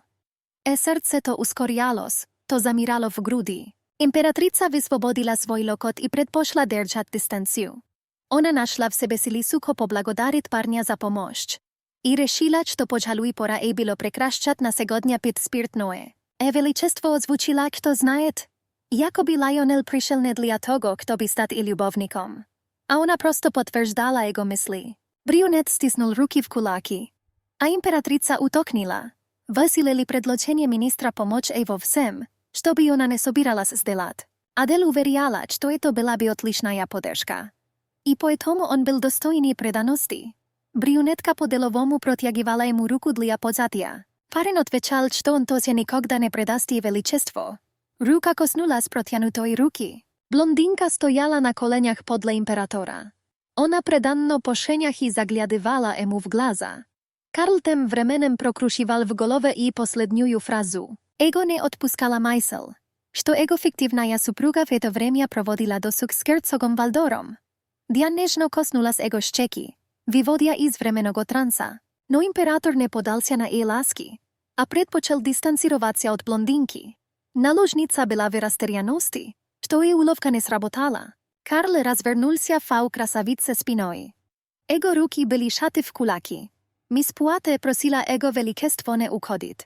Utro wstawalo nad zamkom.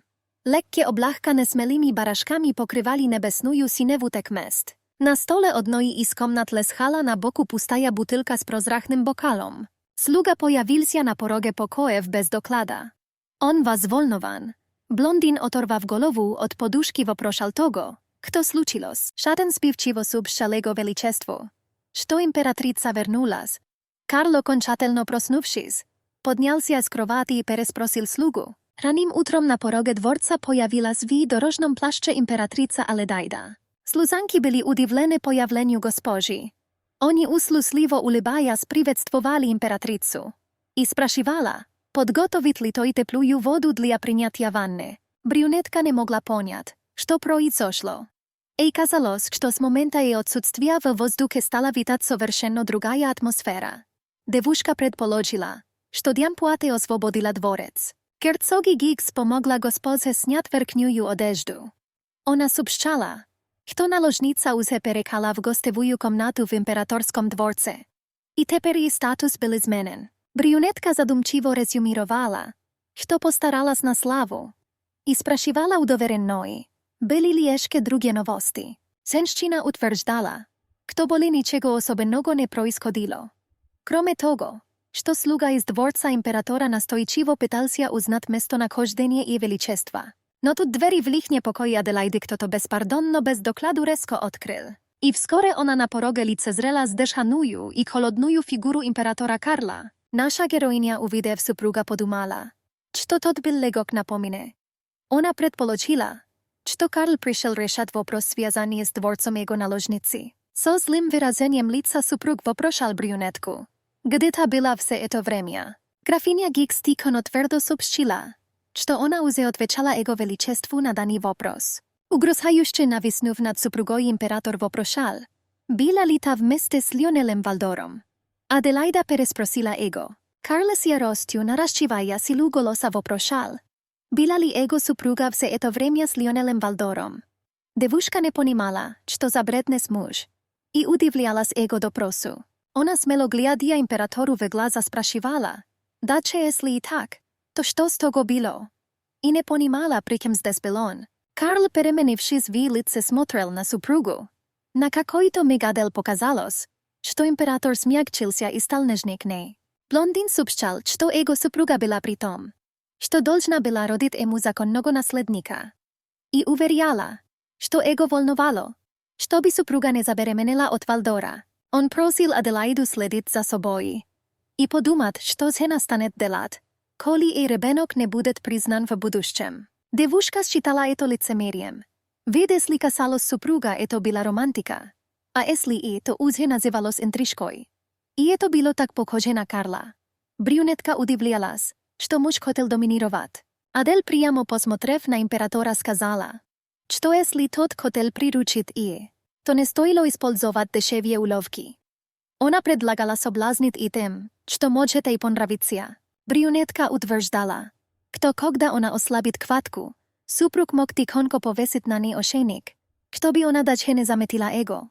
A sama tym временем zawiązywała emu na swój szarfik. Imperator był nieskolko ozadachen odwetom swojenrawnej suprugi. On pytał się wyswobodzić szeju od ciężkiego aksesuara. Karl wrócił suprugę nazad i weszć. I zaprawił Adel za ukopriat i wolos prosili odoknut. Rezko razwernuvšis imperator ukodia kinul suprugę через плечо. Что он jeszcze придет к ней. Наша героиня не могла понять, что происходило с супругом. Она не могла поверить, что тот вот так просто уходил, и предположила, что тот мог сойти с ума. Служанки уверяла, что они не звали никаких купцов. Мужчина, улыбаясь, уведомлял, что его в этот раз отправил его величество. Графиня, зайдя в кабинет, сообщила величеству, что император отправил купцов. Адель, продолжая прерванную работу, отвечала, что ей ничего не было нужно, и приказывала отправить их назад. Адель уверяла, что никак не могла понять. И спрашивала, разве супруг не был обозлен в прошлый раз. Миссис Гиггс уверяла, что когда император уходил, то он был спокоен. И ей казалось, что тот даже слегка улыбался. Брюнетка утверждала, что не понимала мотив его действий. Казалось, что между супругами ничего не произошло, что могло бы его успокоить. Ведь не прошло и недели, как Карл отменил бюджет. Она задавалась вопросом, было ли это способом издевательства над ней. Адель уверяла, что ей от купцов ничего не было нужно. И она велела их отправить назад. Графиня таким голосом предложила купить на эти деньги золото. Брюнетка была удивлена. Но кто и озидалось от ткани, это была идея, достойная управляющей императорским дворцом. И все это стоило больше установленной суммы дополнительного бюджета. Посмотрев на документ, Аделаида подумала, что это вовсе не было подарком, а скорее походило на некого рода издевку. Как будто Карл говорил, что мог бы дать и дополнительный бюджет, но не даст. А вместо этого сделать подарок. Он имел в виду покупку платья или украшений. Брюнетка шала в кулаке документ, смяв его. Лайонел грустно смотрел в ее окно. Он спрашивал себя. Удохнул императрица, добралась домой. Барин очень надеялся, что Диан Пуате уже освободила дворец и все идет как запланировано. Брюнет смотрел на двери балкона, za которым в комнате jeszcze tak niedawno rozmieszczalась imperatrica, i nie mógł понять, почему u niego na duszy było tak bezradostno. Pareń sel na kraj kровати. On naklonił głowę, zakrył лицо руками и продолжал рассуждать сам с собой. Он спрашивал себя, что же истинно хотел прямо сейчас. Лайонел прокручивал в голове события вчерашнего вечера. Особенно вопрос императрицы, действительно ли он хочет стать и любовником. Ему казалось, что он сходит с ума. Брюнет спрашивал себя, что когда и величество объявило о поиске помощника, почему он решил податься на собеседование лично. И отдавал себе отчет, что даже мысли не допускал. Кто бы отправить другого человека? Кто как только узнал, то решил пойти лично на кастинг. А на самом деле обманывал себя, придумывая разные причины. Ведь на самом деле с первой минуты встречи Лайонел был очарован. Он помнил, как брюнетка представилась Аделаидой Готров. Молодой герцог Валдор был очарован ярким светом, исходящим от брюнетки.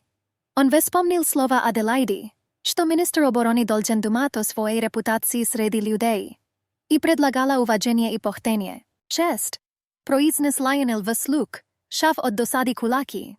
Он решил, что его желание лишь очернит репутацию и величество. Парень решил закопать свои чувства глубоко внутри, пока никто не догадался о них.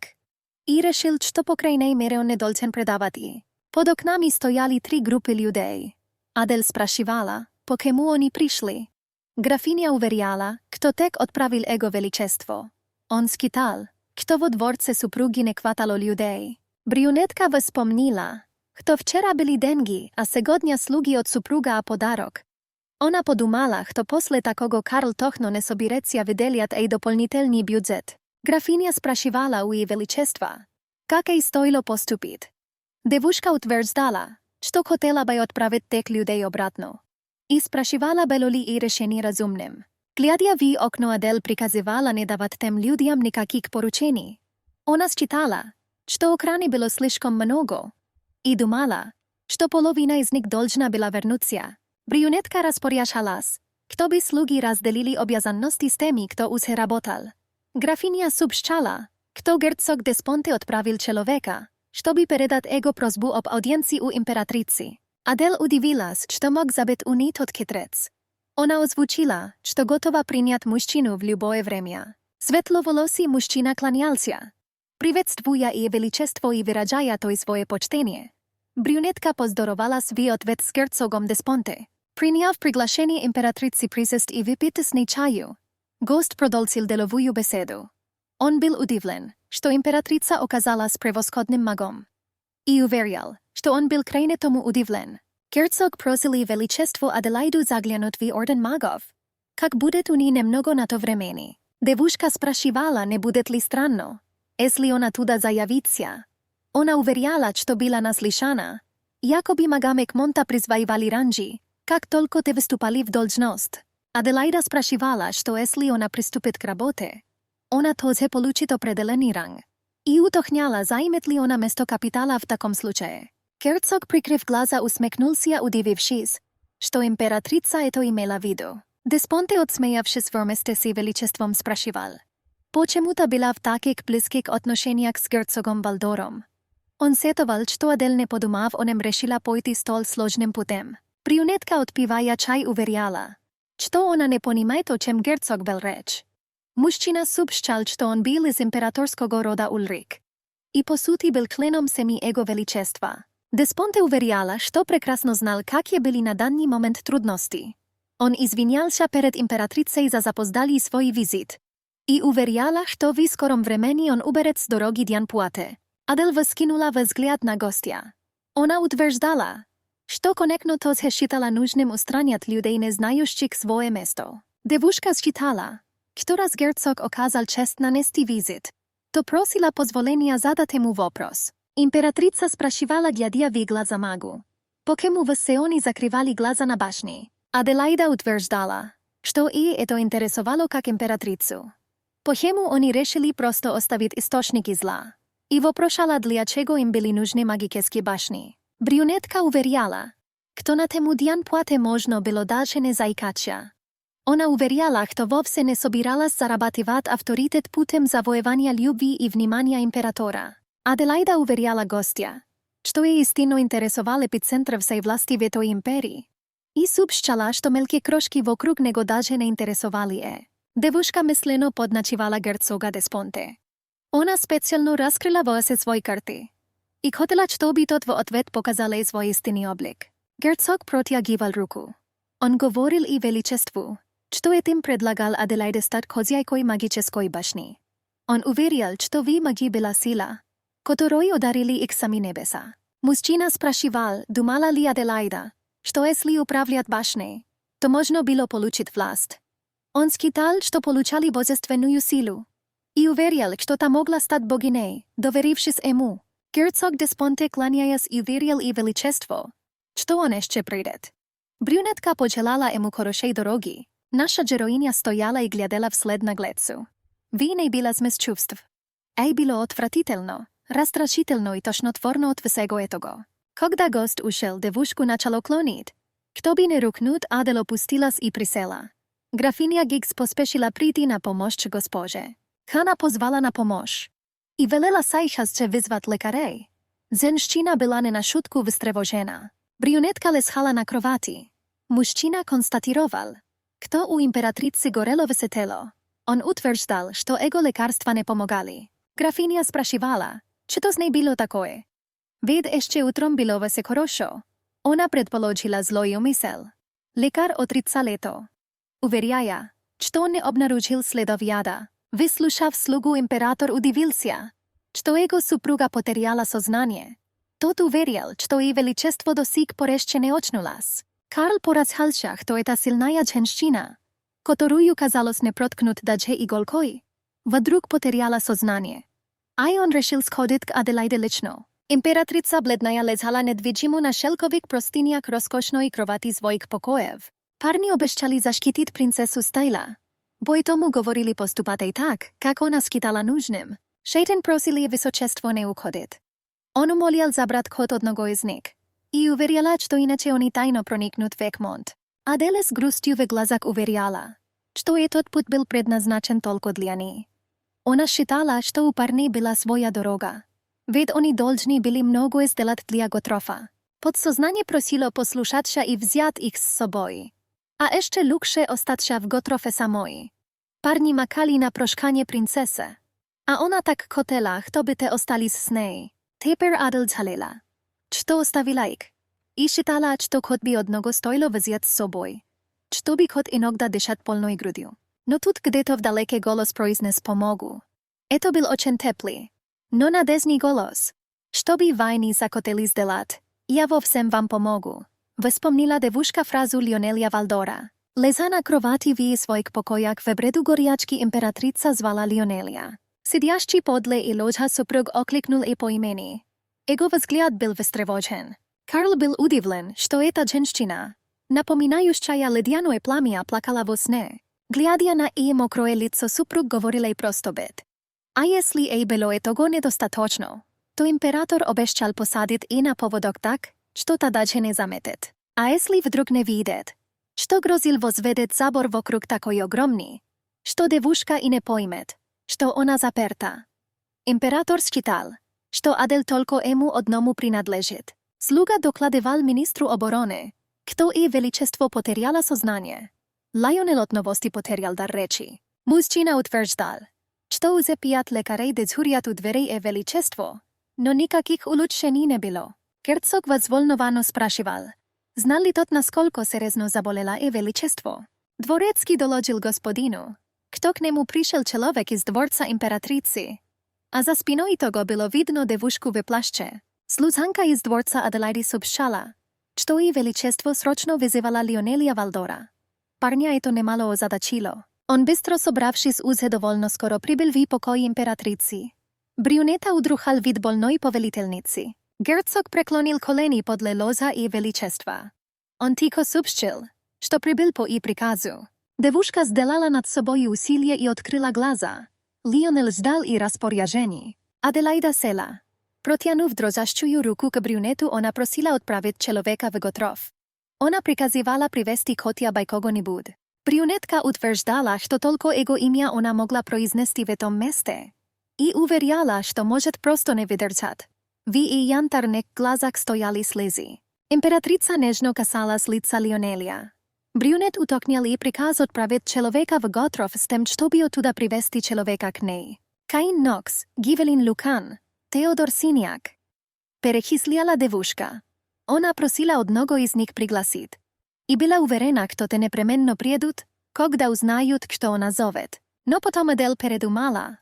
Вдруг вспомнив свои слова брошения им на прощание, она, склонив голову, просила Лионеля сделать вид, что тот ничего не слышал. Императрица тихо говорила, что не может просить бросить их страну и семи ради ни одной. И величество наклонилась, спрятала свое лицо на груди брюнета. Парень был растерян. Вошедший в это время император застал тот момент. Он зло спрашивал Лионеля Вальдора, что тот тут делал. Министр обороны ничего не ответил. Но и не отпустил и величество из своих объятий. Отлично осознав, что ему теперь не сдобровать. В саду шли пересуды. Говорили, что и величество заболела и что император часто стал заказывать к ней. Что он даже отправил к ней купцов. Это могло быть закатом день платы. Шатенка была уверена, что наложница императора снова заберет слоновий дворец во свои руки. И собеседница уверяла, что любовница без ребенка была словно свеча зажженая в бурю. Blondinka спрашивала слугу, куда ушел его величество. Парень отвечал, что тот отправился во дворец императрицы. И к сухой ответи беспристрастное поведение смутило Диан. Была совершенно другая атмосфера. I slugi, i sludzanki тепер не старались листить ей. Блондинка с грустью подумала, что именно сейчас император начал часто посещать дворец и величества.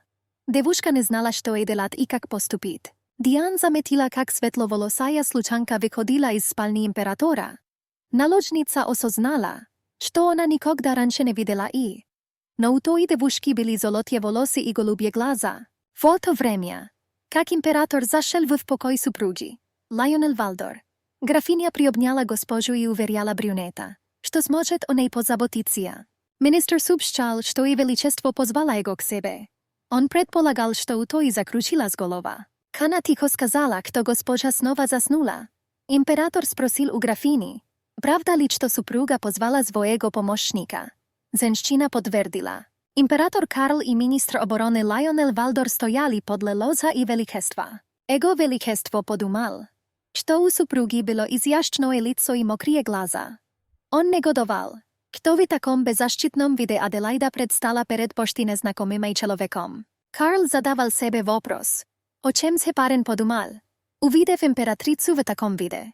Ему хотелось сейчас се вырвать Лионелию глаза. Скосив взгляд на герцога, блондин зло допустил.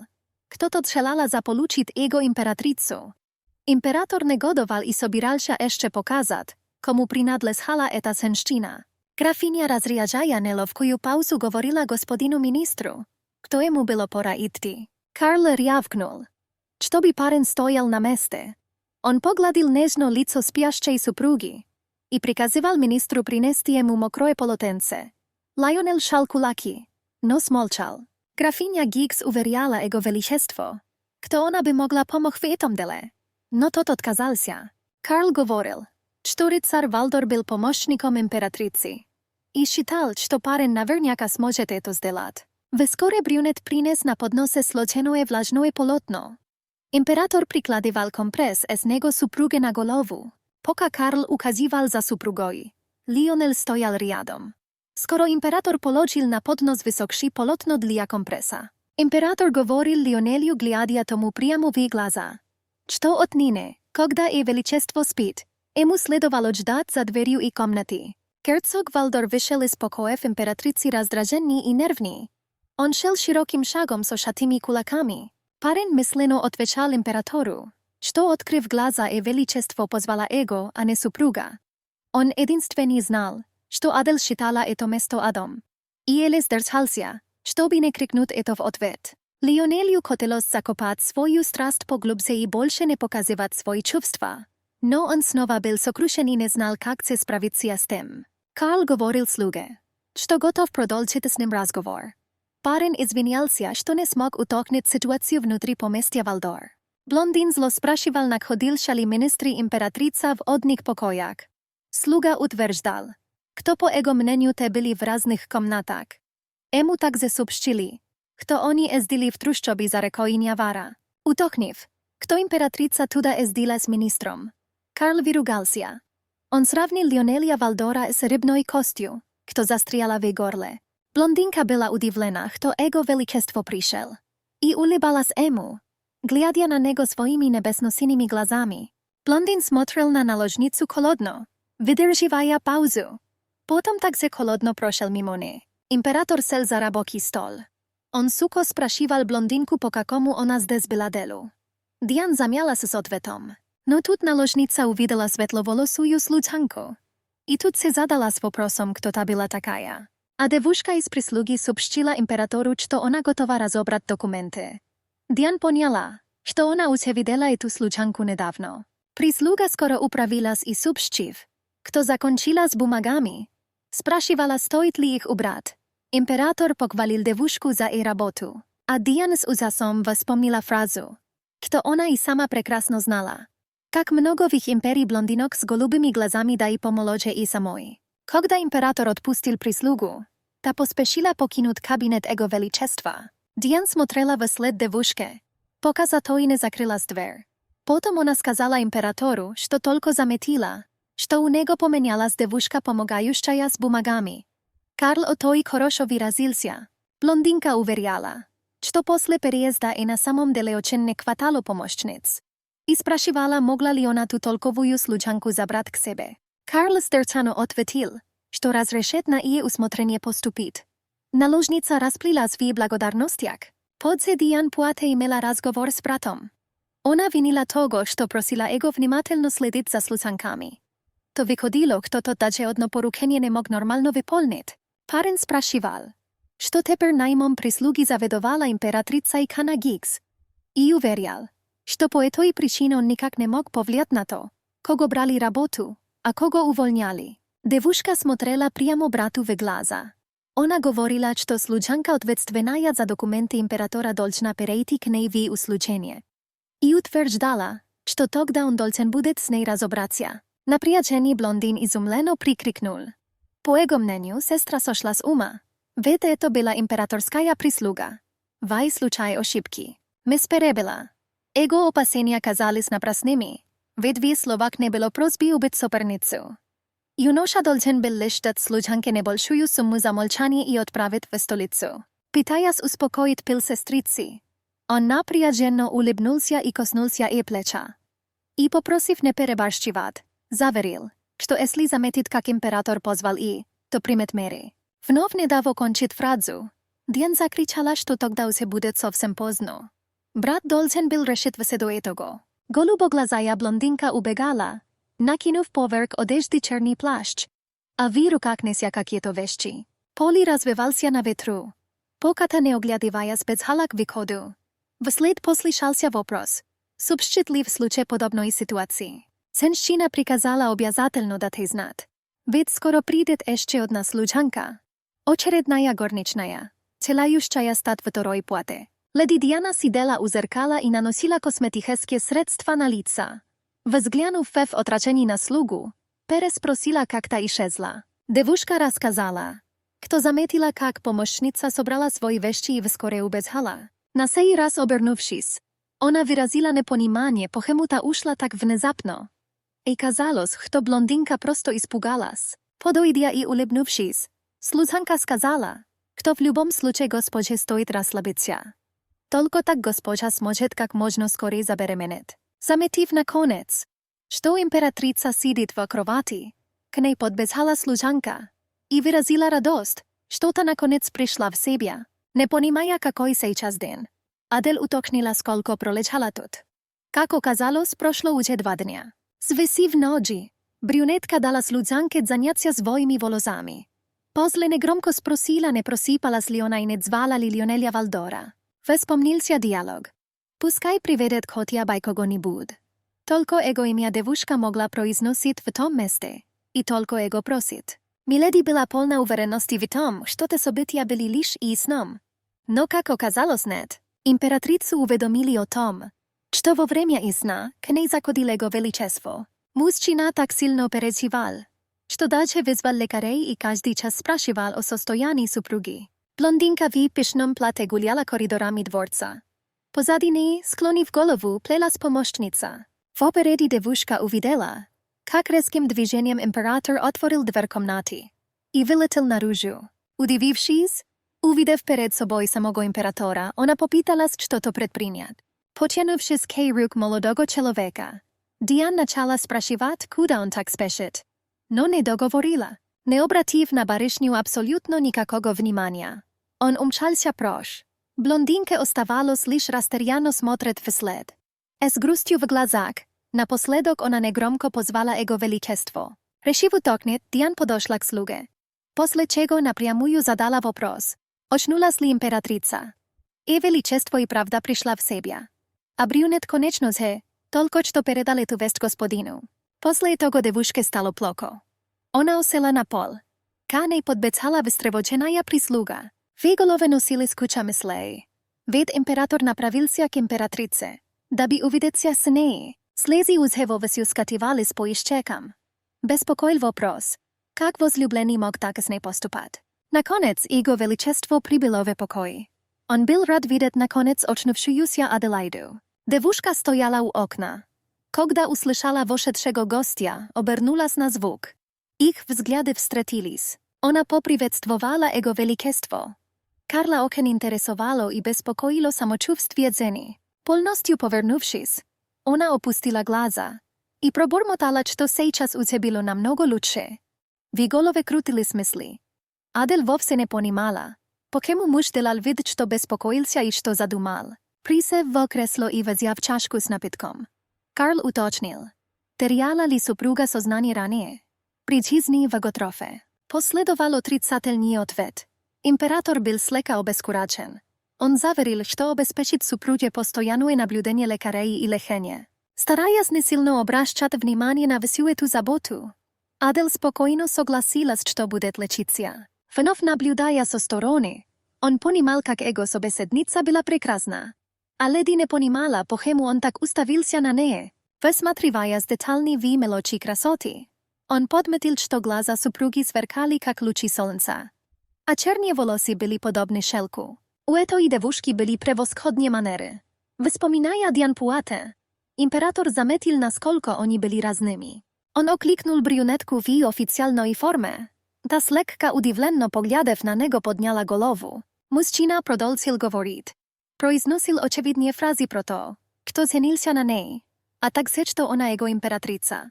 Когда блондин увидел среди толпы мисс благородно восседающую на троне, казалось, что им овладело желание растоптать леди. Но император явно ошибался. Если бы он и правда хотел, то ни за что бы не склонил голову перед ней. Взяв в руки пряди черных волос, он поднес и понюхал. Карл заверил, что так се никогда бы не улыбался девушке. Закончив эти загадочные фразы, напоследок император сказал, что был рад увидеть Иви здравий. И направился к выходу, оставляя барышню отдыхать. Слегка приоткрыв рот от удивления, Адел металась в догадках, что это с ним произошло. По неизвестной причин мужчина был явно не в себе. Говорил что-то про перо, про вазу и прочий бред. Пыталась сделать из ней императрицу пустышку, а сейчас вел себя максимально странно.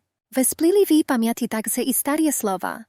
O tom обещании построить вокруг миледи забор, что она принадлежит лишь ему. Но не помня кетко такого момента в жизни, подозвала Кану и задала графине вопрос, говорил ли ей кто-то император, пока она была без сознания. Но по зилой даме не было тогда.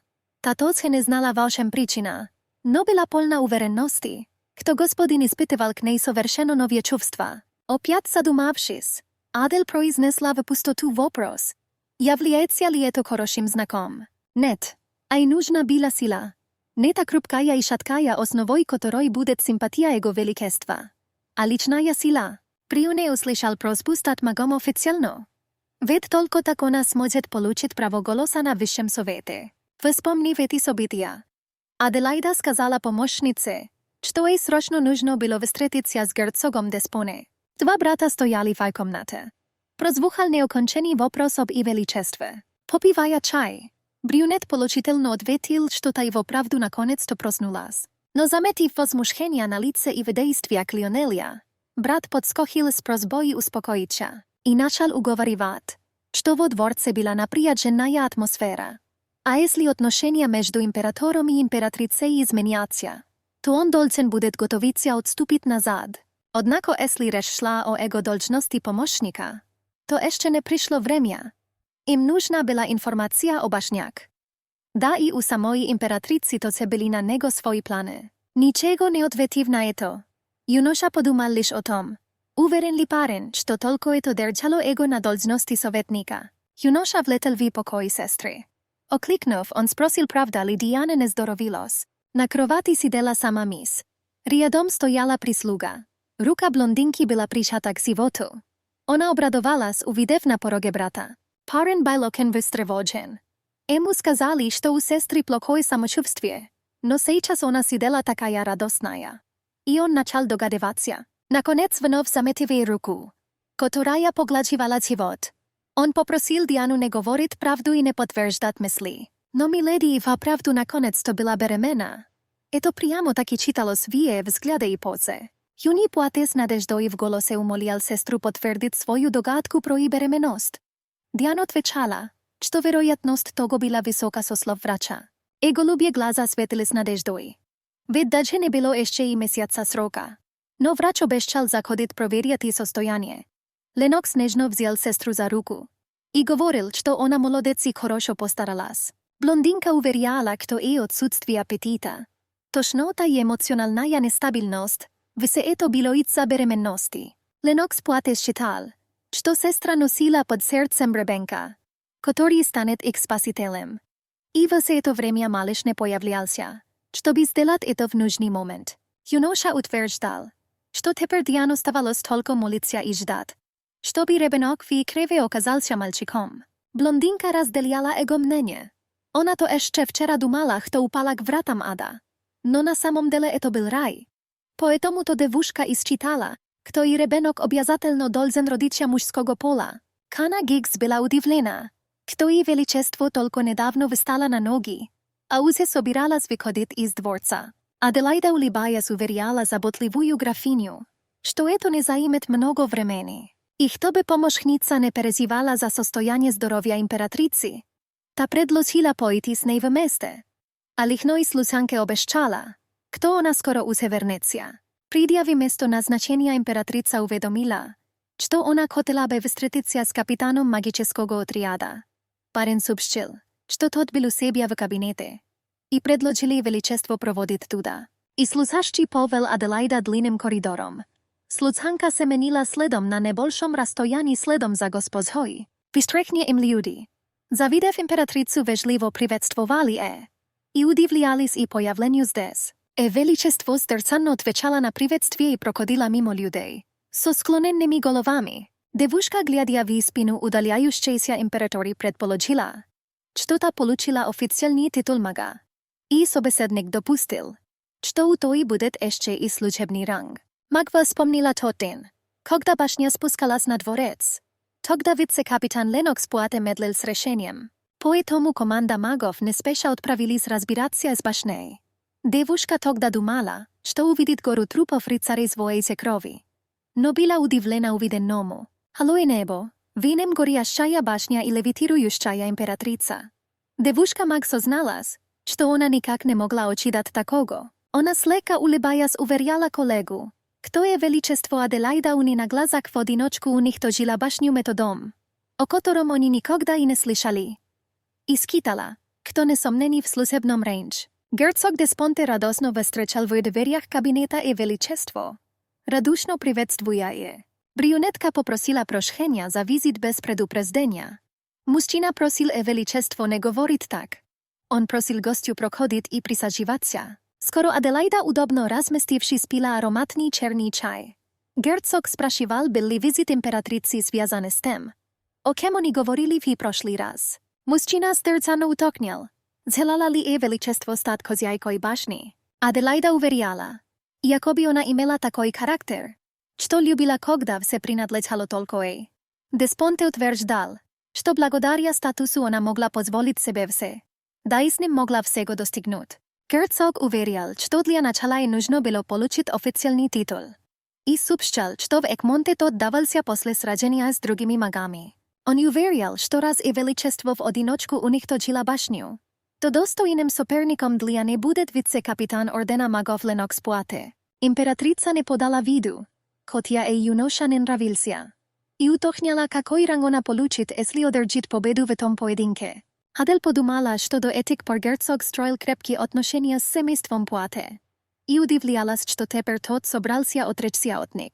Императрица слегка улыбаясь напомнила, кто она любила владеть кем-то и управлять. Де Спонте говорил, что ранг может немного подождать.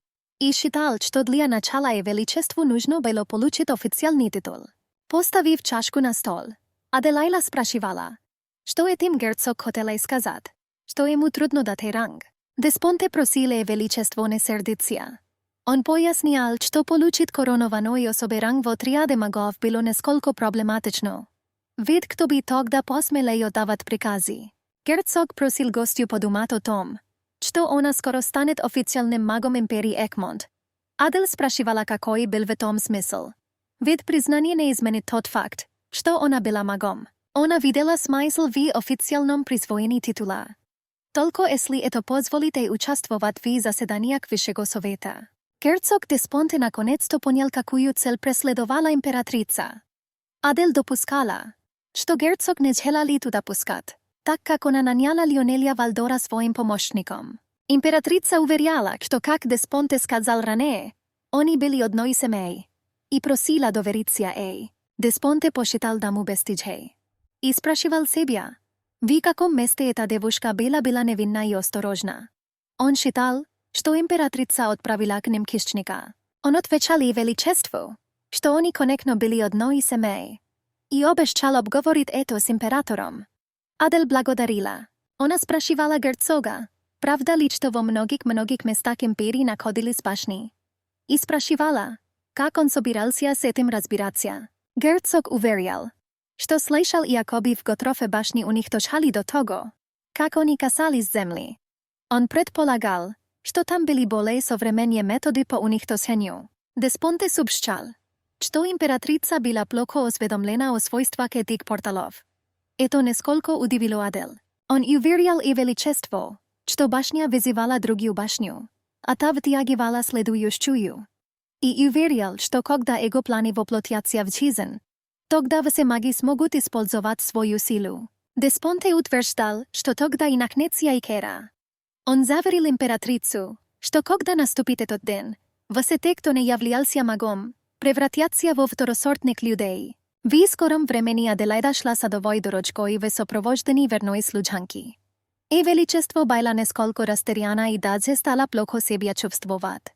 Тот короткий разговор успел выбить из колей. Она не поняла про свойство башен, но осознала, что под угрозой были схизни людей. Служанка, заметив состояние госпожи, спросила и величество, как та себя чувствовала. Аделаида уверяла, что с ней было все в порядке и попросила идти быстро. Но тут императрицу окликнули.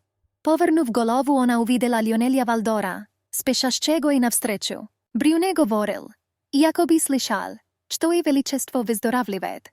Но считал, что и еще было рано прогуливаться в саду. Сам Брюне подумал, что как только он увидел императрицу, то версе назойливые мысли мигом отошли на второй план. Аделаида была рада видеть Брюнета. И показалось, что тот словно все это время не мог дождаться этого момента. И величество дождавшись, пока герцог Валдор подойдет к ней, эмоционально приветствовала его. Лионеlia тревожило, что императрица была вся бледная, и уверял, что на его взгляде стоило бы еще оставаться в кровати. Он предлагал сопроводить его дворец. Аделаида уверяла, что она как раз шла в ту сторону. Брюнет снял с себя плащ и молча накинул его на плечи и величества. Девушку эта забота немного удивила. Адель, оглянувшись через плечо, спрашивала у своего помощника, что он делает. Лайонел уверял, что госпожа еще выздоровела до конца и она могла простудиться. Он просил пойти императрицу в его плаще, пока не окажутся возле дворца. Аделаида согласилась. Брюнетке было тепло, словно кто-то шади нежно обнимали. Брюнет шел чуть впереди, а императрица имела возможность хорошенько его разглядеть. Девушка про себя отметила, что раньше она не замечала, что Лionel был достаточно крупного телосложения. Она спрашивала у помощника, не было ли ему холодно. Тот коротко заверил, что все было в порядке. Герцог Валдор заметил, что ветер поменялся, и поспешил стать от императрицы с другой стороны. Адель удивилась, что тот старался прикрыть и величество утверждала, что у ней был отличный помощник. Она помнила, что Lionel lovil, когда она спускалась с небес. А сейчас парень старался прикрыть и от ветра. Она призналась, что такого человека не было ни на и родине, ни здесь в Egmonte. Герцог Валдор не нашелся, кто ответить, но его лицо было грустным и понурым. Императрица просила и простить, что она попросила его о такой странной вещи, как привести кого-нибудь из Готрофа. Lionel спрашивал, желает ли величество, чтобы он занялся этим, и утверждал, что если она разрешит, то он отправит туда своих доверенных людей. Брюне подумал, кто окен хочет выполнить просьбу императрицы. Но в то же время не хотел, и удивлялся, что это вызвало у него столь противоречивые чувства. Адель сделала отрицательный жест головой. Она просила не думать об этом. Когда они пришли, императрица, сняв плащ, передала его в руки Брюнету и благодарила его, что тот не дал ей замерзнуть. Аделаида спрашивала Брюнета, не хочет ли тот зайти и выпить с ней горячего чаю. Он скитал, что сейчас императрице нужен был отдых, поэтому отказался от ее приглашения. Брюнетка прощалась с министром обороны, Lionelem Валдором до следующей встречи. Канагик заметив, Что и величество пришла поспешила к той с теплой накидкой. А Брюне в задумчивости таки вышел под открытой небовý плащом в руках, что все еще хранил тонкий запах удивительной девушки. В это время во дворец Готрофа вернулся император, отсутствующий долгое время. Люцио звал сестру Адель. Он забежал в комнату, но там было пусто. Пусто так, как словно никто там не силился долгое время. Брюне был взволнован. Он эмоционально спрашивал прислуги, когда покинула дворец его сестра. Женщина отвечала, что это произошло спустя месяц после его отъезда. Люцио сделал вывод, что сестра знала о своем замужестве еще до того, как он уехал. Он спрашивал няню, была ли она в курсе всего. И винил, что та промолчала и его не уведомила. Женщина уверяла, что и высочество принцесса приказала ничего ему не говорить. Она утверждала, что Аделаида оставила брату письмо. И тут се услужливо поспешила протянуть тому запечатаný гербовой печатью конверт. Люцио читал послание сестры и плакал. Он спрашивал, почему сестра была такой глупой. И целовал строчки написания рукой принцессы, называя и глупышкой. Это было письмо с извинениями. Zrelая brюнетка zdržano приветствовала императора. Это была его мать и величество. Император Готрофа вопрошал у матушки, почему та отправила его сестру в Экмонт, не обсудив предварительно этот вопрос с ним. Брюнетка отвечала, что и дош Адель была достойна большего, чем стать хозяйкой обыкновенной аристократической семьи. И скитала, что лучше было то и стать императрицей Экмонта. Мать просила императора простить и за то, что не предупредила его заранее об этом, и уверяла, что и дочь уехала в другую страну исключительно по своей воле. Парень крепко шал зубы. Он уверял, что отлично знал, чем та угрожала его сестре. Юноша помнил, кто Аделаида всегда извинялась перед ним. А на вопрос за кто, она ему отвечала улыбкой. Когда Люцио исполнилось 14 лет, несмотря на протесты мамы, девушка решила возглавить организацию по сопротивлению башням. И мать, будучи императрицей, признала ту организацию и высказалась, что наследник престола должен думать о своей безопасности в первую очередь. И скитала, что принцесса подвергала себя риску. Поэтому она должна была передать свое место Люцио Готрофу. Поэтому причин Адель и пришлось отказаться от наследования престола. Но для принцессы, которая всегда жила со своим титулом, это решение было равносильно и смерти. И тогда несколько человек, что подозревали и предложили убрать принца Люцио с пути. Они предложили Аделаиде достаточно жестокое решение. В этот момент девушка на долю секунды задумалась, хотя она и отказалась от той задумки, но to, kto zametil w jej glazach mimoletnoe somnenie, ustroili incident. Slabina, którą ona pokazała, stala jadom. I chód było nie otrawila i любимого brata. Krov wsek posledovatelej, którzy podrživali Adel v svoje vremia polila z rekoj. Dym ich obgorevšik tel zapolonil v nebo. Brюнетка ujasnila, kto poka ona nachodila z Gotrofe. To bude powtoriać się każdy raz. I teper Lucoj czytal w poslaní sestry prosbu prostiti. Prostit za to, что она сомневалась. Она сообщала, что и решение покинуть Готров было наказанием, которое она сама себе вынесла. Юноша осознал, что это был последний жест Аделаиды заботы о нем. Он говорил матери, что сестра не догадывалась, что он давно знал обо всем. Люцио сдержанно спрашивал у матери, угрожала ли та Аделаиде. Женщина тактично промолчала, нахмурив брови. Император позвал Каин Нокса и сообщил, что тому приказывает съездить в Экмонт, чтобы узнать, как поживает принцесса Аделаида. Если девушка несчастна и не желает там больше оставаться, то по его приказу следовало привести и обратно в Готров. Он сообщал, что готов был даже начать войну. Каин Нокс преклонил колено перед юным императором в знак готовности исполнить его волю. К императору спросив дозволения вошла служанка. Тот, оторвавшись от бумаг, вопрошал, в чем было дело. Шатенка уверяла, что леди Пуате желала увидеться с его величеством. Карл вопрошал сердито, почему в таком случае та сама не пришла к нему. Служанка утверждала, что Диан неважно себя чувствовала, и поэтому передала, что желает поговорить с императором о чем-то серьезном. Попросив прийти немедля, дверь в комнату отворилась. Император вошел в покой блондинки. Девушка его уже ждала. Она, улыбаясь, приветствовала его величество, и крупкое тело и слабый голос начали его раздражать. Казалось, что это ему надоело. Он сухо спрашивал наложницу, что случилось. Тям преданно глядя в глаза просила его величество подойти к ней поближе. Когда император оказался рядом, ona молча положила его руку себе на низ живота, делая намек. Блондинка говорила его величеству, что ей сообщили, якобы у ней там ребенок растет. Диан говорила, что в последние дни она нехорошо себя чувствовала. А это оказались симптомы беременности на первых неделях. Девушка обращалась к малышу и говорила, что его отец был императором их страны. Блондинка спрашивала его величество, почему тот молчал. Лицо Карла было непроницаемо. Диан пугала его холодность и отсутствие эмоций в ответ на ее новость. Диана почувствовала, как его величество смотрел на ней с холодным, почти жестоким взглядом. Это разбивало ей сердце, будто между ними возникла невидимая стена, полная отчуждения и боли. Девушка тревожно обхватила руками живот. Дыхание стало прерывистым.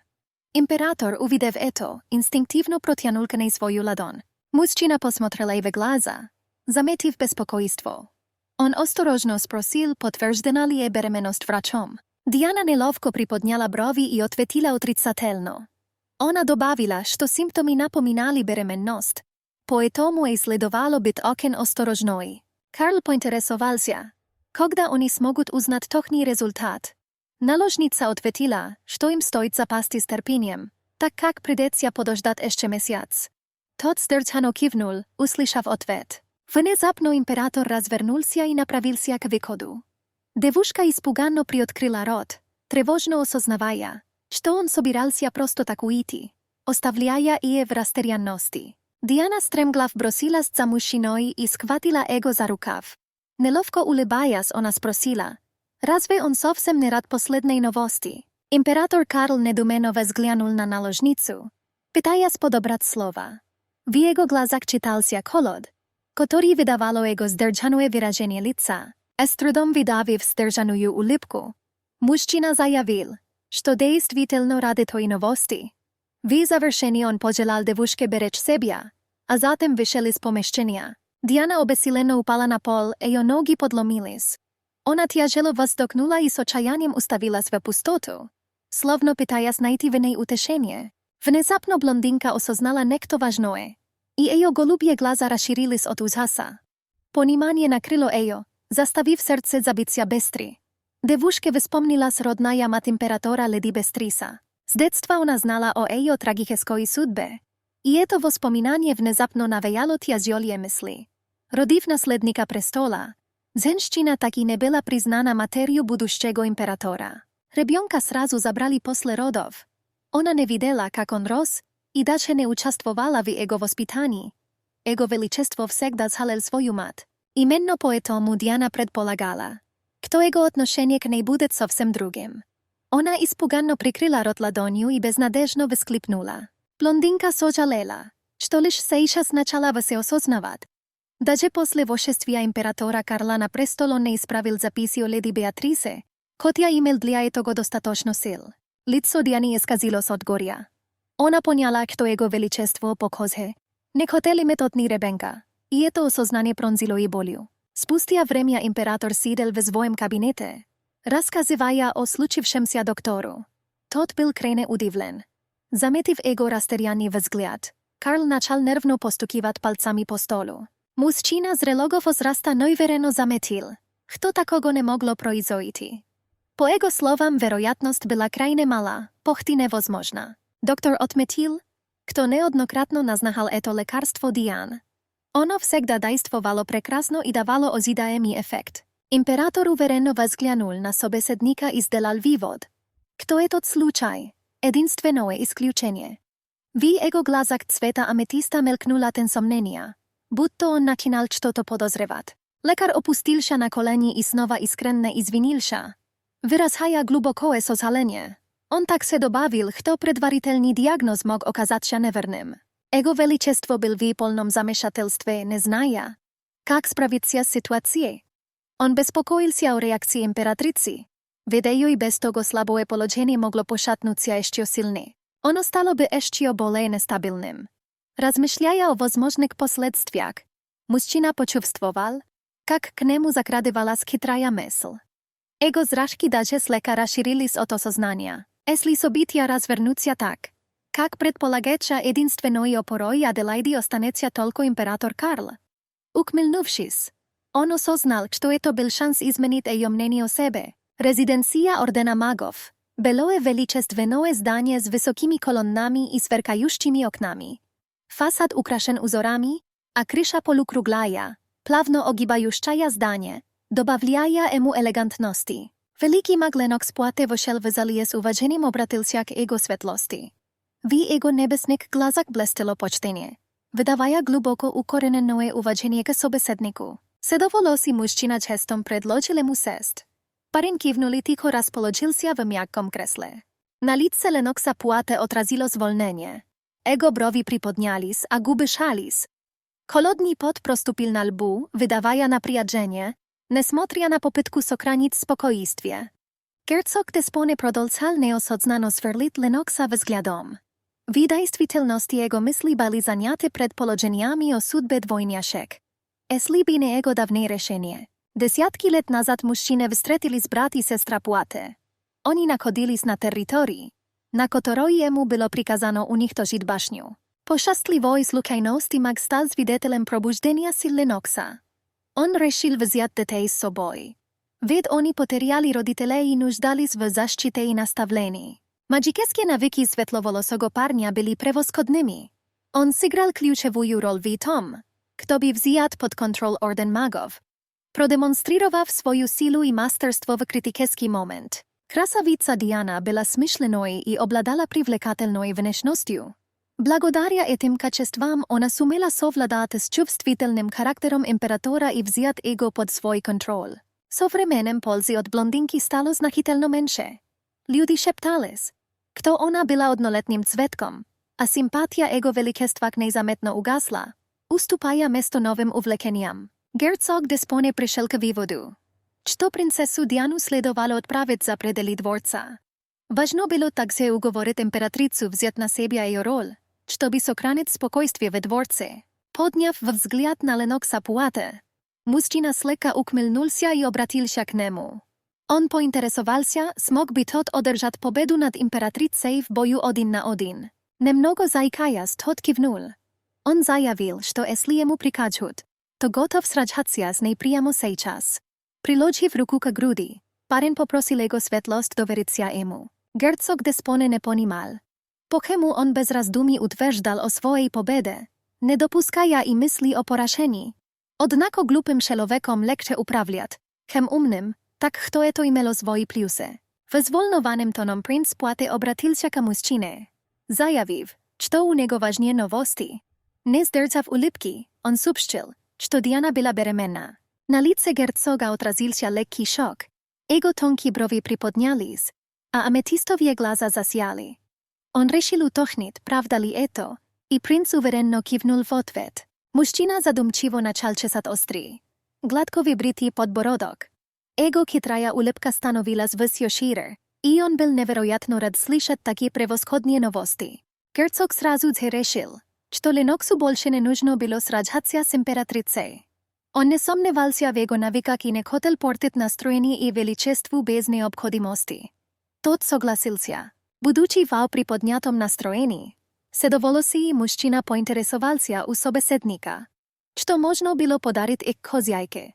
Затем он торжественно предложил вернуть ей дворец. Озорным тоном Ленокс Пуате спросил, действительно ли тот говорил серьезно.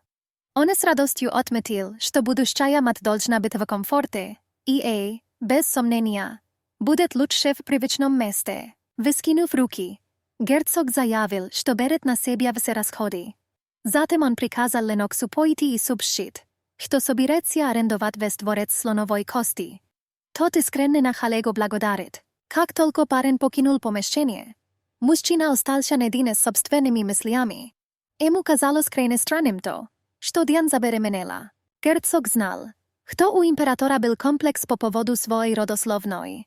Он не стал бы заводить ребенка от простолюдинки, a прием противозахатохных вряд ли был приостановлен. Теперь мужчина не беспокоился. Главное, Diana беременна. Управление финансами было под его контролем, и он мог просто вернуть все деньги обратно, как бы ни складывались обстоятельства. Герцогу нужно было поставить императрицу Аделаиду на место. И этот случай был идеальной возможностью. Он знал, что ее заденет новость о том, что любовница Карла забеременела раньше нее. Миссис Гиггс бережно расчесывала шелковые волосы императрицы. Девушка удивлялась тому, что та не ругала ее. Она услышалась и вышла на улицу, несмотря на свою слабость. Созерцая потолок своих покоев, Адель поняла, как ей повезло встретить Лионеля по дороге. Если бы он не одолжил свой пакет, ее состояние могло бы ухудшиться еще сильнее. Внезапно девушка вспомнила тепло, которое окутало ее в тот момент. Она почувствовала его надежные и широкие плечи. Словно за ними можно было укрыться от всего. Находя в этом поддержку и покой, obšírný i krepký siluet zaštišal Adelaidu od холодного ветра. Она задумалась о слов Ансейн, осознавая, что оно, казалось, совсем ей не подходило. Императрица всегда была той, кто оберегает других, и никогда не нуждалась в чьей-либо помощи. Однако в глубине души она ощущала неожиданное и приятное тепло, получая заботу от Лионеля. В тот момент девушка впервые подумала, что хочет положить кому-то на плечо свою голову. Она сидела неподвижно, спокойно опустив взгляд. Касаясь шелковистых прядей, миссис Гиггс обратилась к ее величеству с вопросом, где она была до этого. Слегка улыбнувшись, императрица пояснила, что находилась на встрече с герцогом Деспоне. Сохраняя спокойствие, женщина посоветовала Аделаиде быть осторожной с мужчиной. Она добавила, что он взял сирот Пуате под опеку и спонсировал их на протяжении всего этого времени. Внезапно раздался стук. Императрица с любопытством наблюдала, как миссис Гиггс направилась к выходу, пытаясь угадать, кто мог быть за дверью. В помещение вошла фрейлина с листом в руках. Она передала его женщине, сообщив, что это документ из отдела руководства. Слегка удивившись, та элегантно взяла его и вручила Адель. Императрица Аделаида начала внимательно читать содержимое листа. Ее глаза расширились от удивления, когда она осознала, что написано на бумаге. Сложив руки вместе, она с любопытством спросила, о чем шла речь в документе. Девушка ответила, что Слоновый дворец собирались арендовать. Увидев обеспокоенное выражение лица женщины, Адель передала ей документ. Не веря собственным глазам, она осознала, что дворец предназначался для Диан Пуате. Императрица Аделаида добавила, что отдел руководства еще не определился со сроком. Однако они заявили, что собираются арендовать дворец. Как и раньше, невзирая на оплату. Слегка расстроившись, миссис Гиггс отметила, что сумма была просто огромной. Она совершенно не понимала, как такое могло случиться. Неожиданно Адель снова погрузилась в свои раздумья. Неизвестно по кому, но каждый раз, когда приходили трудные времена и возникали проблемы, она неизменно вспоминала Лионеля. Устремив взгляд в пол, девушка обратилась к Хане с просьбой позвать мужчину к ней. Она надеялась, что его присутствие поможет ей разобраться с возникшими проблемами. Спустя несколько минут в кабинет императрицы вошел Lionel Valdor. Его лицо сияло радостью, а торжественный костюм подчеркивал его уверенность, сразу привлекая внимание Адель. Обрадовавшись быстрому приходу Лионеля, девушка поприветствовала его. Он спросил, хорошо ли она себя чувствует. Адель кивнула с улыбкой и предложила ему присесть рядом. Мужчина сразу предположил, что причиной приглашения было желание Диан Пуате арендовать дворец Слоновой кости. Он понимал, что этот вопрос мог вызывать у императрицы беспокойство. Документы поступили не более часа назад, однако Lionel уже был полностью в курсе последних событий. Этот факт вызвал у госпожи чувство удивления. Императрица кивнула, отметив, что предположение мужчины оказалось верным. Она сообщила, что Пуате собирались арендовать весь дворец на длительный срок, а не на несколько месяцев. Внимательно взглянув на брюнета, девушка спросила, разве наложница в состоянии была платить такую огромную сумму? Тот ответил, что это возможно только если ей значительно помогли. Lionel Valdor заявил, что проверил информацию о перемещениях Lennoxa Пуате. Оказалось, что после встречи с герцогом Деспоне он немедленно направился в отдел руководства. Мужчина начал утверждать, что средства на аренду слонового дворца распределили менно деспоне. Затем он собирался изъять эти деньги. Ведь отдел управления финансами находился под его руководством. Адель взволновано поинтересовалась, было ли это вообще возможным. И шокировало то, насколько же глубоко этот герцог пустил везде свои гнилые корни. Девушка задумчиво коснулась подбородка, пытаясь понять, по кому именно сейчас было принято решение об аренде дворца слоновой кости. Особенно je смущало тайное спонсорство. Императрица Аделаида размышляла о том, какую выгоду мог извлечь деспоне из этой ситуации. Внезапно к ней пришло осознание, и ее глаза широко раскрылись от удивления и понимания. Девушка посмотрела на Лионеля, а его темно-синие глаза были полны трепета и доброты по отношению к ней. Jego wzgląd izluchal teplo i zabotu, wyzywaja w ejo serce oszczuszkenie spokojstwia. Adel wdrug poniala. Kto dian płate beremenna. Eta myśl porazila ejo. I oszczuti wolnu emocji. Ona obratila k sobеседнику, interesując, tak li je to na samom dele. Однако mężczyzna molchal. Ticho opustił wzgląd. Serce ego bolelo. Словно кто-то sypal sol na odkrytую ranu. Перед императором, который занимал место рядом с ней во время болезни, он был беспомощен. Лионелю пришлось просто наблюдать. Он не мог поверить, что снова не сможет ничего сделать. Ему казалось, что он абсолютно бесполезен в этой ситуации, и это чувство угнетало его еще больше. Подняв голову, мужчина спросил, «Вы ли в порядке у императрицы?» Она с легкой улыбкой ответила, что не видит причин для беспокойства. Слегка удивляясь тому, покему у него возникли такие сомнения. Адель элегантно взяла чашечку чая и сделала небольшой глоток. Она не хотела казаться женщиной, которую напугали этой новостью. Нельзя вести себя так, будто ей нужно скорее родить наследника. В это же время император Карл находился в своем рабочем кабинете. В двери постучался служащий, и он велел ему войти. Парень поспешно доложил важные новости правителю. Однако тот не выразил большого удивления. Мужчина решил уточнить, дошли ли новости о беременности до дворца императрицы. Сцепив руки, служащий предположил, что скорее всего так и было. Поднимаясь из-за стола он уверил, что срочно нужно было пойти к ней. Уверенно шагая по площади к дворцу императрицы. Карл не прекращал думать о ней. Он был уверен, что и настроение испорчено, и она наверняка опять встретит его своим холодом. Оценивая катастрофичность ситуации, мужчина размышлял, кто мог бы помочь и поддержать Аделаиду. Лайонел Валдор пришел на ум первым, но эта мысль была сразу же отвергнута. Император не видел никакого толку от никтожества, которое потащило девушку в грязные трущобы. Хмыкнув, Карл решил, что единственным, кто сейчас в состоянии поддержать и величество, был он сам. Мужчина считал, что даже императрица это прекрасно понимала. Его длинный плащ, шитый из дорогой ткани, развивался на ветру, подчеркивая твердую уверенность и силу. Аделаида сидела за обеденным столом в своих покоях, держа спину прямо и величественно. Кана, погрузенная в свои мысли, бережно наливала и чай, словно механически выполняя привычный ритуал. Женщине казалось, что госпоже могло стать плохо из-за последних новостей.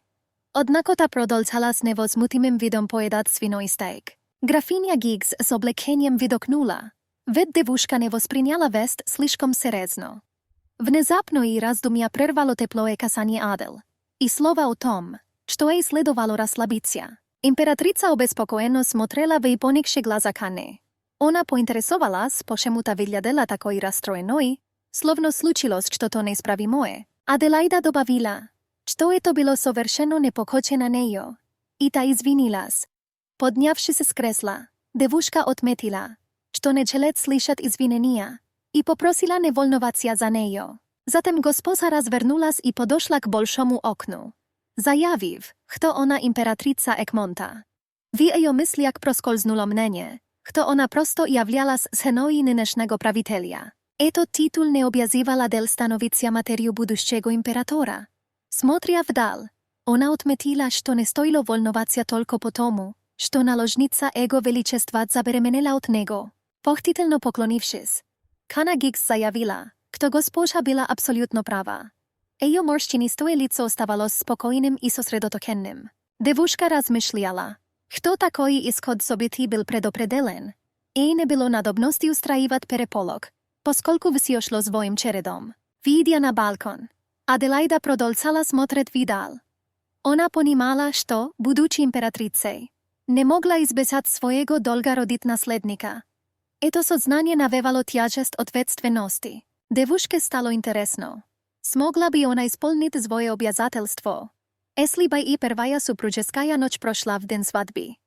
Возможно, ситуация в таком случае сложилась бы иначе. Император Карл подошел к дворцу Аделаиды и, подняв взгляд, заметил ее на балконе.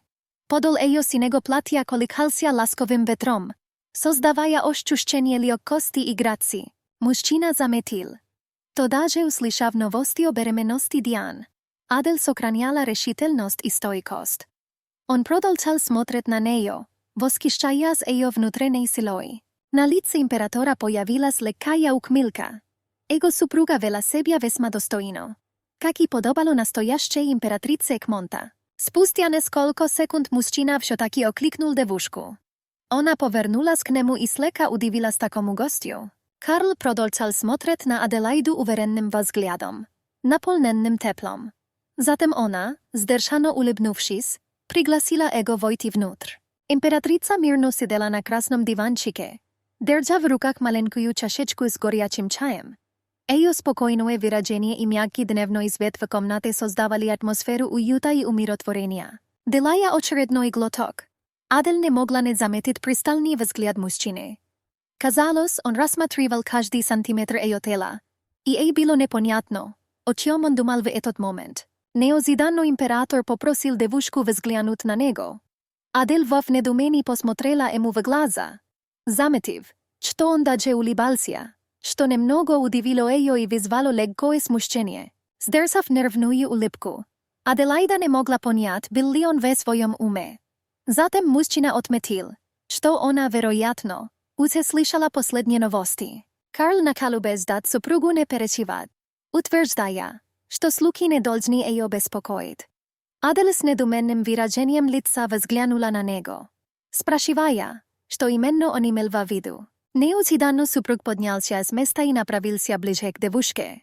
Та напряженно шала кулаки, однако лицо ей выражало абсолютное спокойствие. Мужчина опустился перед супругой на одно колено и заявил, кто наследником его престола будет именно и ребенок. Говоря эти слова, он аккуратно взял и за руку, нежно поглаживая ладонь. Император Карл сделал максимально искренний взгляд, пытаясь выразить свои намерения. Он предложил Аделаиде наладить их отношения, надеясь, что это укрепит их союз и поможет преодолеть трудности. Глаза Аделaidy расширились от удивления и непонимания этих внезапных перемен. Она задумалась, что, возможно, что-то случилось между Карлом и Диан Пуате. Затем Карл выпрямился, желая придать своим словам убедительности, и попросил Адел выпроводить Лионеля Валдора. Он также настоятельно рекомендовал ей больше не посещать трущобы впред. Мужчина добавил, кто такие места не для благородной женщины. С каждым его словом она все больше старалась притянуть свою руку обратно, чувствуя нарастающее напряжение. Заметив неодобрение в глазах супруги, Карл снова опустился на одно колено. Он предположил, что Аделаида лишь хотела узнать, как живет народ, но Валдор увел ее на те ужасные земли. Император заметил, что супруге не стоит разочаровываться, ведь в трущобах не жил коренной народ Кмонта. Она спросила, был ли он там, утверждая, что такое место нельзя оставлять просто так. Недовольно отведя взгляд, мужчина пообещал, что когда-нибудь избавится от этого. Однако девушка заявила, что ему следует покончить не с трущобами, а именно с башнями. Аделаида объяснила, кто на там останавливались люди, потерявшие дома из-за монстров. Если уничтожить башни, народ вернется на родные земли, и никто не будет селиться в таких ужасных местах. Император вспомнил слова, которые однажды сказал ему упрямый брюнет. Его позиция полностью совпадала с позицией девушки. Разъяренный Карл odjornul руку от ладони супруги и направился к выходу. Напоследок с презрением он спросил, Слухайно ли не Лионел Валдор просил ее передать эти слова ему. Императрица не проронила ни слова. Лишь сидела с широко открытыми глазами, застыв в недоумении. Ее выражение лица отражало шок и замешательство от внезапной агрессии супруга. Совладав с собой, она ответила отрицательно, уверяя супруга, что сама изъявила желание отправиться в трущобы. Адел сообщала, что условия там настолько плохи без больниц, школ и водоснабжения. Она слышала, кто таких территорий в столице несчетное количество, и убеждала его величество, кто нужно уничтожить башни. Император зло сцепил зубы.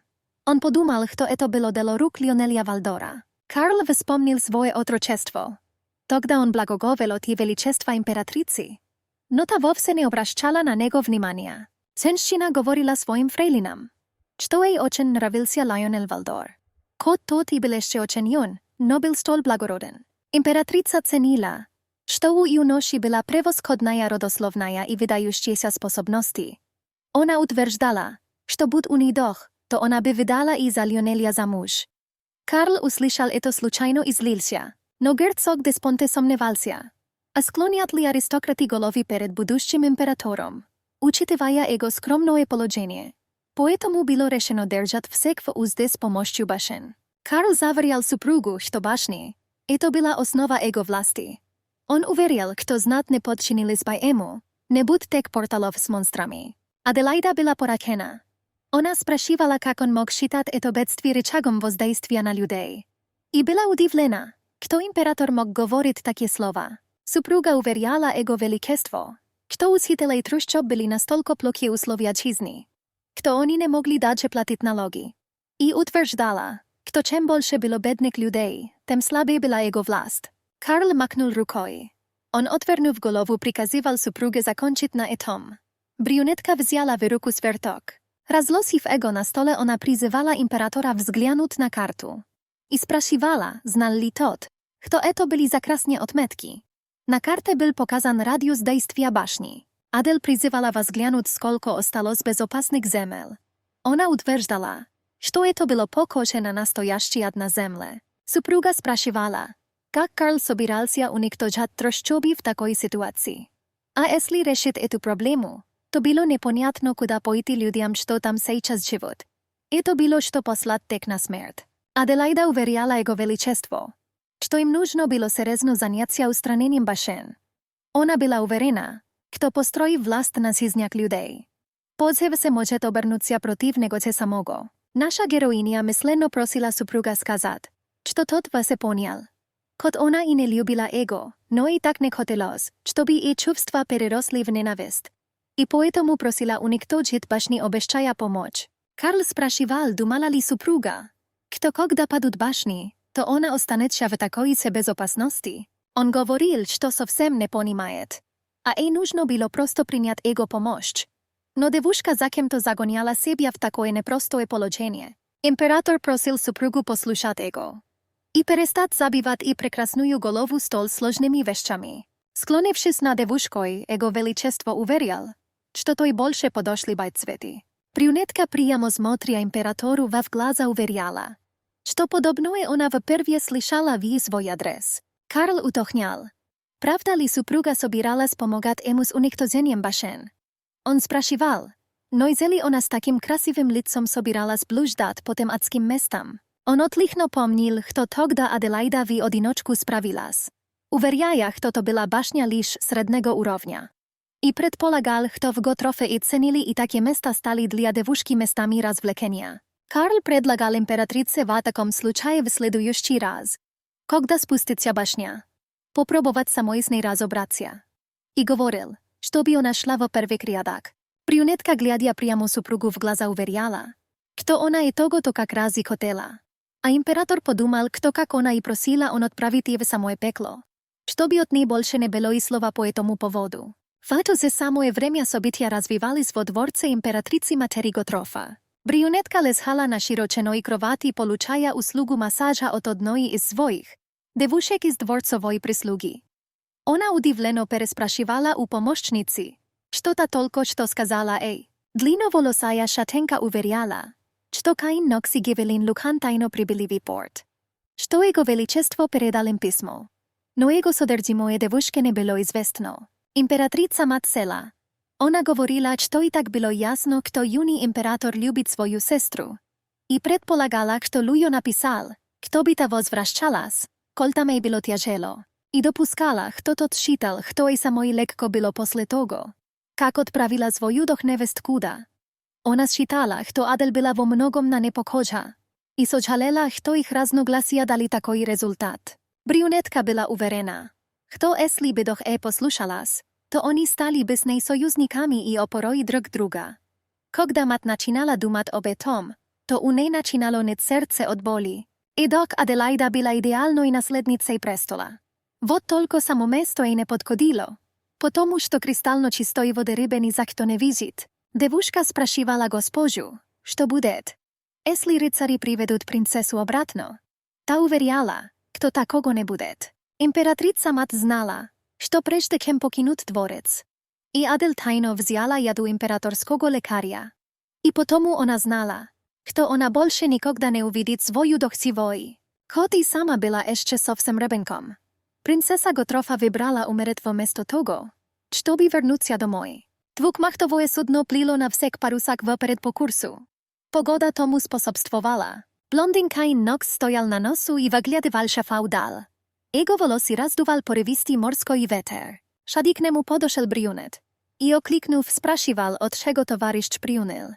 Он считал, что блондину следовало честно признаться в чувствах и умолять и остаться. Тот рявкнул на Гивелина заткнуться. Парень сомневался. Поменялось ли бы решение принцессы Адел? Если бы он восстал на колени. Ведь бесчисленное количество людей просили и остаться. Но та всем ответила отказом и уехала в чужой край. Гивелин даже не знал, обрадуется ли ей величество и к приезду. Ведь считал, что если она была несчастна, то нужно было привести ей обратно. Парень считал, что только если принцесса сама их попросит, они могли ей помочь вернуться на родину в Готров. И его взяла ярость. В ясном голубом небе крушили чайки. А на палубе в задумчивости остался один Каин. Он знал, что в конце этого долгого пути находила с Adel. Brюnetka nakинув на плечі накидку, оглянувшись через плечо, subščala kanekto ona pojdet прогулятся. Графиня спешно взяла свою верхнюю одежду и subščila, что пойдет тоже, чтобы сопроводить и величество.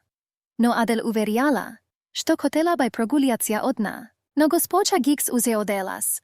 Она говорила, что величеству одной нельзя было выходить. Ведь уже начало смеркаться. Adel уверяла, что будет недалеко.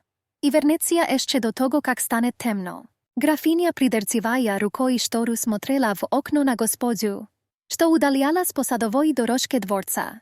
Ей казалось, что та была очень до странного похожа на принцессу Елизабету. Седовласая женщина склонила голову и опустила устало грустный взгляд. Ей было так тоскливо на душе. Принцессе Елизабет пришлось развестись с герцогом Валдором. Кот то и был брак по расчету. Пара состояла в прекрасных отношениях. Но вскоре принцесса его покинула. И только позже стала известна причина их развода. Оказалось, что герцог Деспонте и император хотели сделать так, чтобы супруг Елизабеты лишился политической власти по закону. Но разузнав, что принцесса без раздумий подала на развод и уехала из столицы. Графиня Кана Гикс стояла у окна и рассуждала, какой же будет судьба и величество Аделаиды. Брюнетка шла садовой дорожкой и рассуждала сама с собой. Она удивлялась, что супруг решился сделать башню основой своей власти. Ведь поднимая вопрос об уничтожении порталов, он контролировал аристократов. Но был вопрос, только ли из-за этого так было? Adel знала, что башен было слишком много, чтобы преследовать одну единую цель. Но она не могла понять, какова была другая причина. И все это неимоверно раздражало. Она шимала подол платья. Ведь что могло случиться с людьми, которые страдали из-за этой напасти? Но тут брюнетка вдруг увидела ten мужчины рядом с подолом своего платья. Она подняла взгляд. Перед императрицей стоял Лайонел Валдор. Он, улыбаясь, приветствовал и величество. Адел удивленно и нежно назвала его имя. Глядя на него, не мигая своими янтарными глазами. Обрадованная этой случайной встречей, девушка спросила, учили так быстро уходит Лионел. Прозвучал утвердительный ответ. И величество услышала встречный вопрос о том, в каком направлении идет она. Ответ был честный, что она просто гуляла. Императрица уверяла, что коли тот собирался в ту же сторону, то предлагала остаток пути пройтись вместе. Аделаида шла, ни о чем не думая. Брюне посчитал, что императрица наконец-то обрела умиротворение. Хотя если последить дольше, то все было вовсе не так. И величество отчаянно делала вид, что с ней было все в порядке. Заметив что-то неладное в выражении лица Лионеля, девушка окликнула его по имени. Неожиданно наша героиня услышала в ответ 3 имени. Каин Нокс, Гивелин Лукан, Теодор Синяк. И глаз расширились от удивления. Не обращая внимания на такую реакцию, Брюнет уверял, что если, конечно, госпожа желает, то он может в любой момент отправиться за ними. Для Adel jego dobrodušie było podobno teplomu klinku, który nezno wązał się w serce i obnacal lisz samoe ujaзвимое, poetomu on był oken opasen. No taki nie proiznesia nichego i zetogo wslug, imperatrica utwierdzała, kto wybrała sebe od lichnego pomożnika, który tak silno zabotil się o niej.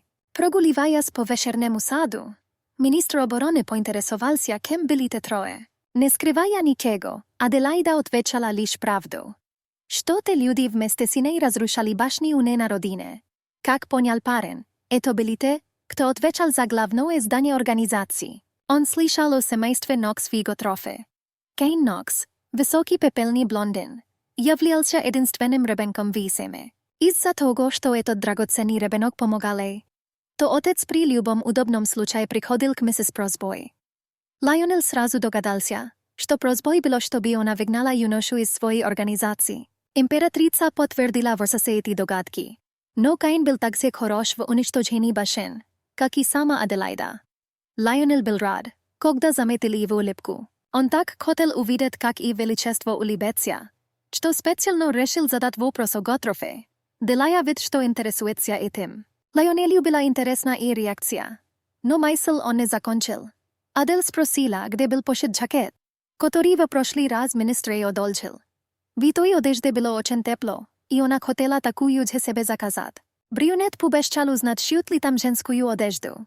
Но вопросы не закончились. Императрицу интересовало, каким парфюмом он пользовался. Она уверяла, что от его одежды исходил приятный запах. Удивившись данному вопросу, помощник сначала переспросил, после чего заверил, что не пользуется таким. Наклонившись до груди брюнета, императрица начала принюхиваться. Она удивленно воскликнула. Не верю, что тот правда не использует парфюмерию. Это действие весьма удивило мужчину.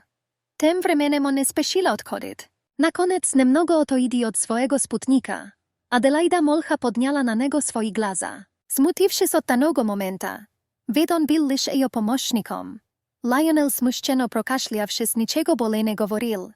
Не дожидаясь спутника, Адел медленно направилась в сторону дворца. А ему тем временем показалось, что все было наоборот, и это не он пользовался духами, а сама императрица. В тот момент, когда брюнетка стояла близко к Лионелю, их тени, падающие на землю во свете заката, оказались силуэтами на императрицы и ее помощника. Но как будто женщина и мужчина законно стояли рядом. Опомнившись, брюнет поспешно догнал госпожу. На тот момент его единственным желанием было, чтобы эта дорога не заканчивалась никогда. Naprotiv siedziaszczego za stolem imperatora stojała krasiwaja blondinka. Mужчина поинтересовал się, что произошло. Milady обратилась к jego величеству и сообщила, что сегодня она возвращалась в Слоновий дворец. Мисс не произнесла вслух своих мыслей, лишь подумала о том, что она не хотела, чтобы ребенок был незаконнорожденным. От нее прозвучала просьба. Блондинка спрашивала, может ли иногда император будет приходить и разговаривать с малышом. Наконец мужчина поднял свои глаза на нее. Аргументом привела то, что ребенку очень важно чувствовать любовь родителей. Приложив одну руку к груди, Диан попросила его величество не бросать их.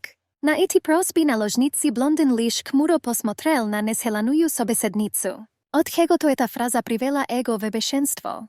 Резко встав со своего места и уже почти на видоке император обернулся. Ego ochen razdracalo to, kto blondinka postojanno umoliala okiem to, nesmotria na to, kto on neodnokratno predupreždal ne rastrajvat ego.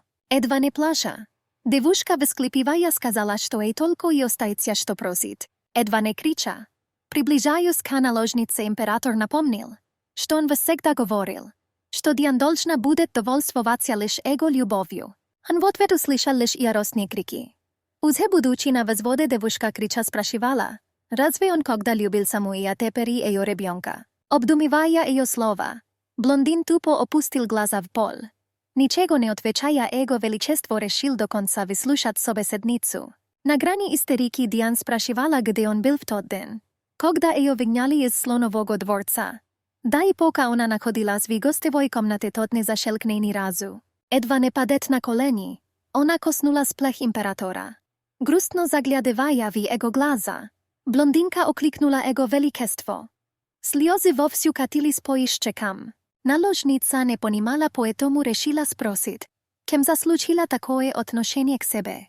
Вновь игнорируя ее вопрос, Карл даже не приобнял рыдающую на его груди девушку. Немного подумав, он одной рукой отодвинул блондинку назад, подальше от себя. Сняв бордовую накидку с плеч, мужчина продолжал обдумывать, что ему ответить на такое заявление наложницы. Не придумав ничего лучшего, тщательно скрывая ярость, император негромко отдал приказ уйти прочь. Такой резкий приказ очень ранил блондинку. Решив дальше не спорить, она молча развернулась и протянула дрожащую руку к дверной ручке. На пути с императорских покоев Диан вновь встретила ту самую служанку. Глаза блондинки расширились от удивления, что она вновь видит ее. Золотые волосы и голубые глаза были явной отличительной чертой. Ничего не говоря, блондинка прошла мимо, направляясь к брату в свой покой. Находясь вновь в слоновом дворце, Lennox спросил о ее ощущениях от возвращения. И весело добавил, что все это было лишь благодаря ему и герцогу Деспоне, так как тот заплатил огромную сумму за аренду. Вальяжно расположившись на белых диванах напротив брата, Диан пробурчала, что парень заладил говорить одно и то же. Недовольно и с презрением в голосе блондинка произнесла, что тот коварный змей просто хотел использовать их. Она считала, что тот собирался взять высокий снег, а потом выбросить вон. Поэтому она предупредила, что брат не должен был расслабляться. Едва не закатывая глаза, Lennox недовольно произнес, что сестра могла бы и поблагодарить его. Ведь если бы не герцог, то не так бы изхили в той грязной канаве. Прикрывая глаза и приложив к лицу руку, блондинка грустно усмехнулась. Она не считала это достойным и благодарности. Решив все-таки перевести тему, юноша спросил, для чего сестра его сюда к себе позвала. Опустив глаза, девушка заявила, что во дворце императора снова видела ту служанку с золотыми волосами и голубыми глазами. Брат спросил, не устала ли Диан сама от этого? Но решение блондинки было твердым. Она приказывала разобраться с той девушкой. Не зная, совпадение это или нет, но этот случай должен был послужить примером. Коротко посмеявшись, парень решил, что проще будет с сестрой согласиться, чем продолжать спорить. У ней была еще одна просьба. Что коли ему предоставится возможность, то должен был убить императрицу. Говоря это, в и взгляде была лютая ненависть. Капелка потаскатилась по щеке Lennoxa. Такое заявление его пугало. Чуть закашлявшись, юноша переспросил. В это же время на земле маркиза в дети играли в прятки. Стоя у стенки шатен весело спрашивал, успели ли все спрятаться. Ребятишки, прятавшиеся до повозкой, молча сидели. Парень в это время начал отчет перед тем, как начать их искать. Но он не успел сказать три, как начали происходить вновь ужасные вещи. Не сразу понял, в чем дело.